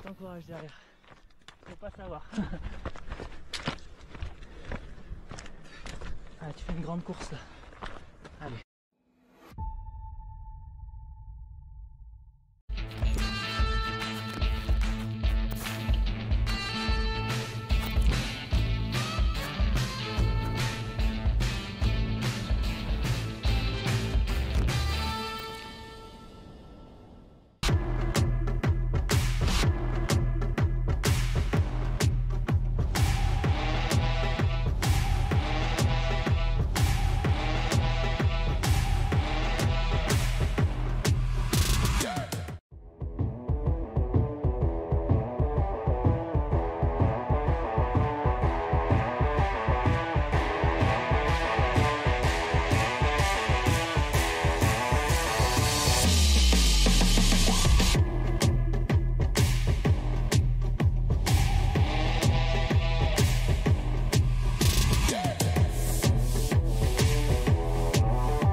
Allez, super, mec. Accroche-toi. Hey gang, welcome back to live coverage. We're at the front right now on the screen. We are at the front of the men's race. So our race leader, Vincent Bouillard from Annecy, is on the final climb.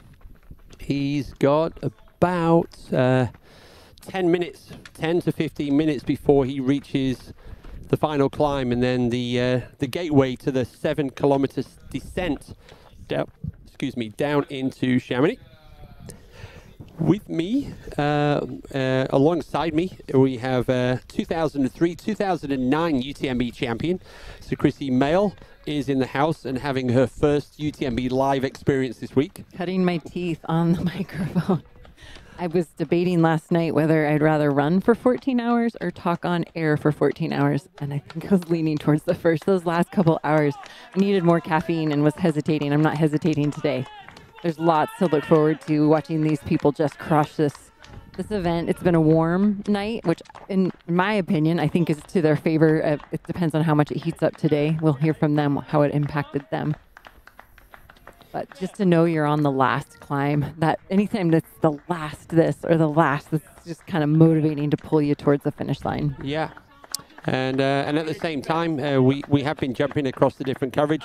So right now, if you're just joining us, so Vincent is way out in front we pretty much say the same in the front of the women's race in terms of Katie Scheid. In the men's race, the battle is on now for 2nd, 3rd, and 4th. The top 10 is considered a podium, and there's also an increase in the cash, double the prize money of the previous year. In the women's race, Katie out in front. We've got Marion Hogan being chased down by Ruth Croft. And then we've also got a few other micro races going on in that top 10. And we've also, and in both races, we've also got people knocking on the top 10 door. So that's still an opportunity for 1 or 2. So we're definitely going to be stretching this out and making it exciting enough. Or we're going to do our very best to do that. So this is our 2nd place man. So the Baptiste Chassan, he's also begun the final climb up to La Flégère. When the Hemmings were with us earlier, they were noting, like, they just got their first pair of poles that they bought this week, being in France, and the usage of poles by Baptiste, like, really leaning into them. So if you want to learn how, watch this guy. There you go. So the name of this little cheeky climb, kind of up and then drop down, it's at Très Le Champ, and then they drop down again. We already saw Vincent, and I think there was Baptiste. First time we've started to see the athletes now, you know, the last climb, they're trying to protect their position as well as attack the runners in front. So Baptiste just having a sneaky look back down. You can't not. It's kind of like you just got to know who can I see. So yeah. Can I see if I can see? Closing in. Wait. What? Yeah, or sorry, yeah, closing in on like 12 kilometers to go. Yes. No, I heard closing in. I was like, oh. Yeah. Sorry, on distance. I'm trying to do math at the same time as I speak. Right. Here we go, people. Katie moving. Katie Scheid on a section of the course. She is now rolling her way down to Vallorcine. So Vallorcine, kind of the ski area of Le Tour, if you know and Katie's now running on the what would be considered the backside of Le Tour. Oops, I said backside on live UTMB live. There we go. So the backside of Le Tour.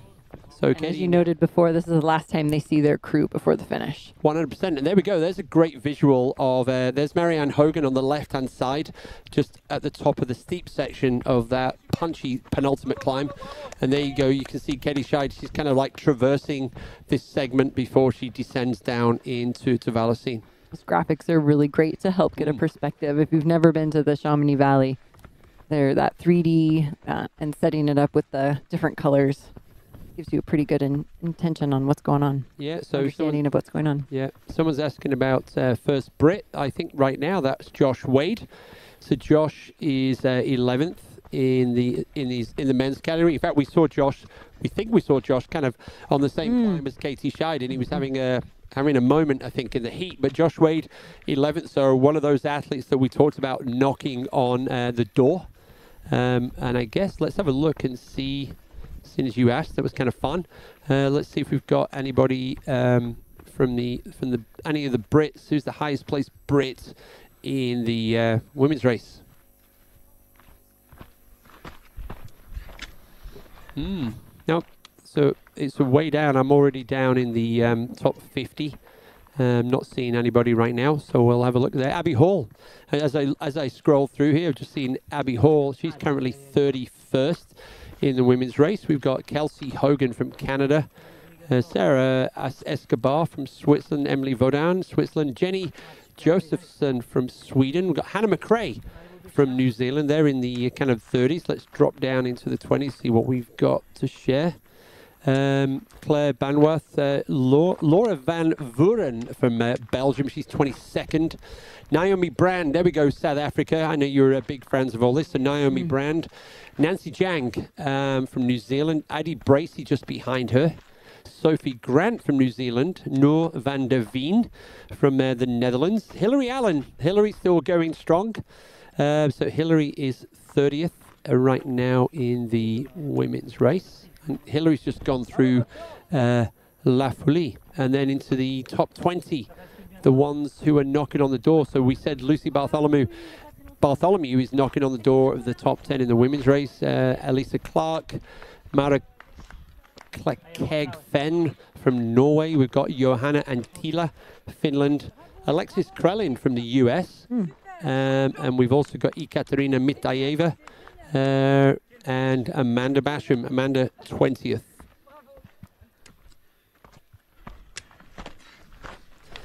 Here we go, Vincent and Baptiste. Here we go. Gotta love those routes on this section of the course, and this is pretty much the kind of terrain that they're going to come across on the descent down into Chamonix as well. Yeah.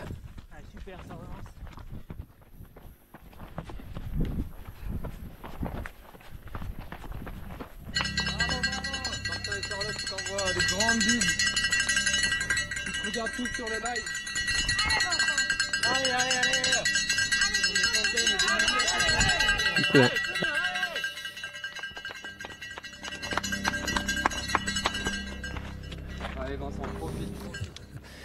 So I was just getting some fun intel about Josh Wade. So apparently Josh kind of pushing lawnmowers up the hill in the Lake District.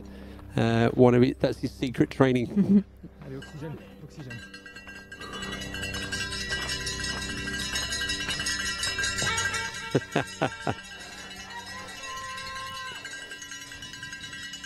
You know something I've learned about you this weekend, this long weekend, Keith? What's that? GIFs make you laugh. I don't think it matters what shows up, just the animation or something. There's like this giggle I hear out of you when I look over and you're checking out a GIF. Easily pleased. I like it. That and dad jokes.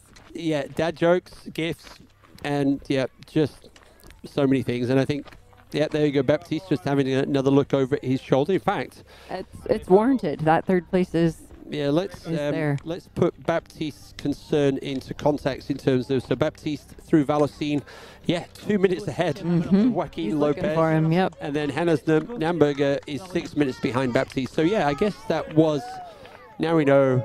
And also what we do know is you can hear the crowd cheering for the different runners. Oh, right. As you're going up, you can take that as a marker in time. Yeah, and as soon as you hear that forces you to look over and go, what is going on? So here we go. This is Thibaut Baronian. I believe that Thibaut, teammate of Marianne Hogan in the Salomon team. Thibaut and Marianne Hogan, they also train together. Seventh. Thibaut's our 7th athlete into Valocine. Actually, I've got some. I think I got a bit more information we can share with you about Thibaut. This is his first UTMB, and Thibaut was 4th at the short World Champs last year in Austria. He was cross-country skiing. That was kind of his first thing. So maybe we'll see a little bit of solid pole action on the final climb coming here. And I'm interested in this kit. It looks like the shirt is designed to somehow accommodate the pack, or am I just making that up? You see how the black goes over the white? Yeah. That's interesting. Yeah, maybe protect chafing? Yeah, well, maybe that's well, there you go. Thibaut was also 3rd at the CCC and 2nd at CCC in 2000. Second at OCC in 17 and 3rd in 2016. So yeah, so he is he's got some form. But here we go, Ludo. Yeah, and it might be the camera angle, but there looks like there's a bit of a lean going on there. Yeah, Ludo, course record holder from this year's Hard Rock 100, former winner of the UTMB, coming from 50th place all the way through to 1st. I think it was the camera angle. His shoulders are a little tight. Yeah, and Ludo was 49th at the top of the Col de Vosges, so the first climb here at this year's race. So Ludo is flying the flag for tenacity, resilience, and never ever giving up. So yep, Ludo Pomeray team HOKA. It was stated that Ludo just shows whatever he's feeling. He's not the one to hide it. So. Yeah, I know that was my favorite quote of the day so far from Debo. Dylan Bowman was kind of saying, I saw Ludo, he wasn't looking good, which means only one thing, he's going to win. So yeah, exactly. That's Ludo's race face. So yes. Okay, it's confirmed. I just checked out Amanda's Instagram as well. Thanks for the tip in the chat that she has decided to to drop. She fell hard on her knee last night, kept going another 40 miles on it, and then decided that she needed, I'm very irritated and needed a beer. Right. We also see on the screen right now that, you know, I guess the fact that we're announcing that Ruth is just about to arrive in Trion, I guarantee that if I was in the chat, I'd be like, does that mean you're going to show Ruth at Trion? I sure hope so. We don't know. Let's see want it to. Our production team are going to do in a second. Yeah, Ludo.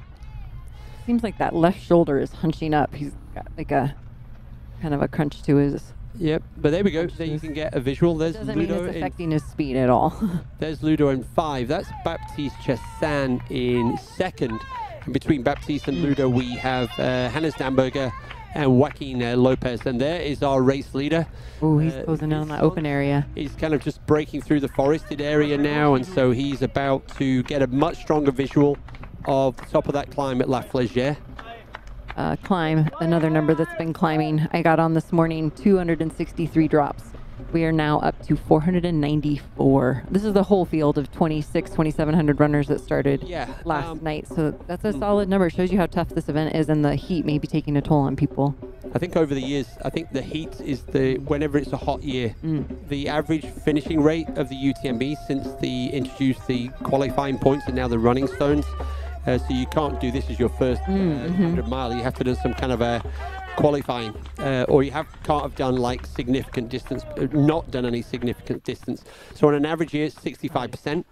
But on the hot years, more than the cold years or the wet years, the hot years are the ones that cause the most damage, the heat. So 65%, that's your benchmark on an average year. Average year. Slightly higher in terms of completion rate in the OCC and also the CCC. There you go, people. That is what our race leader Vincent can see now. He's out of the trees, this kind of service road up to the ski area. So this is the ski area in the winter at La Flégère, connected with the Brevant above Chamonix. So yeah, here we go, still in first place. And actually we were looking at a time comparison between Vincent and Jim. And if I'd been really smart, I would have written it down, but I forgot. So let me just dig up that. La Flégère? The time split against Jim from last year at La Flégère. Here we go, 18:58. So yeah, so I think Vincent slowing down a little bit now. But understandably, I think the heat is causing the damage.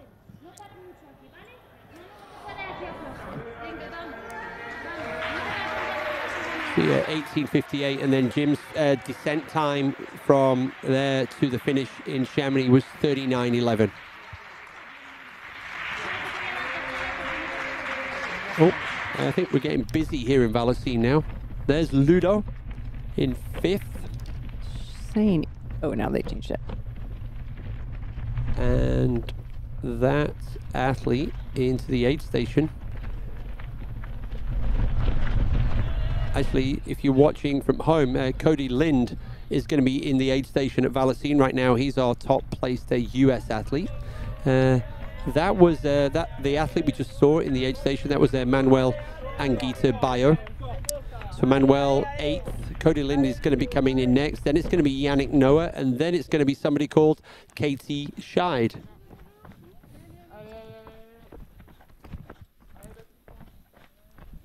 Allez, bah, tu es en live là. Allez, allez, allez.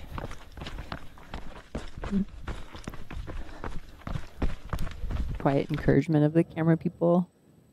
Here we go. So there's a bit of a crew here, and look at the crowds up there. Yes. Further up, the La Flégère crowd. It's always easy to access. You can either walk up from Chamonix through the La Floria Cafe, or you can just take the cable car. So easy access up here. Maybe if you want to escape the crowds that are now gathering down in Chamonix.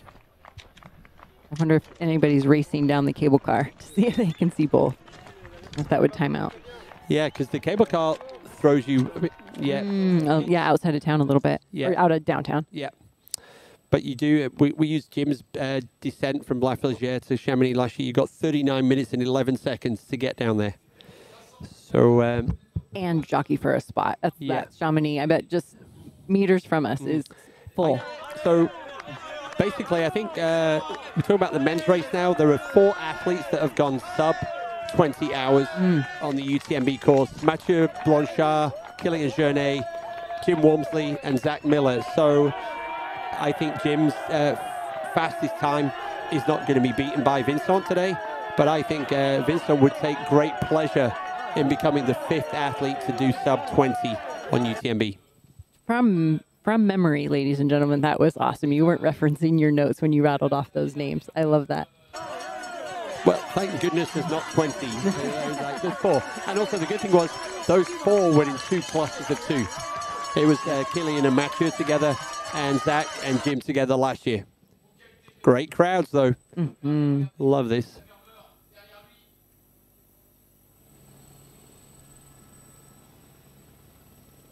This is cool along this section of trail. They can move along with them. There's enough people to create a scene and enough space for everybody just to keep going. This is good. Well done, gang, for getting out there to cheer our runners.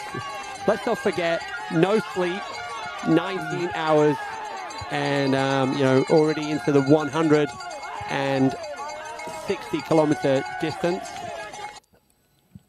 Nearly 10,000 meters of climbing. Wow. So yeah. 176 kilometers in total, 9,915 meters. Pat, I totally agree with you in the chat. We're trying to call it a fastest time rather than a course record because there's so many little variants. And I think anybody that does sub 20 on any of the variants, we're really like, yeah. So I think Vincent still has a chance to do that. I think that's his secondary goal right now. I think to be the UTMB champion would already be something maybe beyond his wildest dreams. I don't know. Well, going into last night, it was kind of beyond the dreams of a lot of us. Nobody was talking about this guy on the UTMB index or the top athletes that were noted. So that was a fun wake up this morning, and to watch him just keep pushing and carrying it on. Yeah, what I can tell you is there are currently there are 12 female UTMB legends and 11 male UTMB legends. And what I mean by that is individuals that have won the race. Some of them have won it multiple times. So right now, Vincent will create a little bit of symmetry there. Yeah. We're going to have 12 UTMB legends. In the women's category, it's looking like we will stick with our 12 legends because Katie Scheid is looking like a good chance to win that. But look at the crowds here lined up on the top. Oh, it keeps building. And actually, yeah. Compared to the OCC and compared to the CCC, this is the largest crowd. Of course, it's Saturday at UTMB. I would take bets that there are OCC and CCC finishers standing on the top of the La Flégère because they know what it's like to come up over that climb, and they could give that cheer back down. But this is... And it's probably, outside of the French athletes, like, who is this guy? Yeah, this is amazing. Hey, we love surprises. Yeah. Wow. That is well done, Vincent. And this last climb is savage. Michel Paletti's just got a little wry smile on his face, the race director, and he's also kind of like really crafted this course over the years since the beginning back in 2003. And if you know any history of the race, Michel Paletti ran in 2003. He's run multiple editions, but he was on that first year. He was, and you and Michel, did you finish together? No, I ran with him out of Triant. Yeah.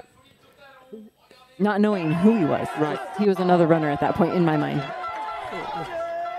There we go. Get him up that climb, people. Yeah, this is fantastic. What a great view. Look at this, like the Pied Piper leading so many other people up the climb. Yeah. Getting narrower and narrower as the people don't fall off the side. Nico Miramon right there on the right. Yeah, Nico, one of the co-founders of the HOKA brand. So Nico has done this race many times. In fact, led for the first 135K one year. Right.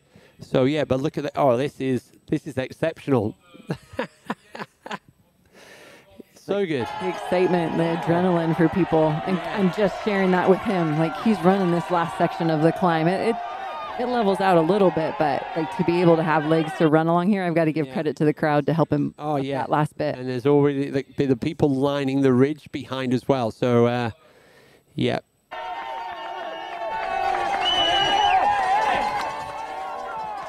So Vincent's last chance to grab something to drink. He has got plenty of time to enjoy the descent. He will be probably getting a bit of intel if he's interested. He has got 49 minutes to get a sub 20 hours on the UTMB. And you had written down Jim's split, so he's about 12 minutes back from Jim's split.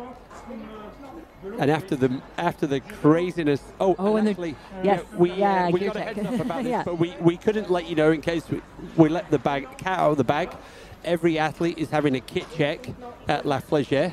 They have to show all the pieces of their mandatory equipment. Yep.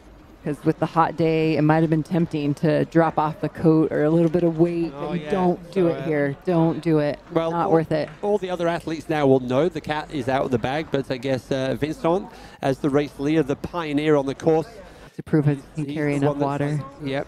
Because I bet they had to carry 2 liters with the heat. No, that was in the OCC and CCC. They weren't calling that for this one too. Okay. No, yeah. I think it's the ability to be able to carry 1 liter. You don't have to actually physically have that amount. Yeah, just the ability to carry it. Looks like they're questioning something.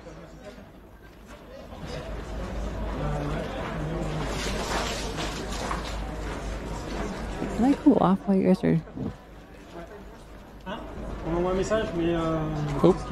this looks interesting. I think they're questioning its water capacity. He's got everything else. And they were kind of hanging onto the flask a bit. J'ai posé ma 4e à Valorcy.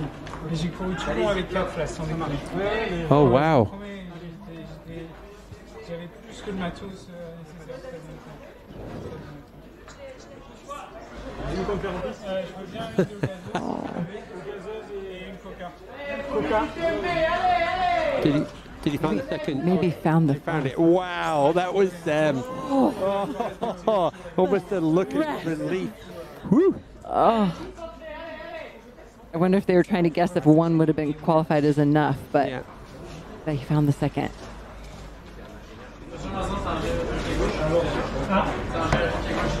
Okay.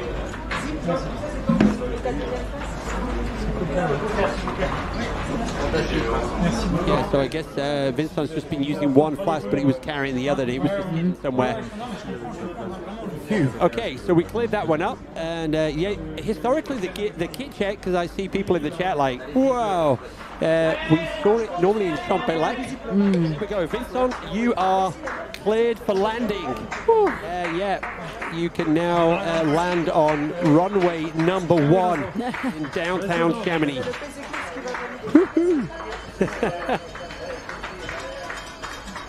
We even saw that kind of look of relief on Vincent's face. A picture of something. No, let it go. We want him to have a chance on a sub 20.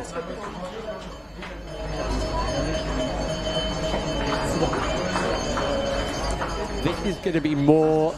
This is fine. Vincent's got plenty of time. Yeah. This is going to be more stressful if there's 2 people together at the top of the last climb. Right. I hope they have a couple different tables set up for that, because that would be unfortunate to have that be a decider. And if he was as close to Jim's time as he was before, that also would have been a bummer. There we go. He is out of the aid station. And now, certainly for the first part. Here we are, 1:15 Chamonix time. Here we go. Enjoy that descent as best you can. It's whatever you've got in your legs, it's time to give it here. Yeah, the poles are away. That is the last time that Vincent's going to see his poles in today's race. And away he goes.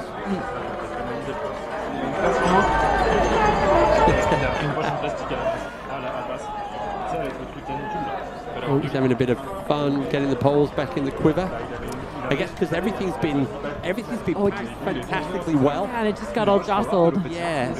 You've got time, Vincent. Just be careful on this. This is the This is probably the steepest part, like on the ski area, like literally going down the piste. And yeah, I think because the pack was being beautifully done all day, and then all of a sudden, yeah, take it out. There we go, 7.9K. Yeah, just carry him. I wonder if he has a lower. I do. It's nice to get rid of him if you can and not carry him in hand. Yeah, well done, Vincent. He's kind of like a cool head.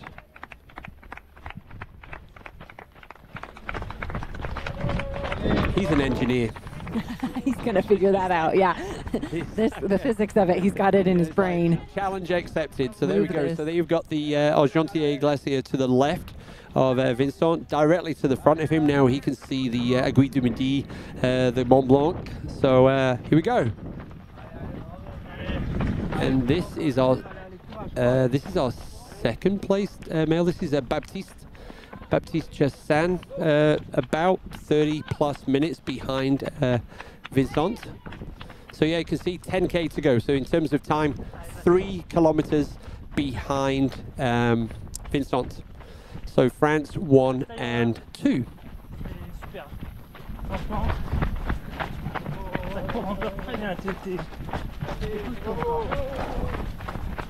And while we've been the excitement of the gear check. Whew. So Katie Scheid should be landing in Vallecine shortly. Yeah, so we definitely will have the cameras on Katie in Vallecine. And I guess I kind of felt that was probably a tough section for Katie in terms of time. So I'm going to get ready with our time check, comparing Katie to Courtney Delwalter from Courtney's fastest time from 2021 into Vallecine. Here we go. 1951. Oh, yep.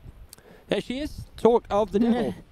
And Marianne is also on that side of the climb now, too. So working her way down to Vallecine, but much closer to the top.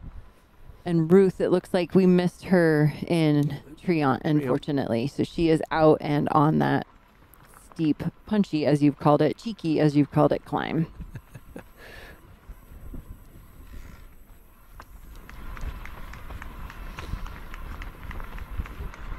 So yeah, so I think if you did not have a piece of kit on the mandatory kit, I think it would be a time penalty. Time, okay, they don't just disqualify you right off the bat. They do have offer penalties or something. I think it's a time penalty, yeah, unless you had none of the kit.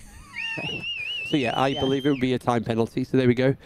Katie is just working her way into Vallecine now.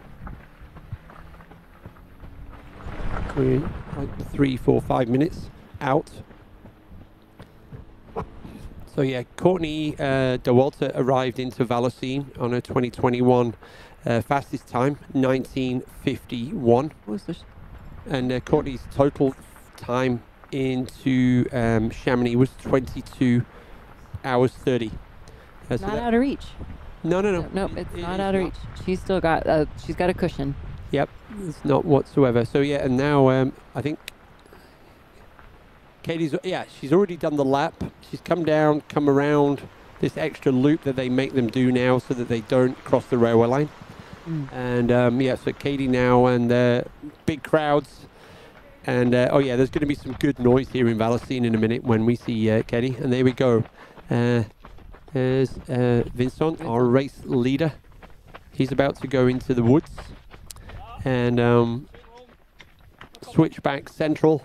And also watch out for all of those roots. There is roots everywhere on the trail. We didn't get to see a lot of the top women anyway, because this kind of turned into the dark last night as they were doing this final. Like, we were wondering if they pulled out the headlamps or. Oh yeah. But this was cool footage of Hayden just flying down this on CCC.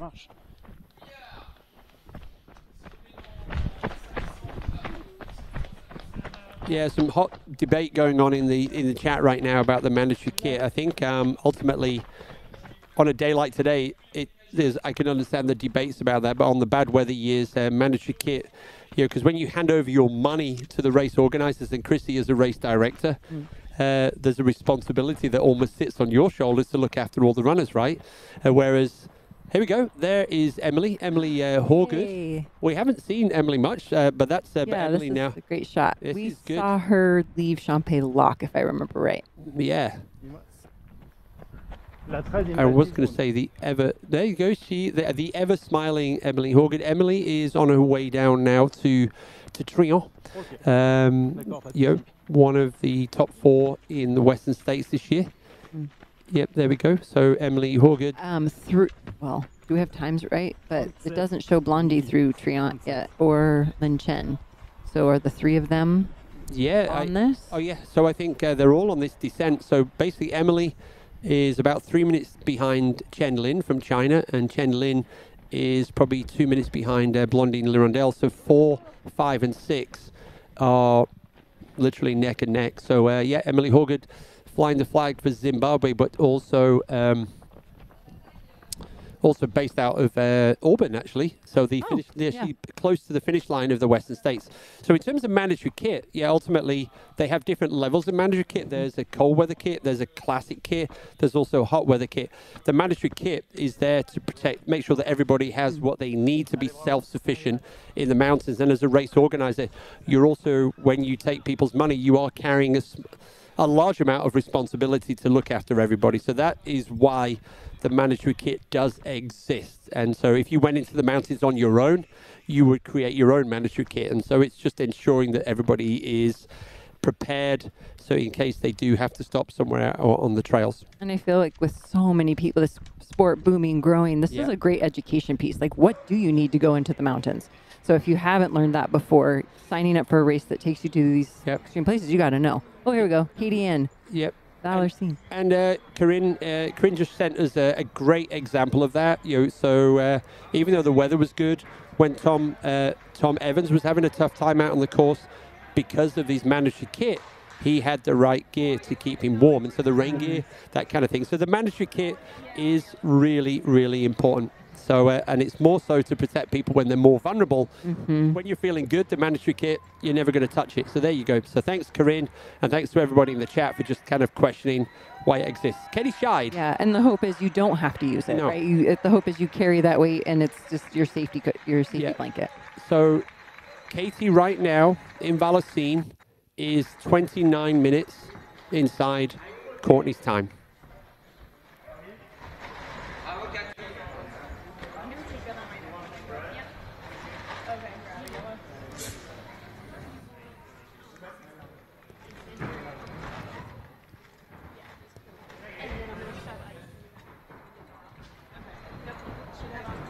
Turn it up a little bit.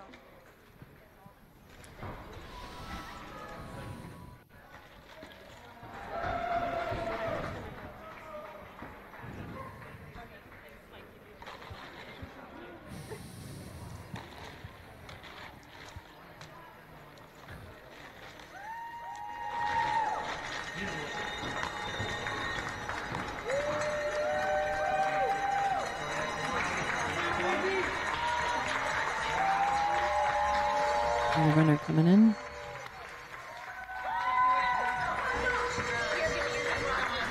It's John Wade. You're her Wade. Josh, thank you. I think you said John Wayne. I did. John Wayne. I said Wade. I had the last name right. Josh. Yeah, we saw him just like first image and then go right down on the. Well done to Josh. Good rallied back after that. Yeah, rallied back. Curious to see how. Yeah.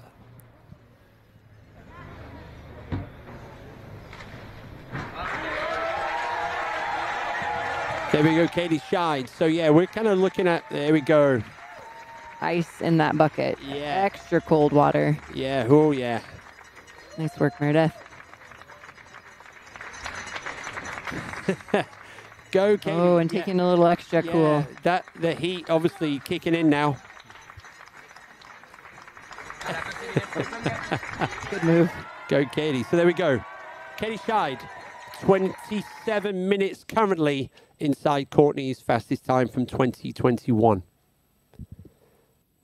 You could argue, because obviously Courtney went up a slightly different route to La Flégère, but we're just going to just talk about the physical time right now.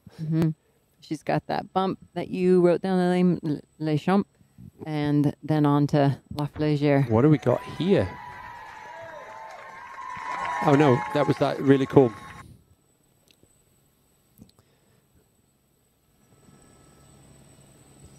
So we have, I think it's a cameraman behind. Yeah, it's a cameraman. This is Baptiste. Oh no, Marianne Hogan, because I was going to change to a white shirt. No, but I also the thing was confusing me was the terrain, because I'm like, Baptiste should be. Oh, there you go. Yeah. So this is Marianne now. She's crossed back from Switzerland. She's on the descent down to where Katie Scheid was. And as you can see, Katie and Meredith Terranova working hard to keep Katie's core temperature down, because that's the challenge now as the heat creeps up. 23 Celsius right now, so we're almost into the 80s in Fahrenheit. 70s, so it's creeping up.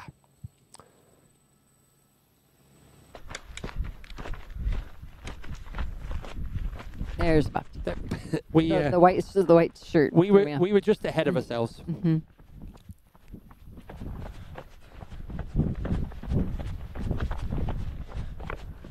Allez, bah, allez. Allez, super.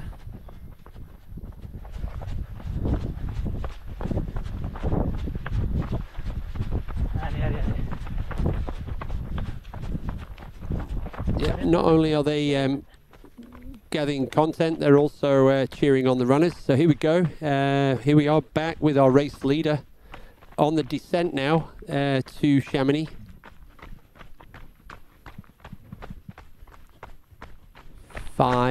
Less than 5 kilometers to go now.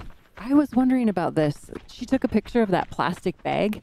I wonder if that, and they're saying if you can, in the chat, but if you can use that as part of your water capacity. Yep.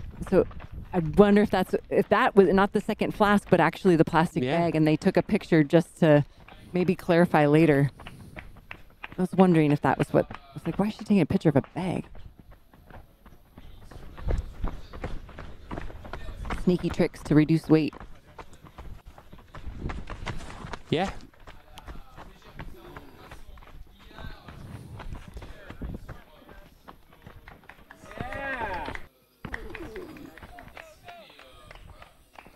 There we go. So our second place athlete is still on the ascent, and our race leader is on the descent down into Chamonix. We're about, I would predict, 30 minutes away.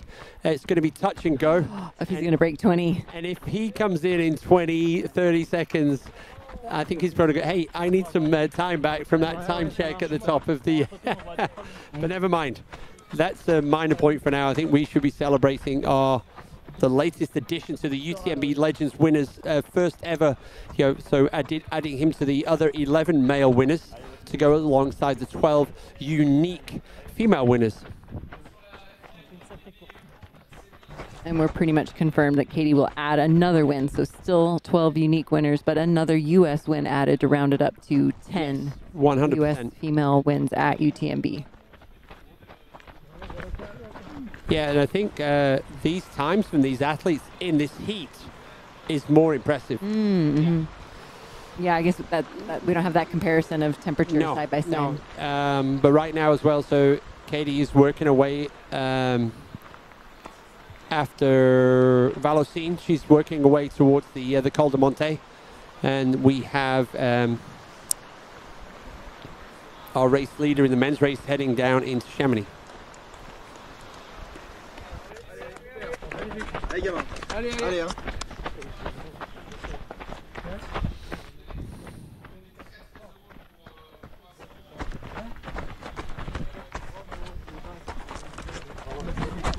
In a short while, one of the best views in the house above Chamonix is the Cafe Floria, about 2 or 3 kilometers from the finish line. There'll be a big crowd there, and from then on in, Marianne Hogan, now that she's changed her t-shirt, and we've kind of we've got that one. She had the Salomon Grey t-shirt on last night. So yeah, Marianne Hogan now on the descent down to Valocine, where we just saw Katie Scheid leaving from. In terms of predicted time into Valocine, so still got a way to go. Whoops. Yeah. You know something to think about. She does not want to fall on that hand. No. Yeah. And I wonder if that's... And also, your hands are so important for balance on the descending. And the jarring of that finger every step. Like, there's just a wincing of pain that I'm just feeling for. And just to let you know, Marianne is still about 30 minutes away. So this is a lot of descending. This is a never-ending descent in some respects. Ruth Croft, we're waiting for Ruth to reach the... Ruth's still on the other side of that climb. Ouais, t'inquiète, c'est bon. C'est pour dire. Regarde Olive et dis-moi vite. C'est surtout les 4 places où ils les ont emmerdés. Ouais. The little pink dot is showing Ruth cresting pretty soon. Yeah. So if she's got better leg speed on that descent, this might be where we see. Yeah, and I think so. If you've on the descents as well without that balance, I think yeah, Marianne Hogan 2 years ago kind of picked up an injury in the second half of the race, but she still gutsied it out to the finish line. But there we go. There's Katie Scheid now. You've got Leboué up to the right-hand side. And yeah, so she's going to cruise along here, then kicks back up till she gets to the Col des Monts.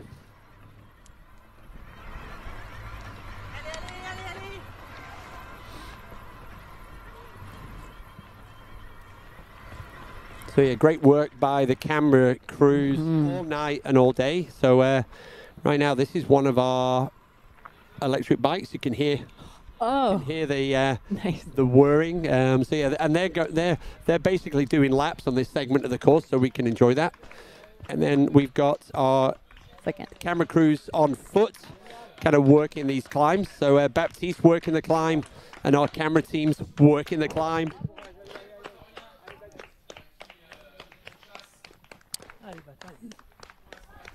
So yeah, so Vincent now, we are into, I'm expecting Vincent to be through La Floria in the next 10 minutes or so. And to rattle off another use of technology, we can see the bike now, but the drone also capturing footage. And just remembering that we are in some of these sections, pretty remote, black zones, no service, and still getting this footage out. So yeah, there's Katie Scheid. So there's some fantastic little couloirs and gullies on the Katie's left to ski in the winter time. And yeah, and sometimes this segment of the course is closed due to avalanche risk on the Col de Monte during the winter time. But not today. It's really hot out there. And there you go. There is an aerial view of the railway line, the connection between Vallorcine and the border with Switzerland back down to Chamonix.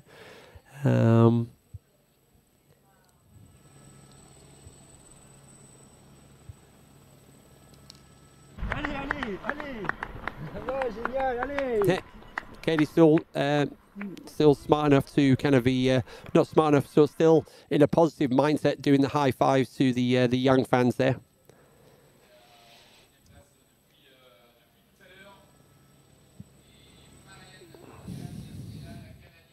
Yep, she's going strong.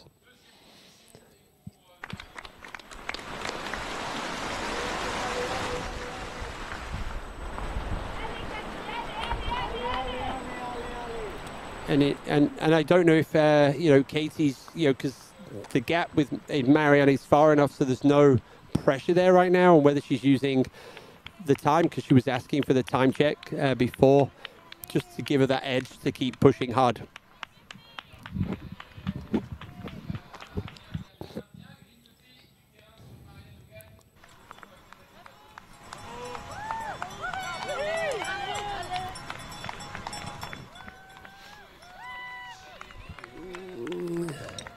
Yep, poles are out. Using the mental game though, like if you feel like you have too much of a cushion, that wouldn't be as motivating. So to shift gears then and be like, okay, how close can I get to, or how much time can I put on Courtney's record? Are you chasing ghosts or having people chase you? Like, how do you change your mental game? And yeah, in a way now, Katie's racing herself. She's also trying to keep on top of the conditions that the weather's throwing at her today.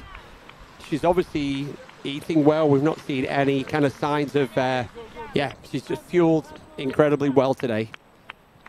And that's one, we haven't really talked much about that, but definitely one of the kind of like reasons behind the performances now of our athletes in terms of these times is the science behind what was already adopted in the past in terms of consuming the right calories, the right carbohydrates, etc., etc. Now understanding the why a bit more.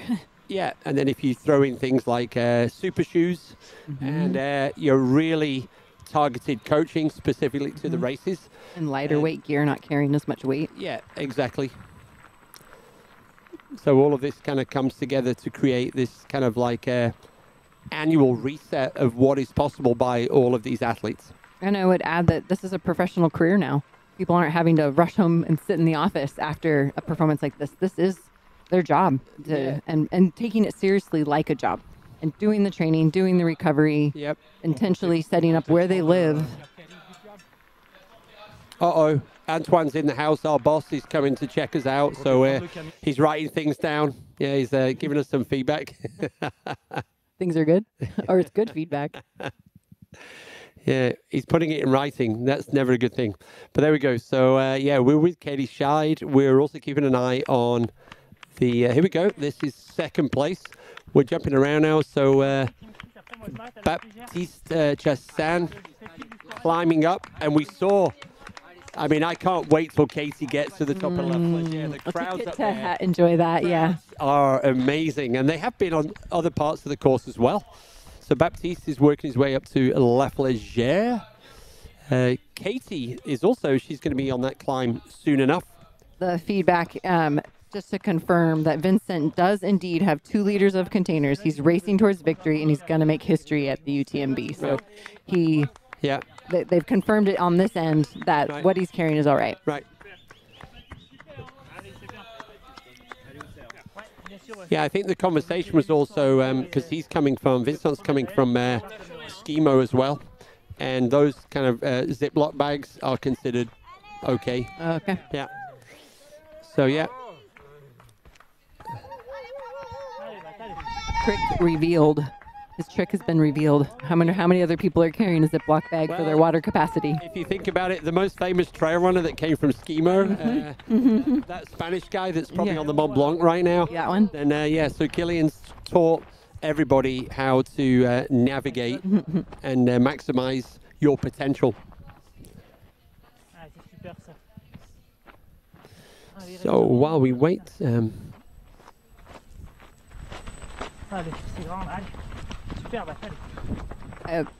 I'm liking this pushback a little bit, but Vincent does have a full-time job. He works for HOKA as an engineer. Does he have to go back to work on Monday? Yeah. Well, yeah, Monday you're just going to do a debrief to the whole team about. Tell us about your weekend. Oh, I just went for a run around the Alps. So here we go. So Baptiste is broken out of the forest, and yep, there's a clear runway for him all the way up to La Flégère, the big crowds there. Now, this is where we start to see how close the gang are behind. So I know we like to build up suspense for our audience as well as ourselves. It keeps us sane. So Baptiste will be looking over his shoulder, because when they came through La Flégère, Joaquin Lopez was only 2 minutes behind Baptiste, and Hannes was only 6 minutes behind Baptiste. So depending on how everybody's going, we will get... Here we go. That looked like Vincent was just about to hit the cafe. Yeah, split screen of the two. Yeah.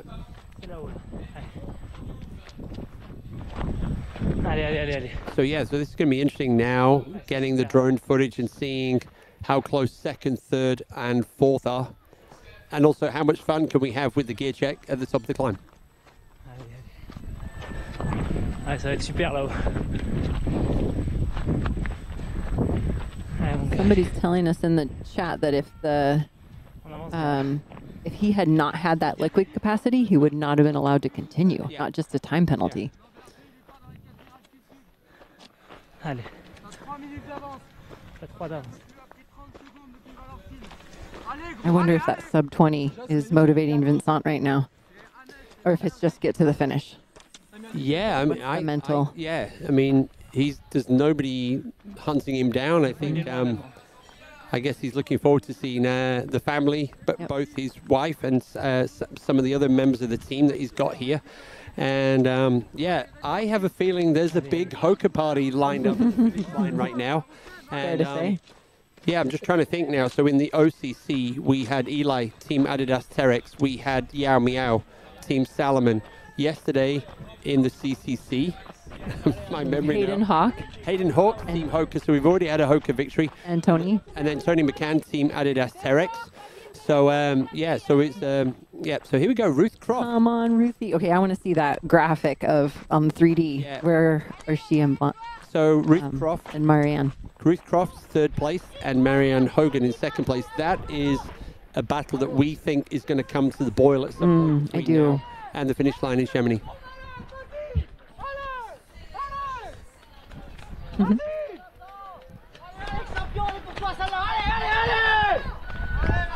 Yep, so right now it's looking like HOKA with 2 victories in the 3 races. Adidas Terex with 2 victories.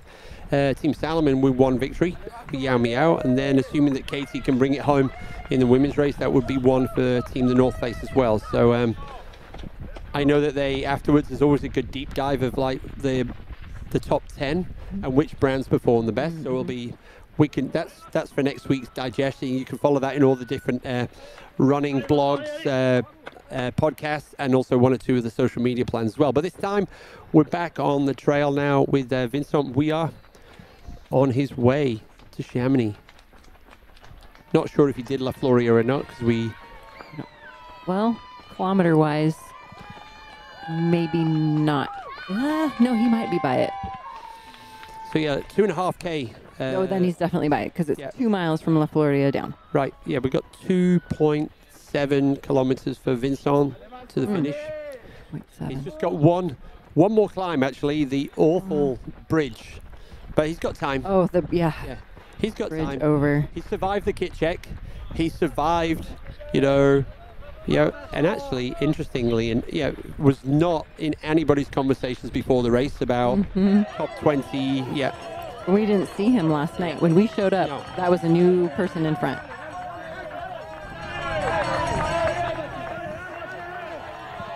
Wow, great crowds here.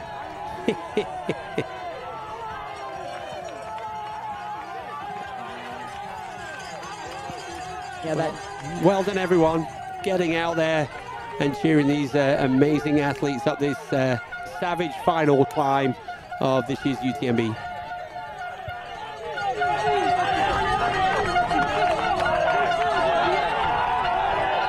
That stride opened up again. He's pulling. He's feeling the pull. Yeah, I think he's trying to get away from those people that are running behind him. Like, use that as motivation. Yeah. Leave me alone. So yeah, no, this is fantastic. And we saw Nico Mahmoud cheering me on the top of that climb. Definitely. Yeah, he went. I saw Nico in the aid station during the gear check, like making sure. So I want to think that like those people can't keep up with him. He's just flying on this descent. Yeah.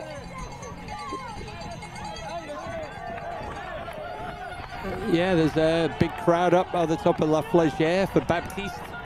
An even bigger crowd down here in the heats of Chamonix right now, waiting to celebrate our 2024 champion. A complete and utter surprise. Baptiste, they're all chanting his name. So good. That must make you feel. Oh, man.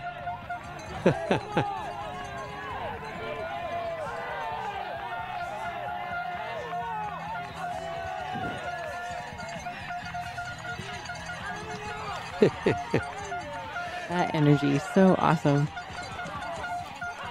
Oh, that was Randy Gaylord right there. He's even responding to the crowd now, so that's so good. Oh, I thought I saw Randy Gaylord off to the side too. Oh, you did? Yeah. Randy Gaylord, one of the legendary announcers on UTMB Live in the early days. Yeah, now he's looking after the athletes. So yeah.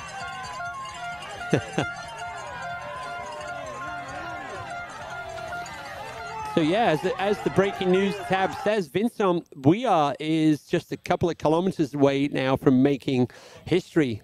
And nobody picked that one as our winner. So, or even a story to tell before the race started. And yeah, Fantasy Free Trail. Ooh, I didn't even think of that. I wonder how that throws the results. Yeah, but oh yeah, I think there's some. Oh, did you see this guy with the French flag as a face?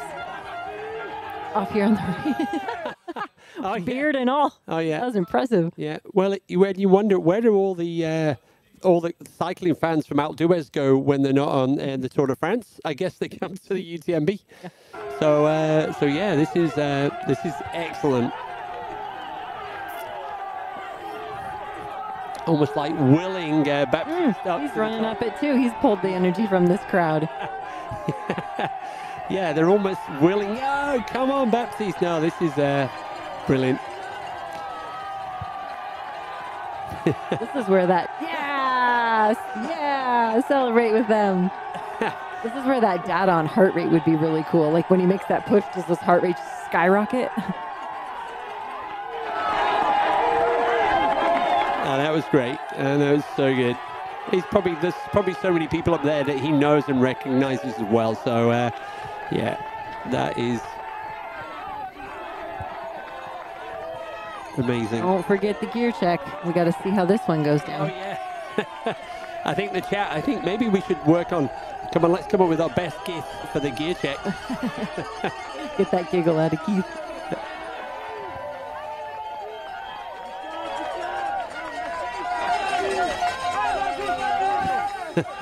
In the chat, they're already like, he's celebrating. He might get DQ'd in here. So, so yeah. No.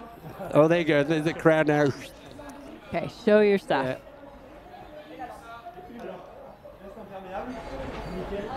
I'm going to take this pack off. Merci. Elles sont là, regardez, elles ont une violence frontale. Vous pouvez les remettre? Merci. Bien enfoncé.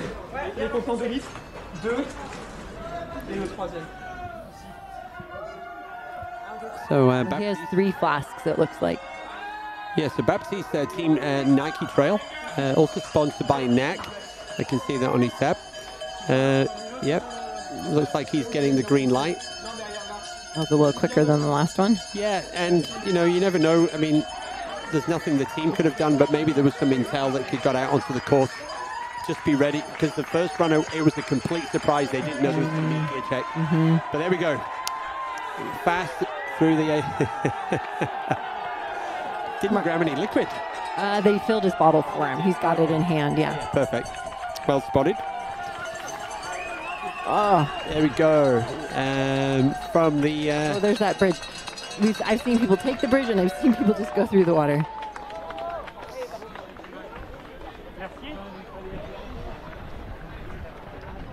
Yeah, this is brilliant. So Vincent, we are ready to make history and join the ranks of the other 11 UTMB legends in the men. So we have Dawa Sherpa, Vincent Delabar, Christophe Jacquard, Marco Olmo, Kilian Jornet, Jez Bragg, Francois Den, Xavier Thévenard, Ludovic Pomeray, Pau Capel, and Jim Walmsley. So Vincent Bouillard will become the 12th individual to have stood on top of the podium in the men's race of the UTMB. And so to answer the next question, what about who are the 12 female legends? We could hold that till we see Katie. Could, but I'm going to do it twice. Yeah, and because the first female legend I have written on my list is actually sat right next to me. So Chrissy Mail, Colette Bochard, Lizzie Hawker, Karine Henry, was it Henry? Henry. Karine Henry, Nikki Kimball, Rory Bosio, Natalie Mauclair, Caroline Chavarot, Nuria Picas, Francesca Canepa, Courtney Dawalter, and finally Katie Scheid. Here we go. Pretty close. Oh, yeah. We didn't even get to see him come up the climb. No, Joaquin Lopez. So, yeah, that gap, he's holding it. So this 2 minutes. Yeah. And I think he was looking, in my opinion, he was looking a little bit stronger than Hannes coming out of Valocine. And, yeah. I guess that'll be the thing, is how close is Hannes also. Yeah. Because that could be all about this race. Oh, he got a pretty clear quick clear. We're going to give you a time check on that one, people, because we know we like a little bit. Here we go. Vincent is about to hit the bridge. He's about there it is, yeah. He's about to hit the sign, 1 kilometer to go. So he's inside of 20. I got to call it. Yeah, he's inside of 20. Oh, yeah, he's going to do that. And right now, the time gap between Baptiste and Joaquin was 2 minutes and 14 seconds. In a 7K descent, that is all about who's got quads left and feet. Yes. And so I'm wondering, Baptiste probably had a visual of Joaquin. But there we go. Now we're waiting for Hannes Namberger to reach the top of the climb. Or at least sound. He might have been listening for him. Where's... Oh, yeah. Oh, he got a hug. Yeah. So, no, he's going to get a few of those. Yeah. And, no, here we go. So, he's going to cross the bridge. He's going to see the sign now. 1 kilometer to go. Yep, he's just getting the 10 minutes inside the 20 hours. There we go, across the river. He's got one more crossing to do. But there we go. And yeah, this is going to be fun now. Allez, Vincent. Wow, it's starting all the way back. Yeah. Kilometer out is filling up with people. Yeah. And by the way, if you go off the UTMB index, Vincent bib number 139. So yeah, he was not in anybody's pick to win this. So this is insane. UTMB index of 832. That score can be out of 1,000. So I believe our top, well, I was going to say, I believe our top 20 were all in the 900s. Yes, they were, yeah. So, yep, so, and that's based on performance at different races and also in conjunction with the performance of the winner of those particular races. But yeah. So he's going to set the index today. 100%. Yeah, that is true. Good point. Few kilometers. He is less than 1 kilometer. Yeah. To go. Chamonix is there. Mont-Blanc is in his face. And I'm going to remind everybody, these are, oops, we don't need CCC notes anymore. I can close that file. Here we go, UTMB.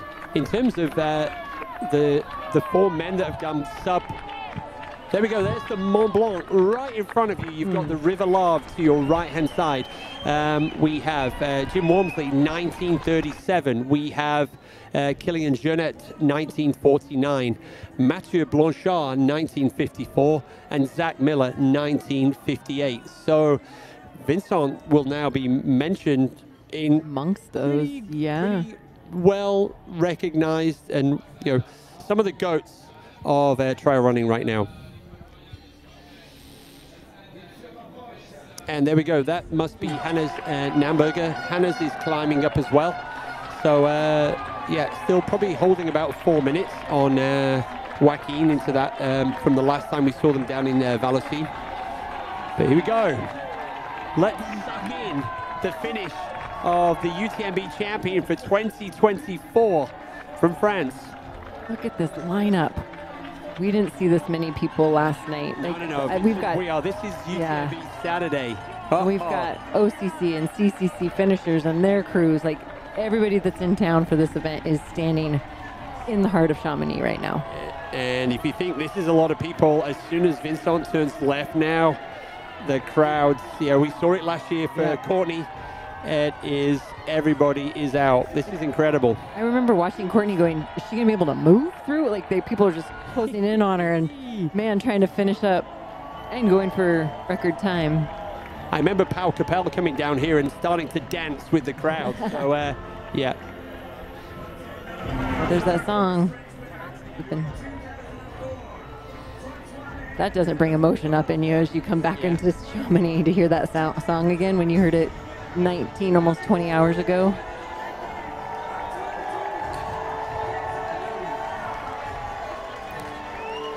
So no surprises that our French team are going absolutely nuts. Yuan's got the voice for this. It's great. And also at the finish line. Yep, Ludo. Ludo here in Ludo. Is going to be getting the crowd fired up. Here we go. Wow, look at that drone, drone shot. Wow.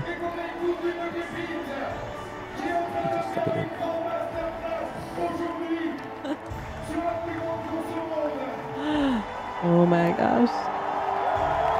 Brent. Yes, pour it on.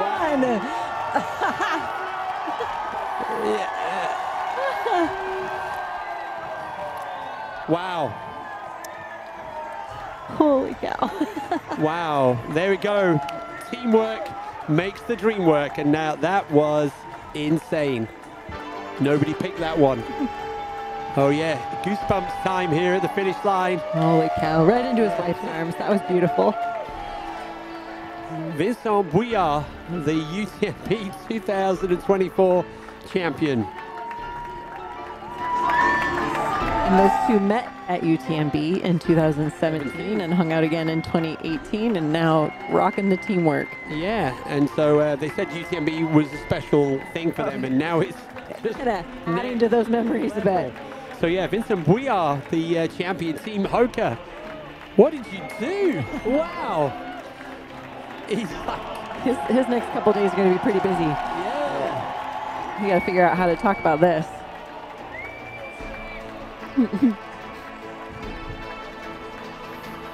Yeah, I don't know how you deal with that, but yeah, Vincent, wow.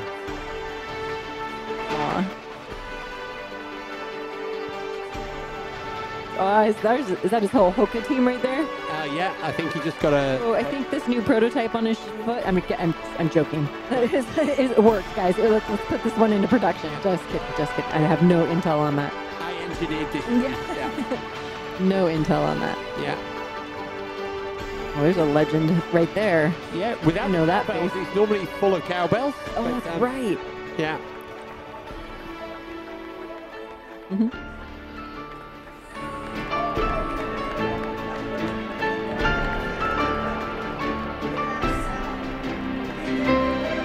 French HOKA flag.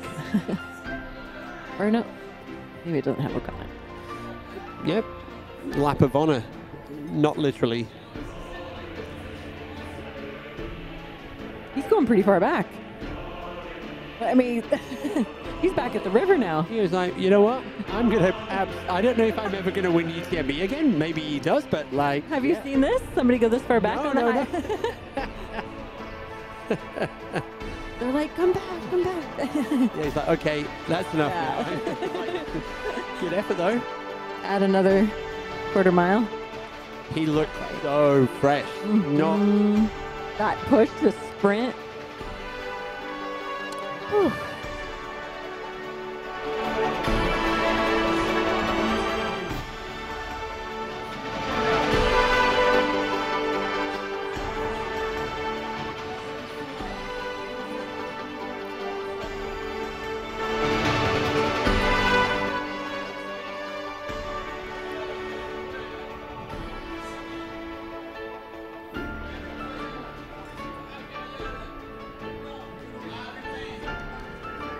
Oh yeah, let's get a selfie. So we've got time. So I think we will be, Tanya's probably going to be doing the interview down at the finish line. And we will be Tanya's going to be kind enough to do the translation for us as well. Oh, wonderful. Yep. So we've still got plenty of time before either Baptiste or Joaquin kind of comes charging in for second place. So kind of wonder which one we're going to see first. Yeah, but either way, what a race.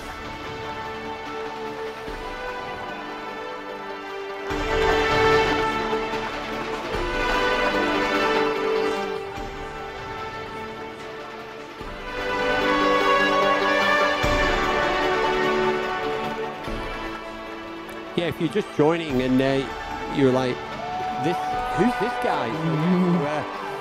HOKA full-time engineer at HOKA. So yeah, amazing. Kind of shaking his head at himself, maybe.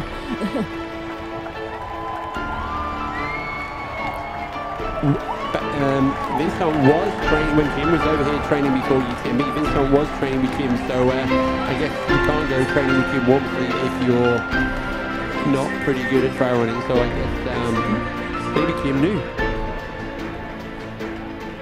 I wonder if Jim's around at the finish line to.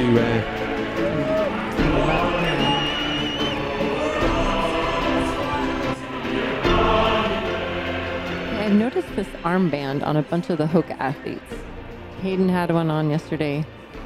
Curious what if there's some measurements happening there or monitoring of some kind.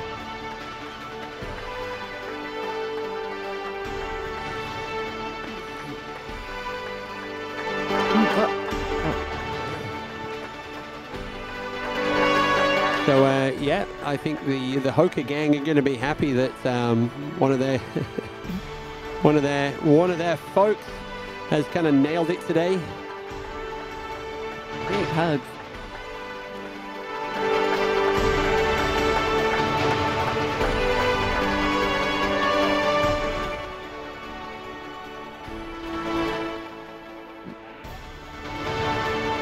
I see parents there. Yeah, I think we did have some intel on the support crew outside of his partner, Camilla.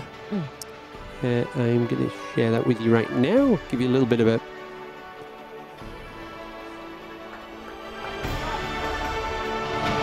Here we go. So yeah, he's here in terms of his support team, in addition to his wife.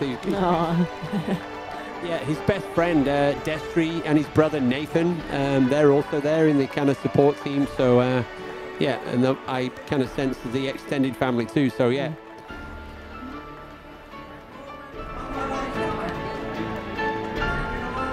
I don't know if Tanya's going to ask him, but kind of like curious to know.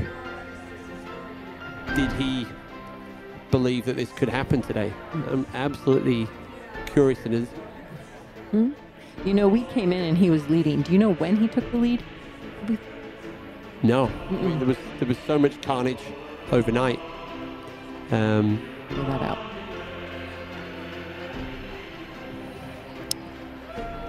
There we go. I think this is it. Tri running is a team sport. Yeah. And this is Team Vincent.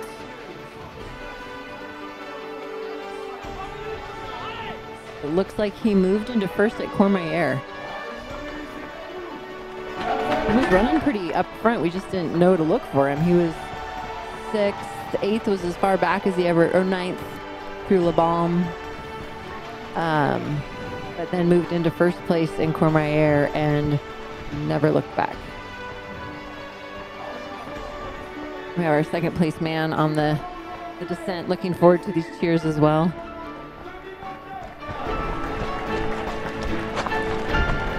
And our third place man. Okay, so we've got camera footage for both. I don't see both in the same shot, so I'm curious to how close they are. Spent some time in Ecuador. I'm kind of like, love the come from behind. Oh, except when it's you. Oh, yeah. Yeah. Well, no, but, I never ran up front. I always came from behind. Okay, So maybe there's that. Yeah. So yeah, I just threw a few questions at Tanya, who's going to be doing the... Oh, smart. She was asking, so I'm curious to know if he thought he could win. Ask him when he took the lead, when he was aware of it. When he felt of it, yeah. And then, I'm curious to, let's get confirmation that he really is a full-time engineer at HOKA. And does that mean now that he gets immediately promoted to the athlete team on Monday? Right. Go train, man. You're on the team now. Looking for Katie to break out of the trees, and then Marianne.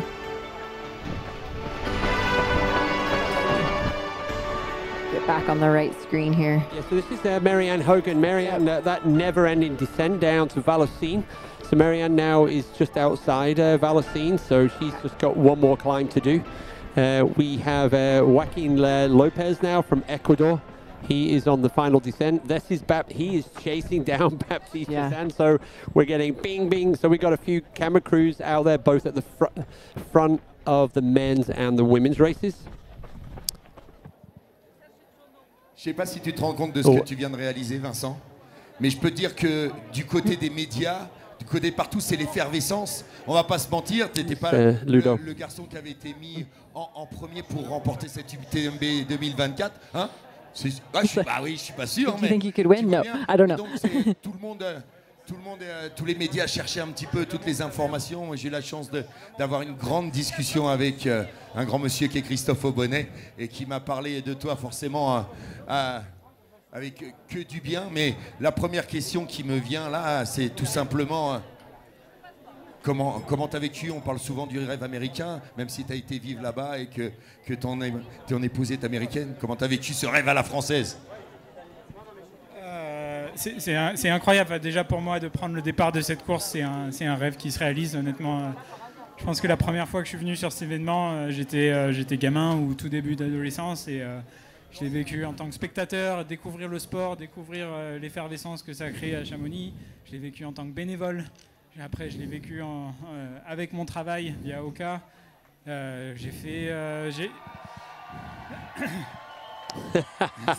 Ils sont là. J'ai fait plusieurs années de l'assistance pour des amis proches et ça me trottait dans la tête depuis tout gamin, moi, de faire cette course, quoi. C'est juste, cette année, c'était enfin, je dois remercier encore une fois ma famille et ma compagne Camilla, qui a été la première à me pousser à me dire, sorry, from last night. Yeah. Donc déjà de prendre le départ, c'était incroyable, mais non, mais jamais, honnêtement, je m'étais fixé 3 objectifs. Je m'étais fixé un objectif C qui était de finir en moins de 24 heures, un objectif B qui était plus près des 21 heures et un objectif A qui était top 10, voire plus proche du podium, quoi. Mais la gagne, c'était... Yeah, I guess he's saying top 10 was probably his biggest ambition. So, yeah, So first incredible. of all, check that box. Chinese helping, well done. Et il me dit que si vous voulez, lui va le faire en anglais, puisque vous bien, qu'il a vécu aux États-Unis et qu'il a envie de le faire. C'est mieux. I'll just try to memorize what I said. So there we go. Yeah, no, I was explaining that I've been coming to UTMB since almost the very beginning. I've been as a spectator, as a volunteer, then I've been through work with HOKA, and then I've crewed very close friends, and so I've seen like so many parts of the event. But already being on the start line was a true like it was a dream, literally a childhood dream. But it was literally my wildest dream to think that I could win. Like that was not even that was the A+++ objective on the ranking. So no, just incredible day. Mais là, tu imagines qu'il y avait un plan C, un plan B, un plan A, mais là c'est un plan A+++, puisque c'est moins de 20 heures. Ils ne sont pas si nombreux à avoir fait moins de 20 heures sur ces parcours. Et première place, est-ce que tu penses que là, bien sûr, tu travailles pour HOKA. Est-ce que ça peut changer quelque chose pour toi? Tu vas continuer ce métier d'ingénieur ou est-ce que tu penses déjà que tu vas te mettre... parce que j'imagine qu'il y a énormément d'entraînement derrière pour arriver à cette performance. Est-ce qu'on va continuer à te voir partout? We are 10 minutes away from Baptiste and Joaquin arriving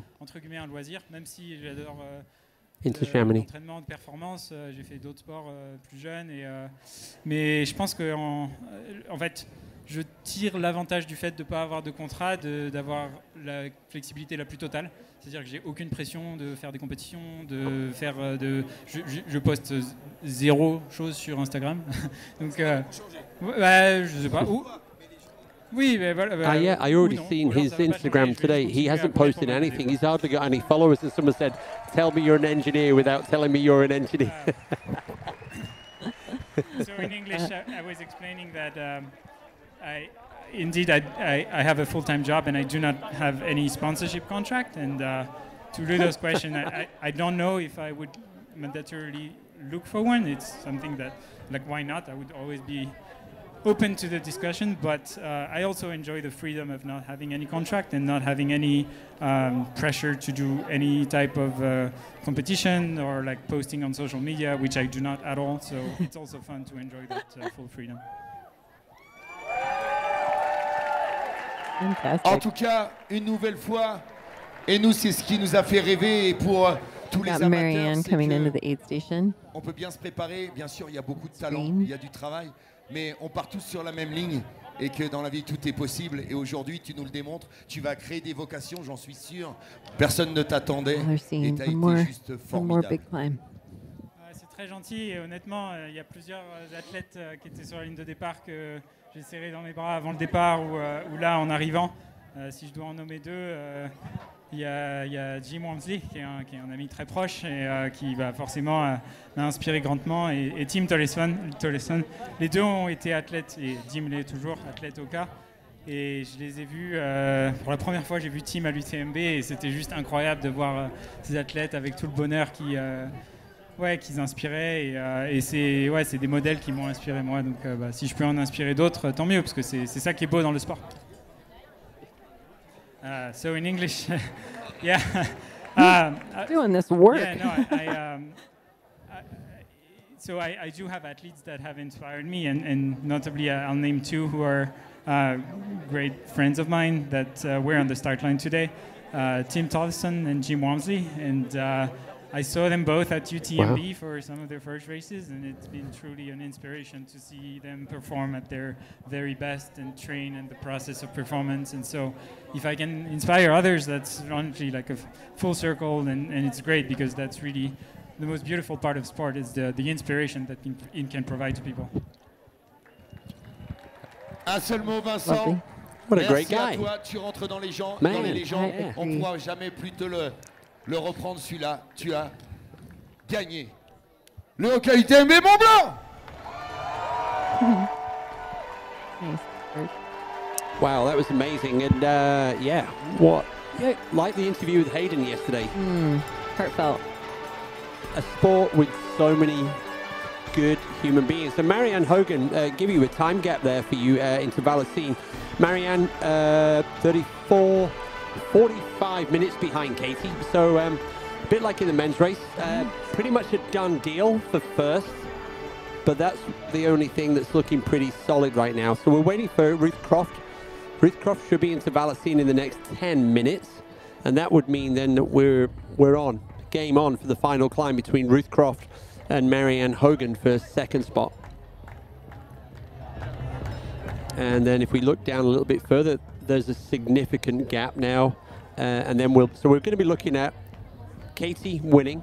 We're going to be looking at second and third going head to head. And then we're going to have a really strong battle between fourth, Blondine, fifth, Chen Lin, sixth, Emily Horgood. And yeah, it's going to be another battle. And then the tail end of the top 10, Martina Valmasoy, Claudia Tremp, Sabrina Stanley, and now Lucy Bartholomew from Australia. Lucy has moved into the 10th spot.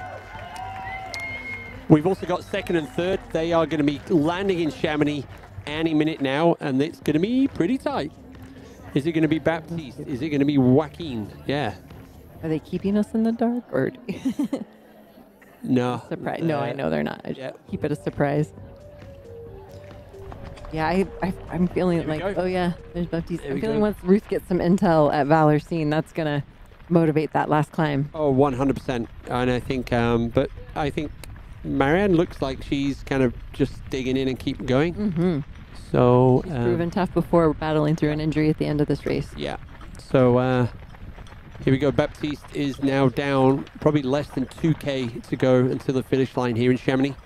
Her predicted landing time, yep. He's about 8 minutes out from Chamonix, and Joaquin is about 10 minutes out. So here we go. The race to Chamonix.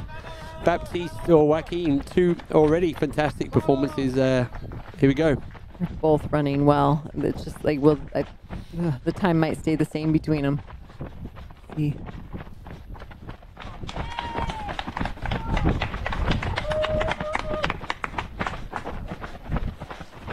Love for one of those sideline people to yell out the time split. Yep. So in terms of the double the prize money this year for UTMB, so the winner Vincent just scored 20K, and now the battle for second and third, that's 12,000 for second place and 8,000 for third. Katie Scheid, here she goes. She's not far now from popping out from the trees. We're going to have a short break, and when we come back, we will be welcoming Baptiste and Joaquin into Chamonix and getting back to the front of the women's race. So don't go away. See you soon. Bravo, bravo, impressive stuff. Keep it up. You got this.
Oh, I just missed it. I got back on and just noticed the La Flégère climb. There was somebody being escorted up by that awesome crowd at the top of La Flégère, but I didn't get past.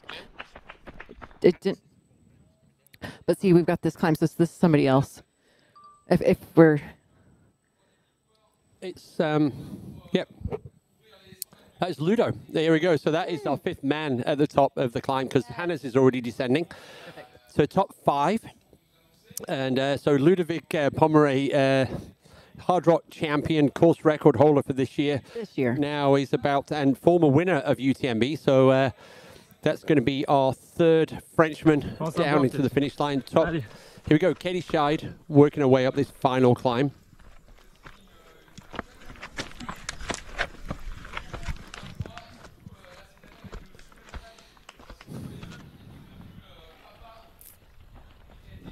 Wondering where Katie sits in the overall 10th again.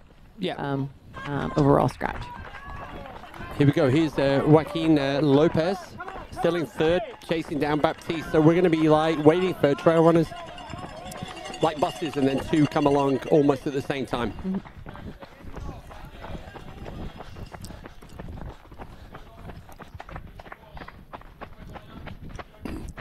And that's going to be Hannah's coming in 4th spot for Team Dynafit. So German athletes now in the trail running, kind of like becoming more and more consistent at the top of the tree. We did have was it Rosanna Buchauer? But one of the we talked about her last night, I think. Mm-hmm. So yeah.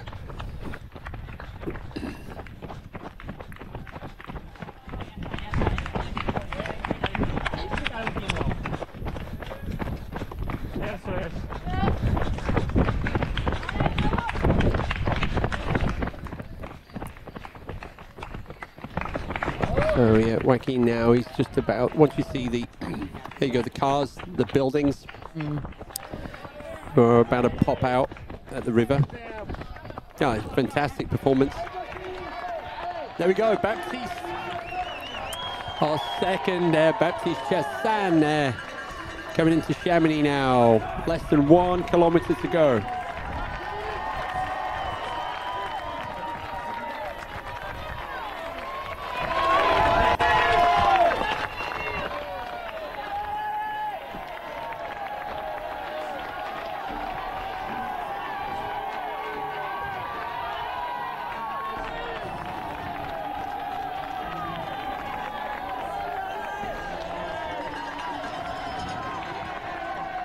I mean, Katie's still got a long pull to get up to the top of La Flégère.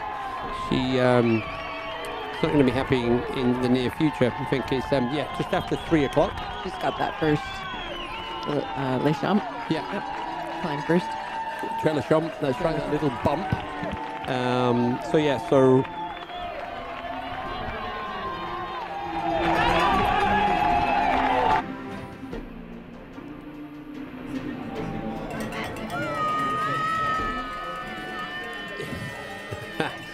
So yeah, this is great. High-fiving Baptiste Chassan. This is a part of town where there aren't any barriers to hold the crowd back. Not that you necessarily want that.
know the significance. Love it.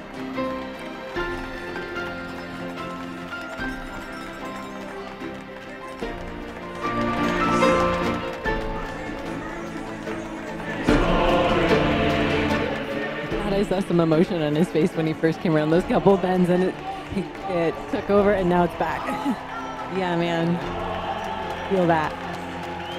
So Baptiste 10th at the UTMB last year, now up to second place. Here comes our third place finisher now.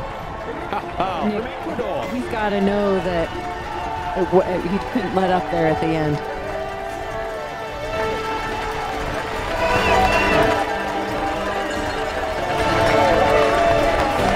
Looking at just a couple of turns into town.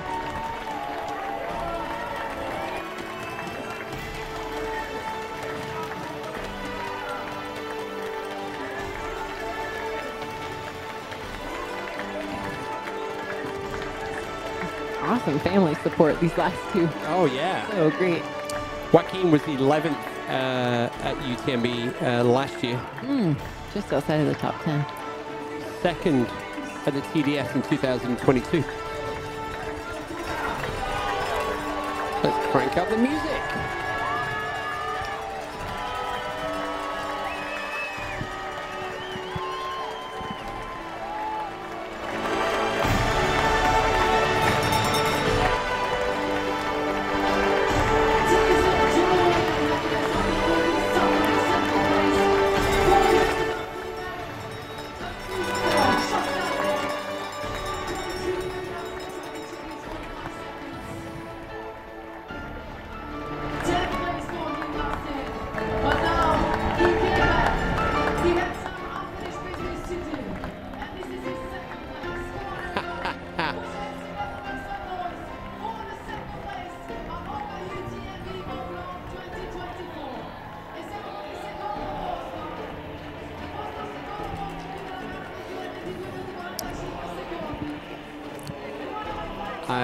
Yeah, vamos, vamos, Joaquin, Ecuador.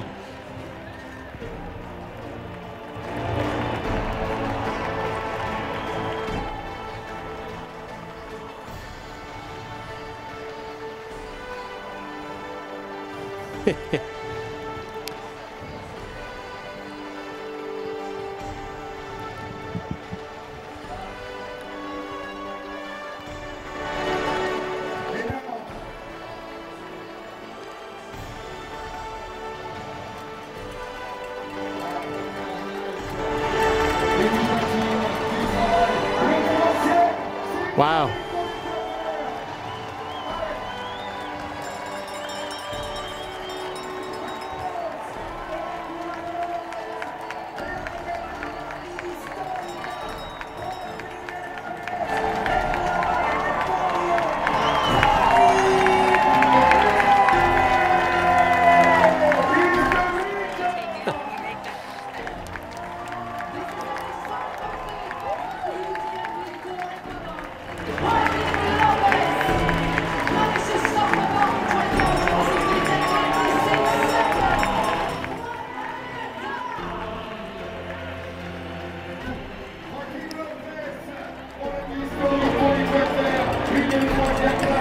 Hey.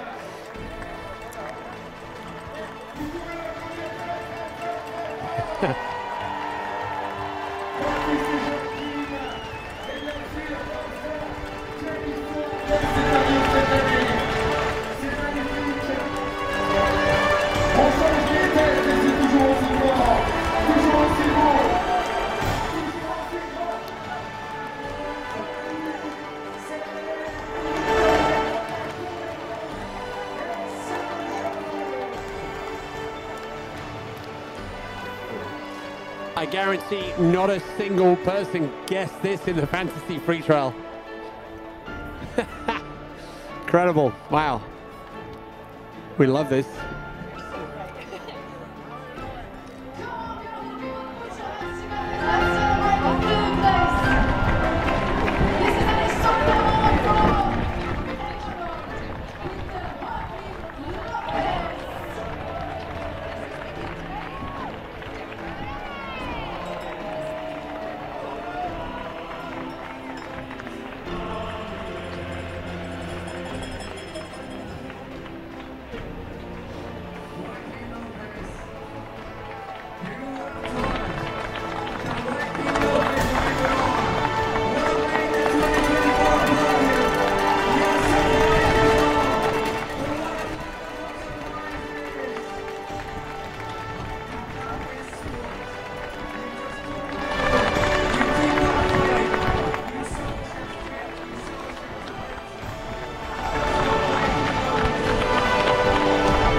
Come on, it's time for some gifts in the chat. We have Hannah's Namburger. This is going to be Hannah's best performance here at UTMB. We've been saying that so far from the first finisher, the second finisher, the third, and now Hannah's coming in fourth place. So Hannah's Namburger, what a great year, a great recovery. The first half of the year, a lot of challenges physically, but here he is, top 4 at UTMB. Wow.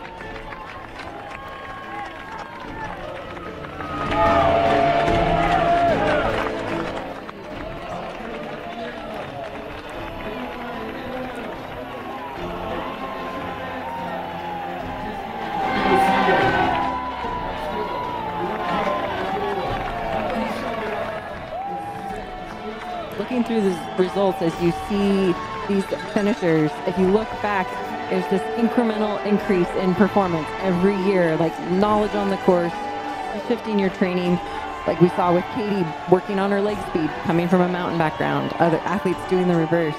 That progress through consistency really shows at the results of this event.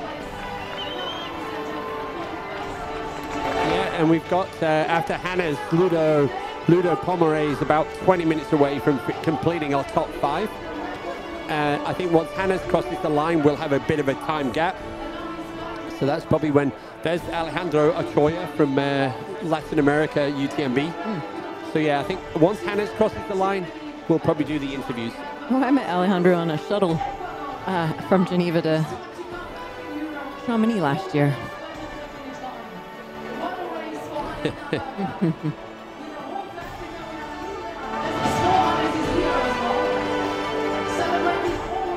Yeah, here we go with the German. You're looking. Well done, gang. This guy wants to hear the chair. Where is it? So yeah, Hannah's is support team today. His wife, and I wonder if the little daughter is also with Mama at the finish line now.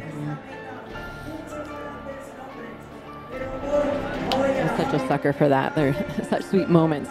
And just, I mean, thinking for these kids standing on the finish line, their parent comes running in and they've just podiumed at UTMB. Like, what kind of, hey, guess what you did this weekend when they go to show and tell on school on Monday?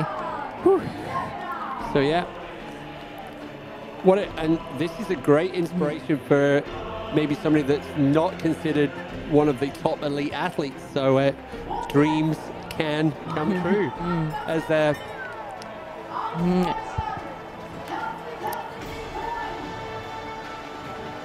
doing his own activation of the crowd.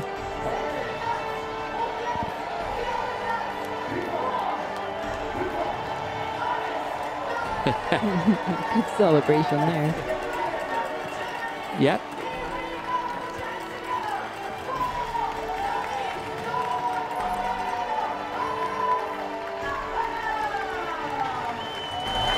There you go. I just saw Hannah's his wife, and yep, the baby Namburger. Oh, little bitty.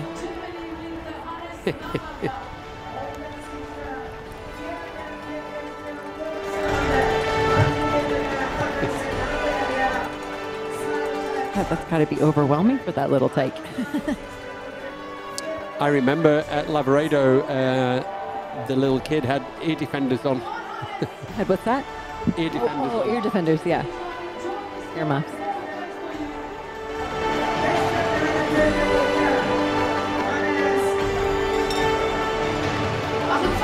I'm already looking forward to the Dylan Bowman UTMB podcast. I am too.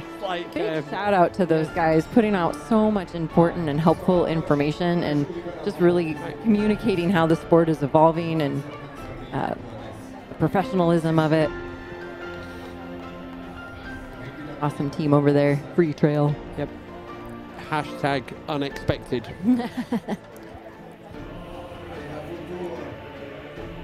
37 minutes back from first place. Yeah. Hannes Namburger from Germany.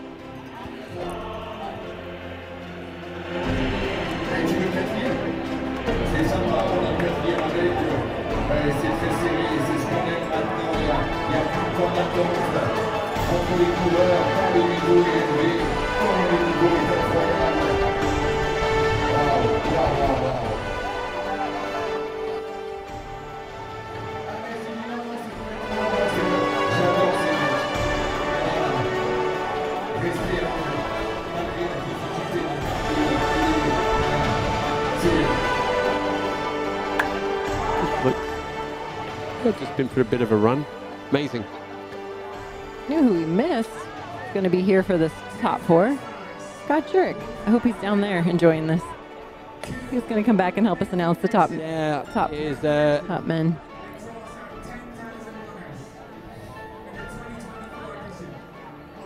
There you go, people. This is your top 4 podium. Amazing.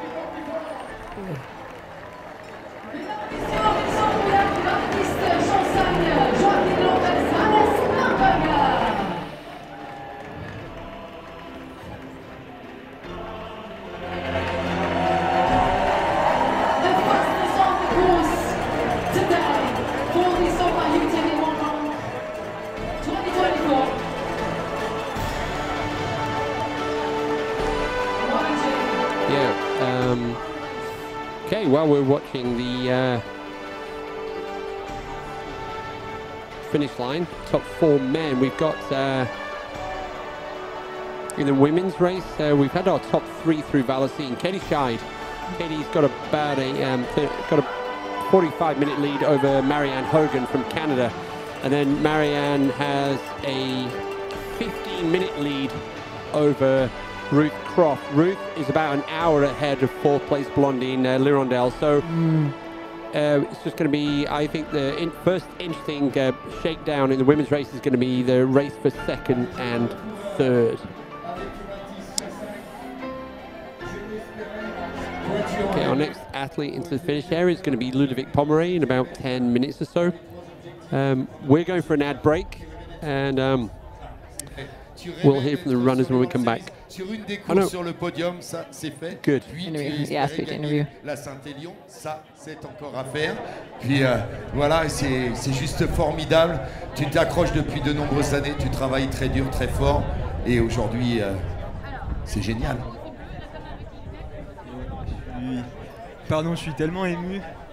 En fait, dans les derniers kilomètres, je me suis accroché à une idée.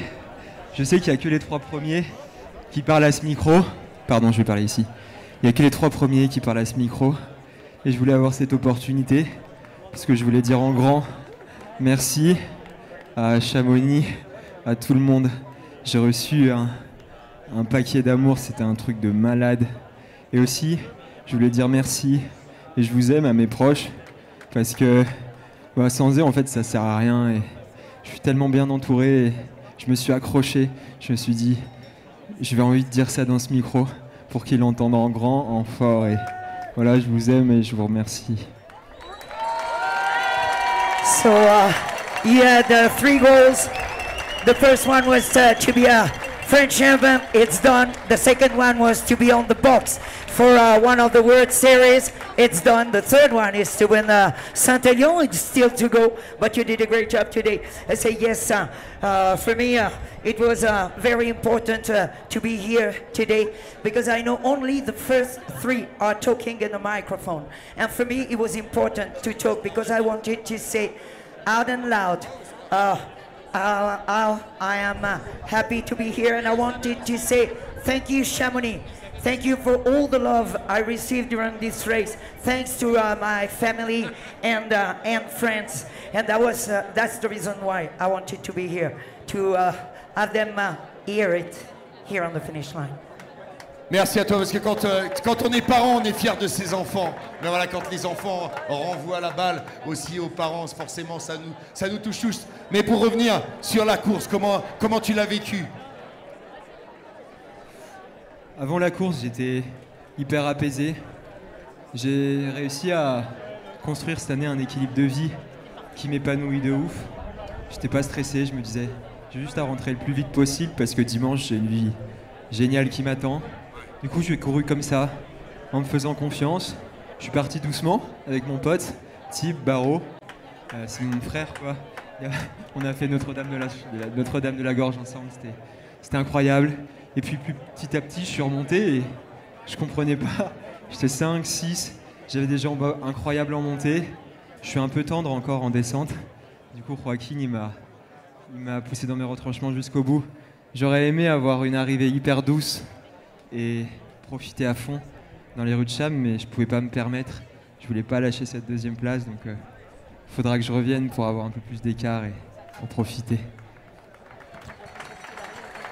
Well, the truth, I've been quite relaxed before the race.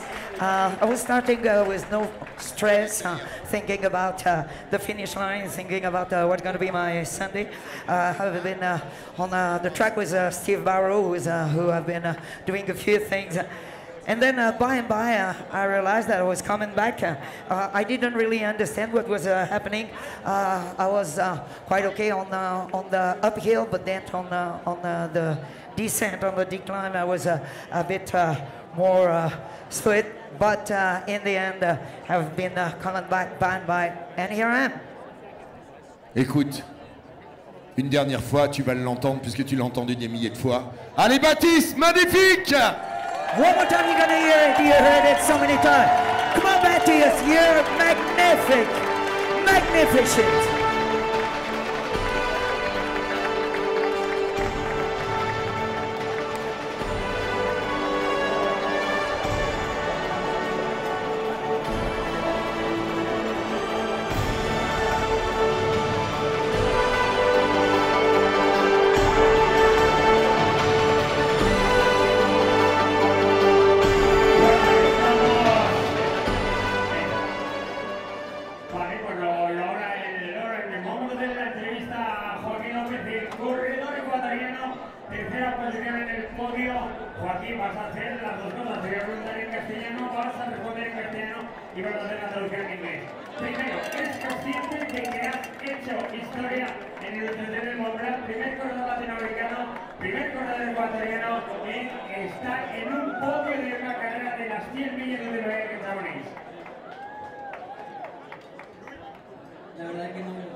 Yo vine acá con ganas de simplemente bajar mi tiempo y dar lo mejor, Cualquier resultado por debajo de mi tiempo iba a estar contento y no puedo creer lo que acaba de pasar.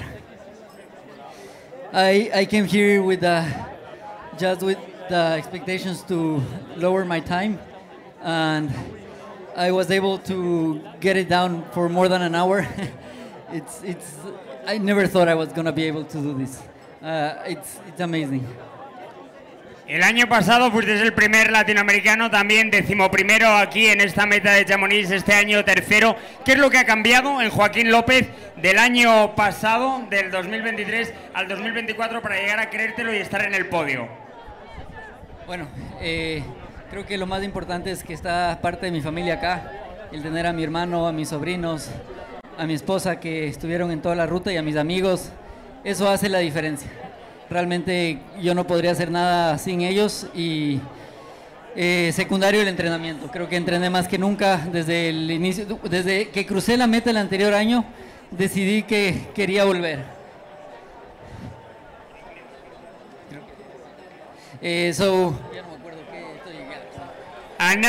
Bueno, llegan aquí los corredores de la PTL, adelante.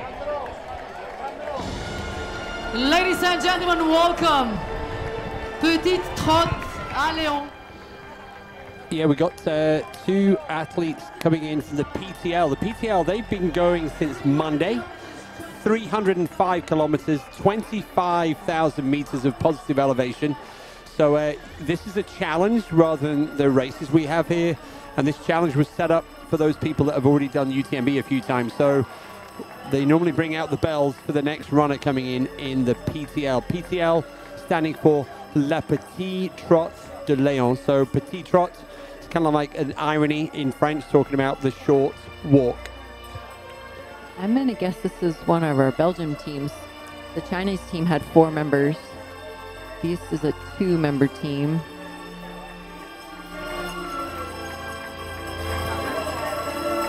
Arnaud Salmon and Cedric Joy, perhaps? I do get a bib number. Yep. There we go. I thought I saw a 2 at the end. Ooh. How about no? Either 20520 or 204. No, it was 2 at the end. Unless it was because I think there's. Oh, maybe they've added the 0. So yeah, it's probably the duo I just read: Cedric Joy and Arnaud Or no, Salmon. Right, okay, and at the same time we have Ludo Pomeray. Ludo is about 10 minutes away from landing into Chamonix, so 10 minutes away. So don't be mad. We're just going to jump off for a short break. We'll be back in less than 2 minutes, and then we will be following Ludo, our 5th place finisher in this year's men's UTMB.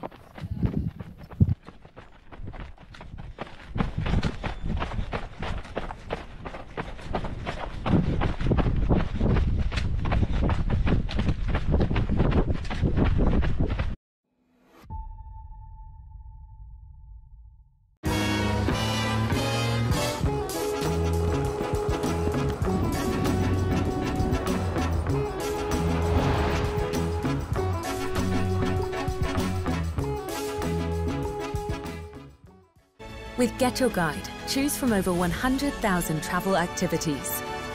From day trips to skip the line tickets, local food tours to water adventures. Get Your Guide, unforgettable travel experiences.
Hey gang, welcome back to live coverage of this year's UTMB World Series. We're at the front of the men's race.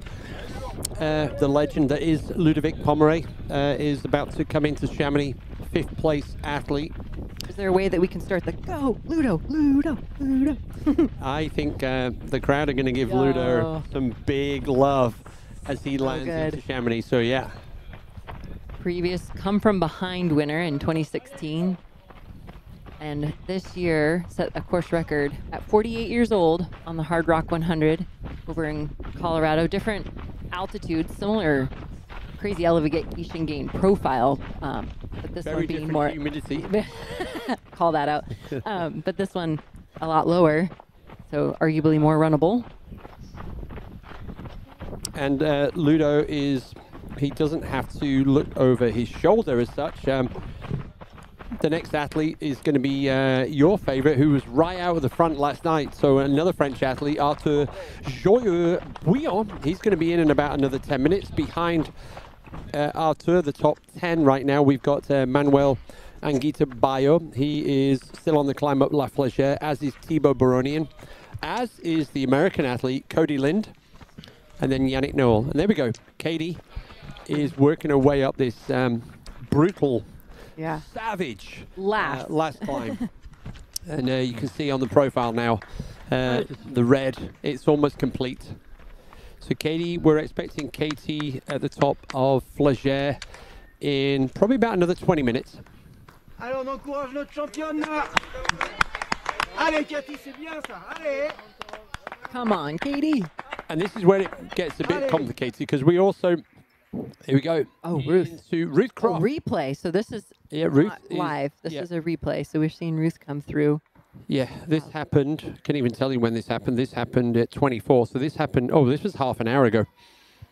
Yeah, this was at 2:30. This happened half an hour ago when we were probably watching the front of the men's race. So she was still 20 minutes behind in departure of Valorcine from Marianne. But Yep. My brain's starting to falter, but I think that she's crunched that time even more. She's been chipping away at that time on Marianne. Yep. Yep. I think that's going to be our first battle in the women's race for second and third place. Marianne Hogan from Canada, Ruth Croft from New Zealand. So Salomon going up against Adidas Terex in second and third women's race. Love the Ludo gif. Ludo just strolling into Chamonix like, yeah, you know who I am. So Bruce, yeah, that's Ludo Bruce is Steele. almost home and dry. Sorted. There you go. There's Martin Gafuri. Good job, lad. There we go. Taking on all the rules this weekend, announcing, doing events for Nike and crewing Ruth. There we go. We're also doing, looking at the times because everybody likes to talk about, we're going to talk about fastest times. We're not going to talk about course records. And also, I think probably 21, Courtney did a slight variation on the same route here in terms of climb and elevation. But if we do Courtney, 22 hours, 30 minutes in 2021. So right now, Courtney's landed time at La Flégère was 21:48. So Katie's got an hour to get to La Flégère in terms of times on that. And then 22:30 down into Chamonix. Here we go. Marianne, is Marianne? Nope. Yeah. Yep, Marianne Hogan. There we go. Our second place athlete from Canada. Second here in 2022. The tracker's showing Ruth in second place, but we don't know that that's correct. I'm just looking at the little pink dots on the elevation profile. Yeah, invariably, the production team here, they normally get the direction from the camera crew on the ground as to who is the position. So that's been the most accurate. Normally, I mean, 9 times out of 10, there's always, we've got a little bit of flex for error. And that would have been quite a bit of time to make up. You just said 20 minutes between those two. So what will be interesting if we start to do the graphic using the trackers that are on the athletes, we'll probably get a better idea in terms of distance and time between Marianne and Ruth Croft. Oh, there it is. Yeah, this is showing. This is showing it correct. By magic. So 1:57. Ruth is just under 1 kilometer behind Marianne Hogan. There we go. That was like 900 meters, the gap between second and third. Katie on she's on 162. So Katie's got 7 kilometers still to reach La Flégère. And then another 7 down into Chamonix. Yeah. There she goes.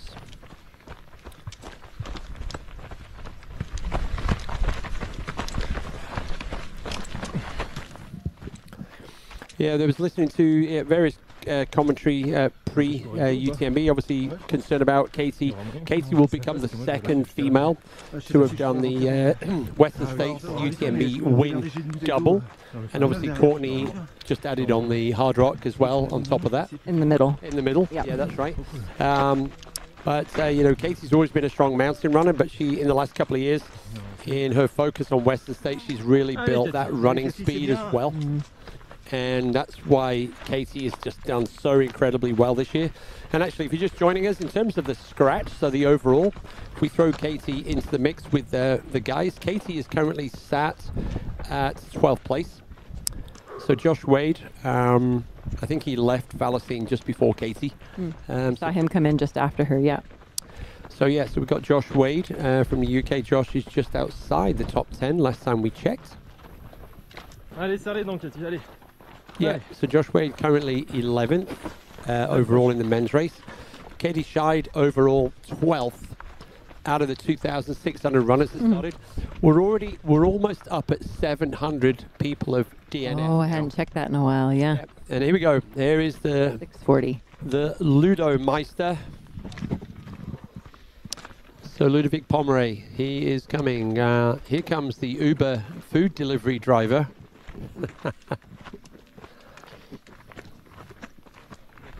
So yeah, Ludovic Pomeray on the right, last kilometer.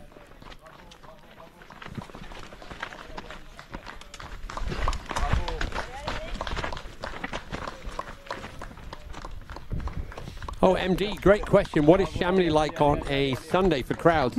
Amazingly, it is packed because hundreds and hundreds of the runners come in the last 3 or 4 hours. So all of the families and friends are out, the big signs. It is I call it the golden hours. There's probably 4 hours where people are coming in. And whether you're sitting having lunch or whatever, everyone is cheering. Sunday in Chamonix on the last day of UTMB is incredible. Very inspiring. Lots of emotion. Oh, yeah, a lot of emotion. So many feels around that. And those people coming into Chamonix on Sunday, they've been out on the course for 2 nights. So 2 nights without sleep. Man, they are absolutely... They've achieved their dream, but they're also in some kind of like sleep deprivation state. So yeah, no, Sunday is fantastic in Chamonix at UTMB week.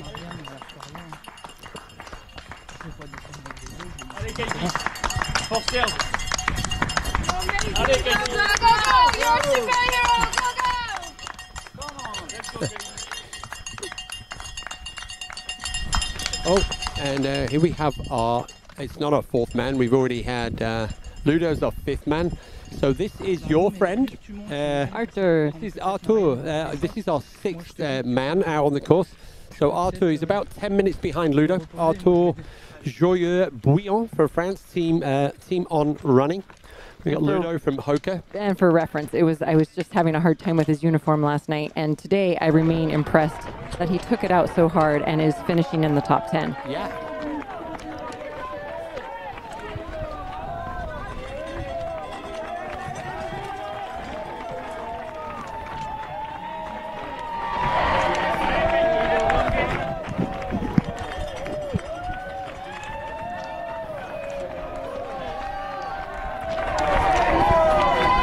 What I like about the UTMB podium so far, the top 5, so many dreams, so many stories. And that runs all the way through for the next 40.5 hours. Yeah. Everybody has a story. And what it took to get there, and not only personal sacrifices, but family and time. Injuries, all kinds. All kinds of setbacks. And a lot of those feelings and thoughts are coming up as you're cruising through Chamonix amongst all of this energy. A lot of times it's like, wow, like here you are taking in all the good and bad of the training up to that point. And celebration.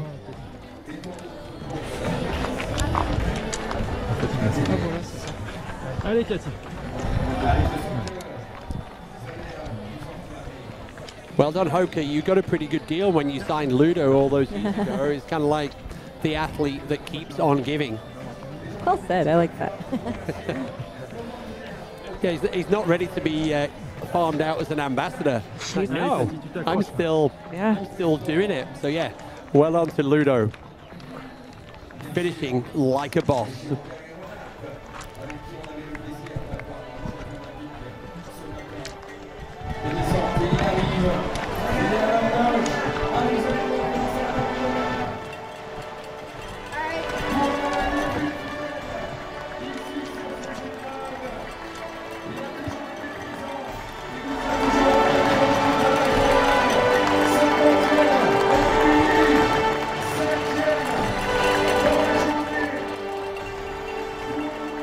Look at that stride. Ludo. Mixing up the age group average right now. Yeah.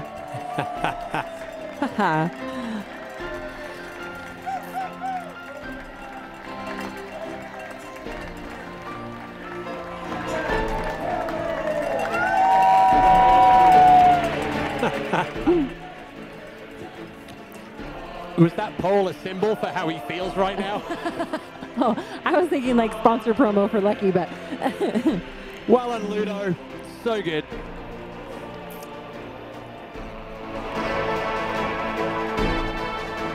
Nice work.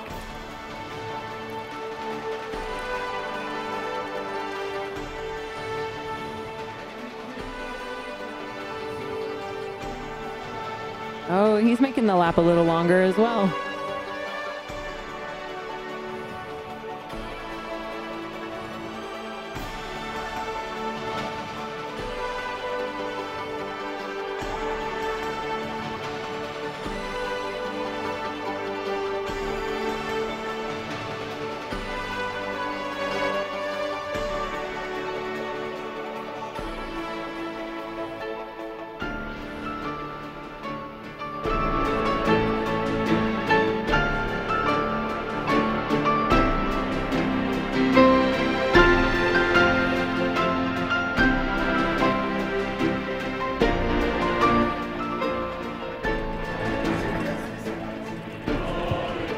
Ludo's going. Yeah.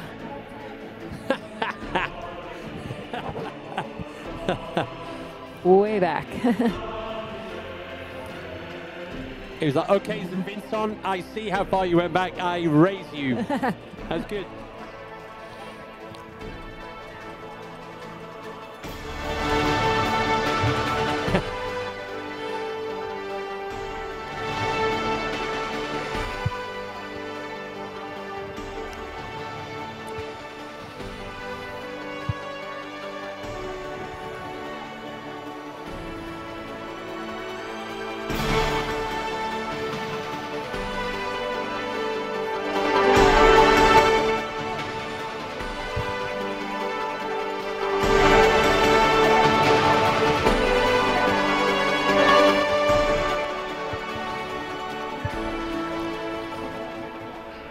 It looks like there is cloud cover now. Oh, yeah.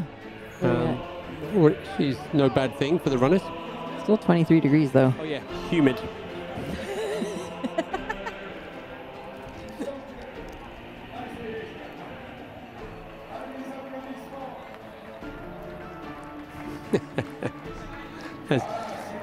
Yay! Nico, help and lift him up. That's fabulous. Help him back in, guys. That's rad. Well done. He can manage not to cramp because of that. Whew. Nice.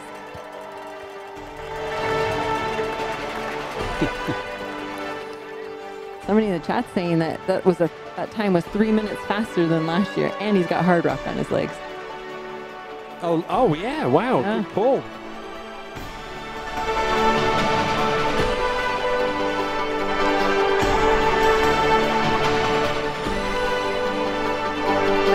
Women and men do get separate prize money. It is matched equally this year and doubled from last year, thanks to HOKA bringing in the bucks for that. Yeah, and here we go. This is our sixth man on the way down now to the finishing area. This is Arthur Joyeux-Bouillon. You got the wave. That was cool. Oh, yeah.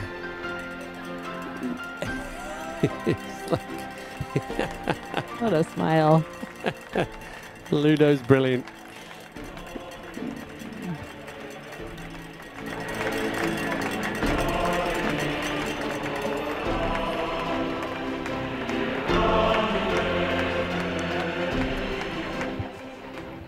Oh, and Ludo, here's put this with all your other finisher vests.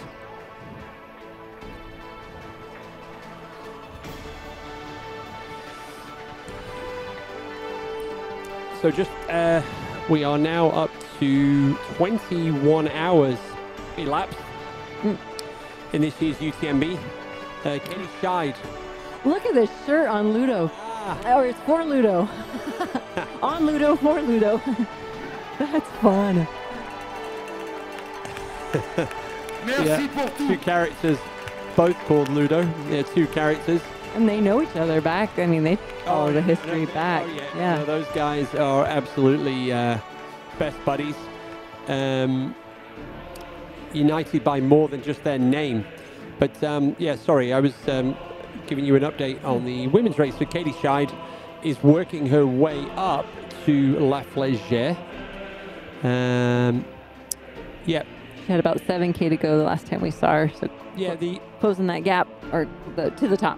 Yeah, I mean the predicted time, and definitely she's moving slower now. So she was meant to be there by now. We know she's not, but yeah, Katie is on her way, and yeah, she's up at La Flégère. I don't know, next 10-15 minutes.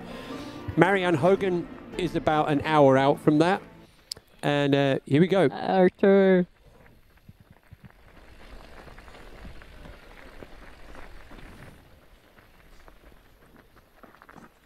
I'm just looking at this. So is the next athlete after Arthur is going to be Cody Lind. So moved up, yeah. Cody's moved up to 7th place now. So Cody has got he got about a 5-minute gap at the top of La Flégère. So Cody Lind from the US. Cody, first American athlete in UTMB this year. Exactly. In the free trial fantasy, I can't imagine anyone had that one either. With the greatest respect to Cody. So yeah, there you go, Cody. And we got Manuel and Gita Bayo in 8th Thibaut Baroni in 9th, Yannick Noel in 10th, and Josh Wade. Josh is just outside the top 10 right now. Katie currently sitting in 12th overall and 1st in the women's category.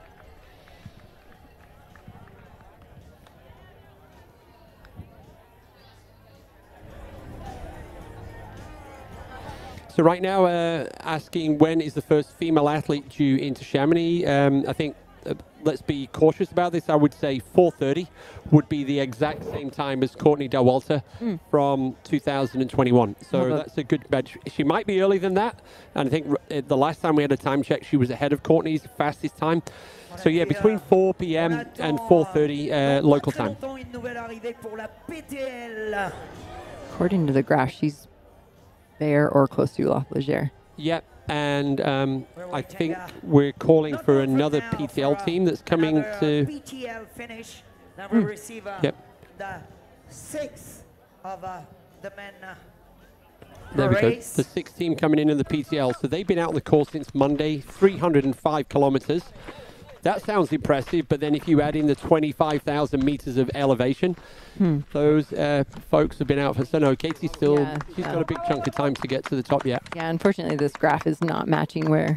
Actually, no, I can give you better now. So it's, Katie is 8K from the finish. So that is about 1.5K to the top now. She's going to be popping out here of the trees shortly. And then got that last long slog up to La Flégère.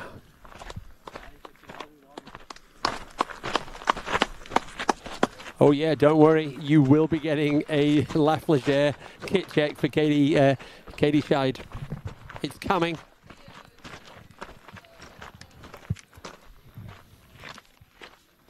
And our second woman. Yep. Marianne Hogan. So Marianne's about 45, the gap between first and second is about 45 minutes. The gap between second and third, Marianne and Ruth Croft, is somewhere between 10 and 15 minutes right now. And so, yep, that is where we think if there's going to be interesting action passing between now and the finish line, it's going to be between Ruth Croft and Marianne Hogan. And if you're just logging on to be here for the women's race, it's happening now. And we had a little bit of drama going into Champé Lock for Marianne. She had taken sounds like a pretty good fall and broken or dislocated some sort of injury to one of her fingers. So you can kind of see on her right hand how she's holding that one out. Might not be engaging like she's used to. Yeah. And that can cause a lot of pain up the chain, right? Like you also have to mentally work with what you got. Her legs are still working great. Her body's strong. And just not to let that distract her. Yeah, I think Scott Jurek was saying that maybe the pain in the finger will distract her. The pain in her legs. Quads. So yeah, because like we've got overcast conditions now, which is no bad thing for the athletes. Still humid, low 20s, 70 Fahrenheit right now. And yeah, we've seen the athletes in the aid station now getting absolutely doused in water. One or two of them with the ice bandanas a la Western States.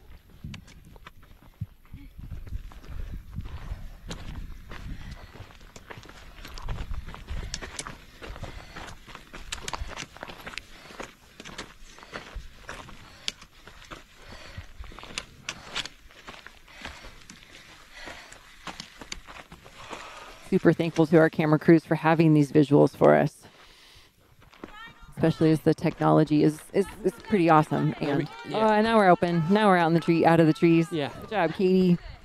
So Katie's about 10-15 minutes from the top of La Flégère. Now there's going to be a big crowd up here for our soon-to-be crowned female UTMB champion for 2024. This is it. You got it in you. You got it in you.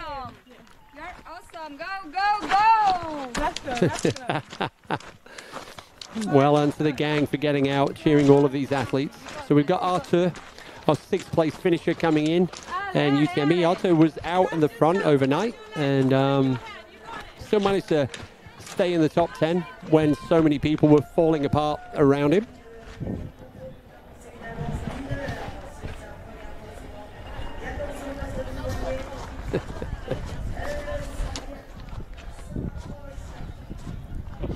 Sorry.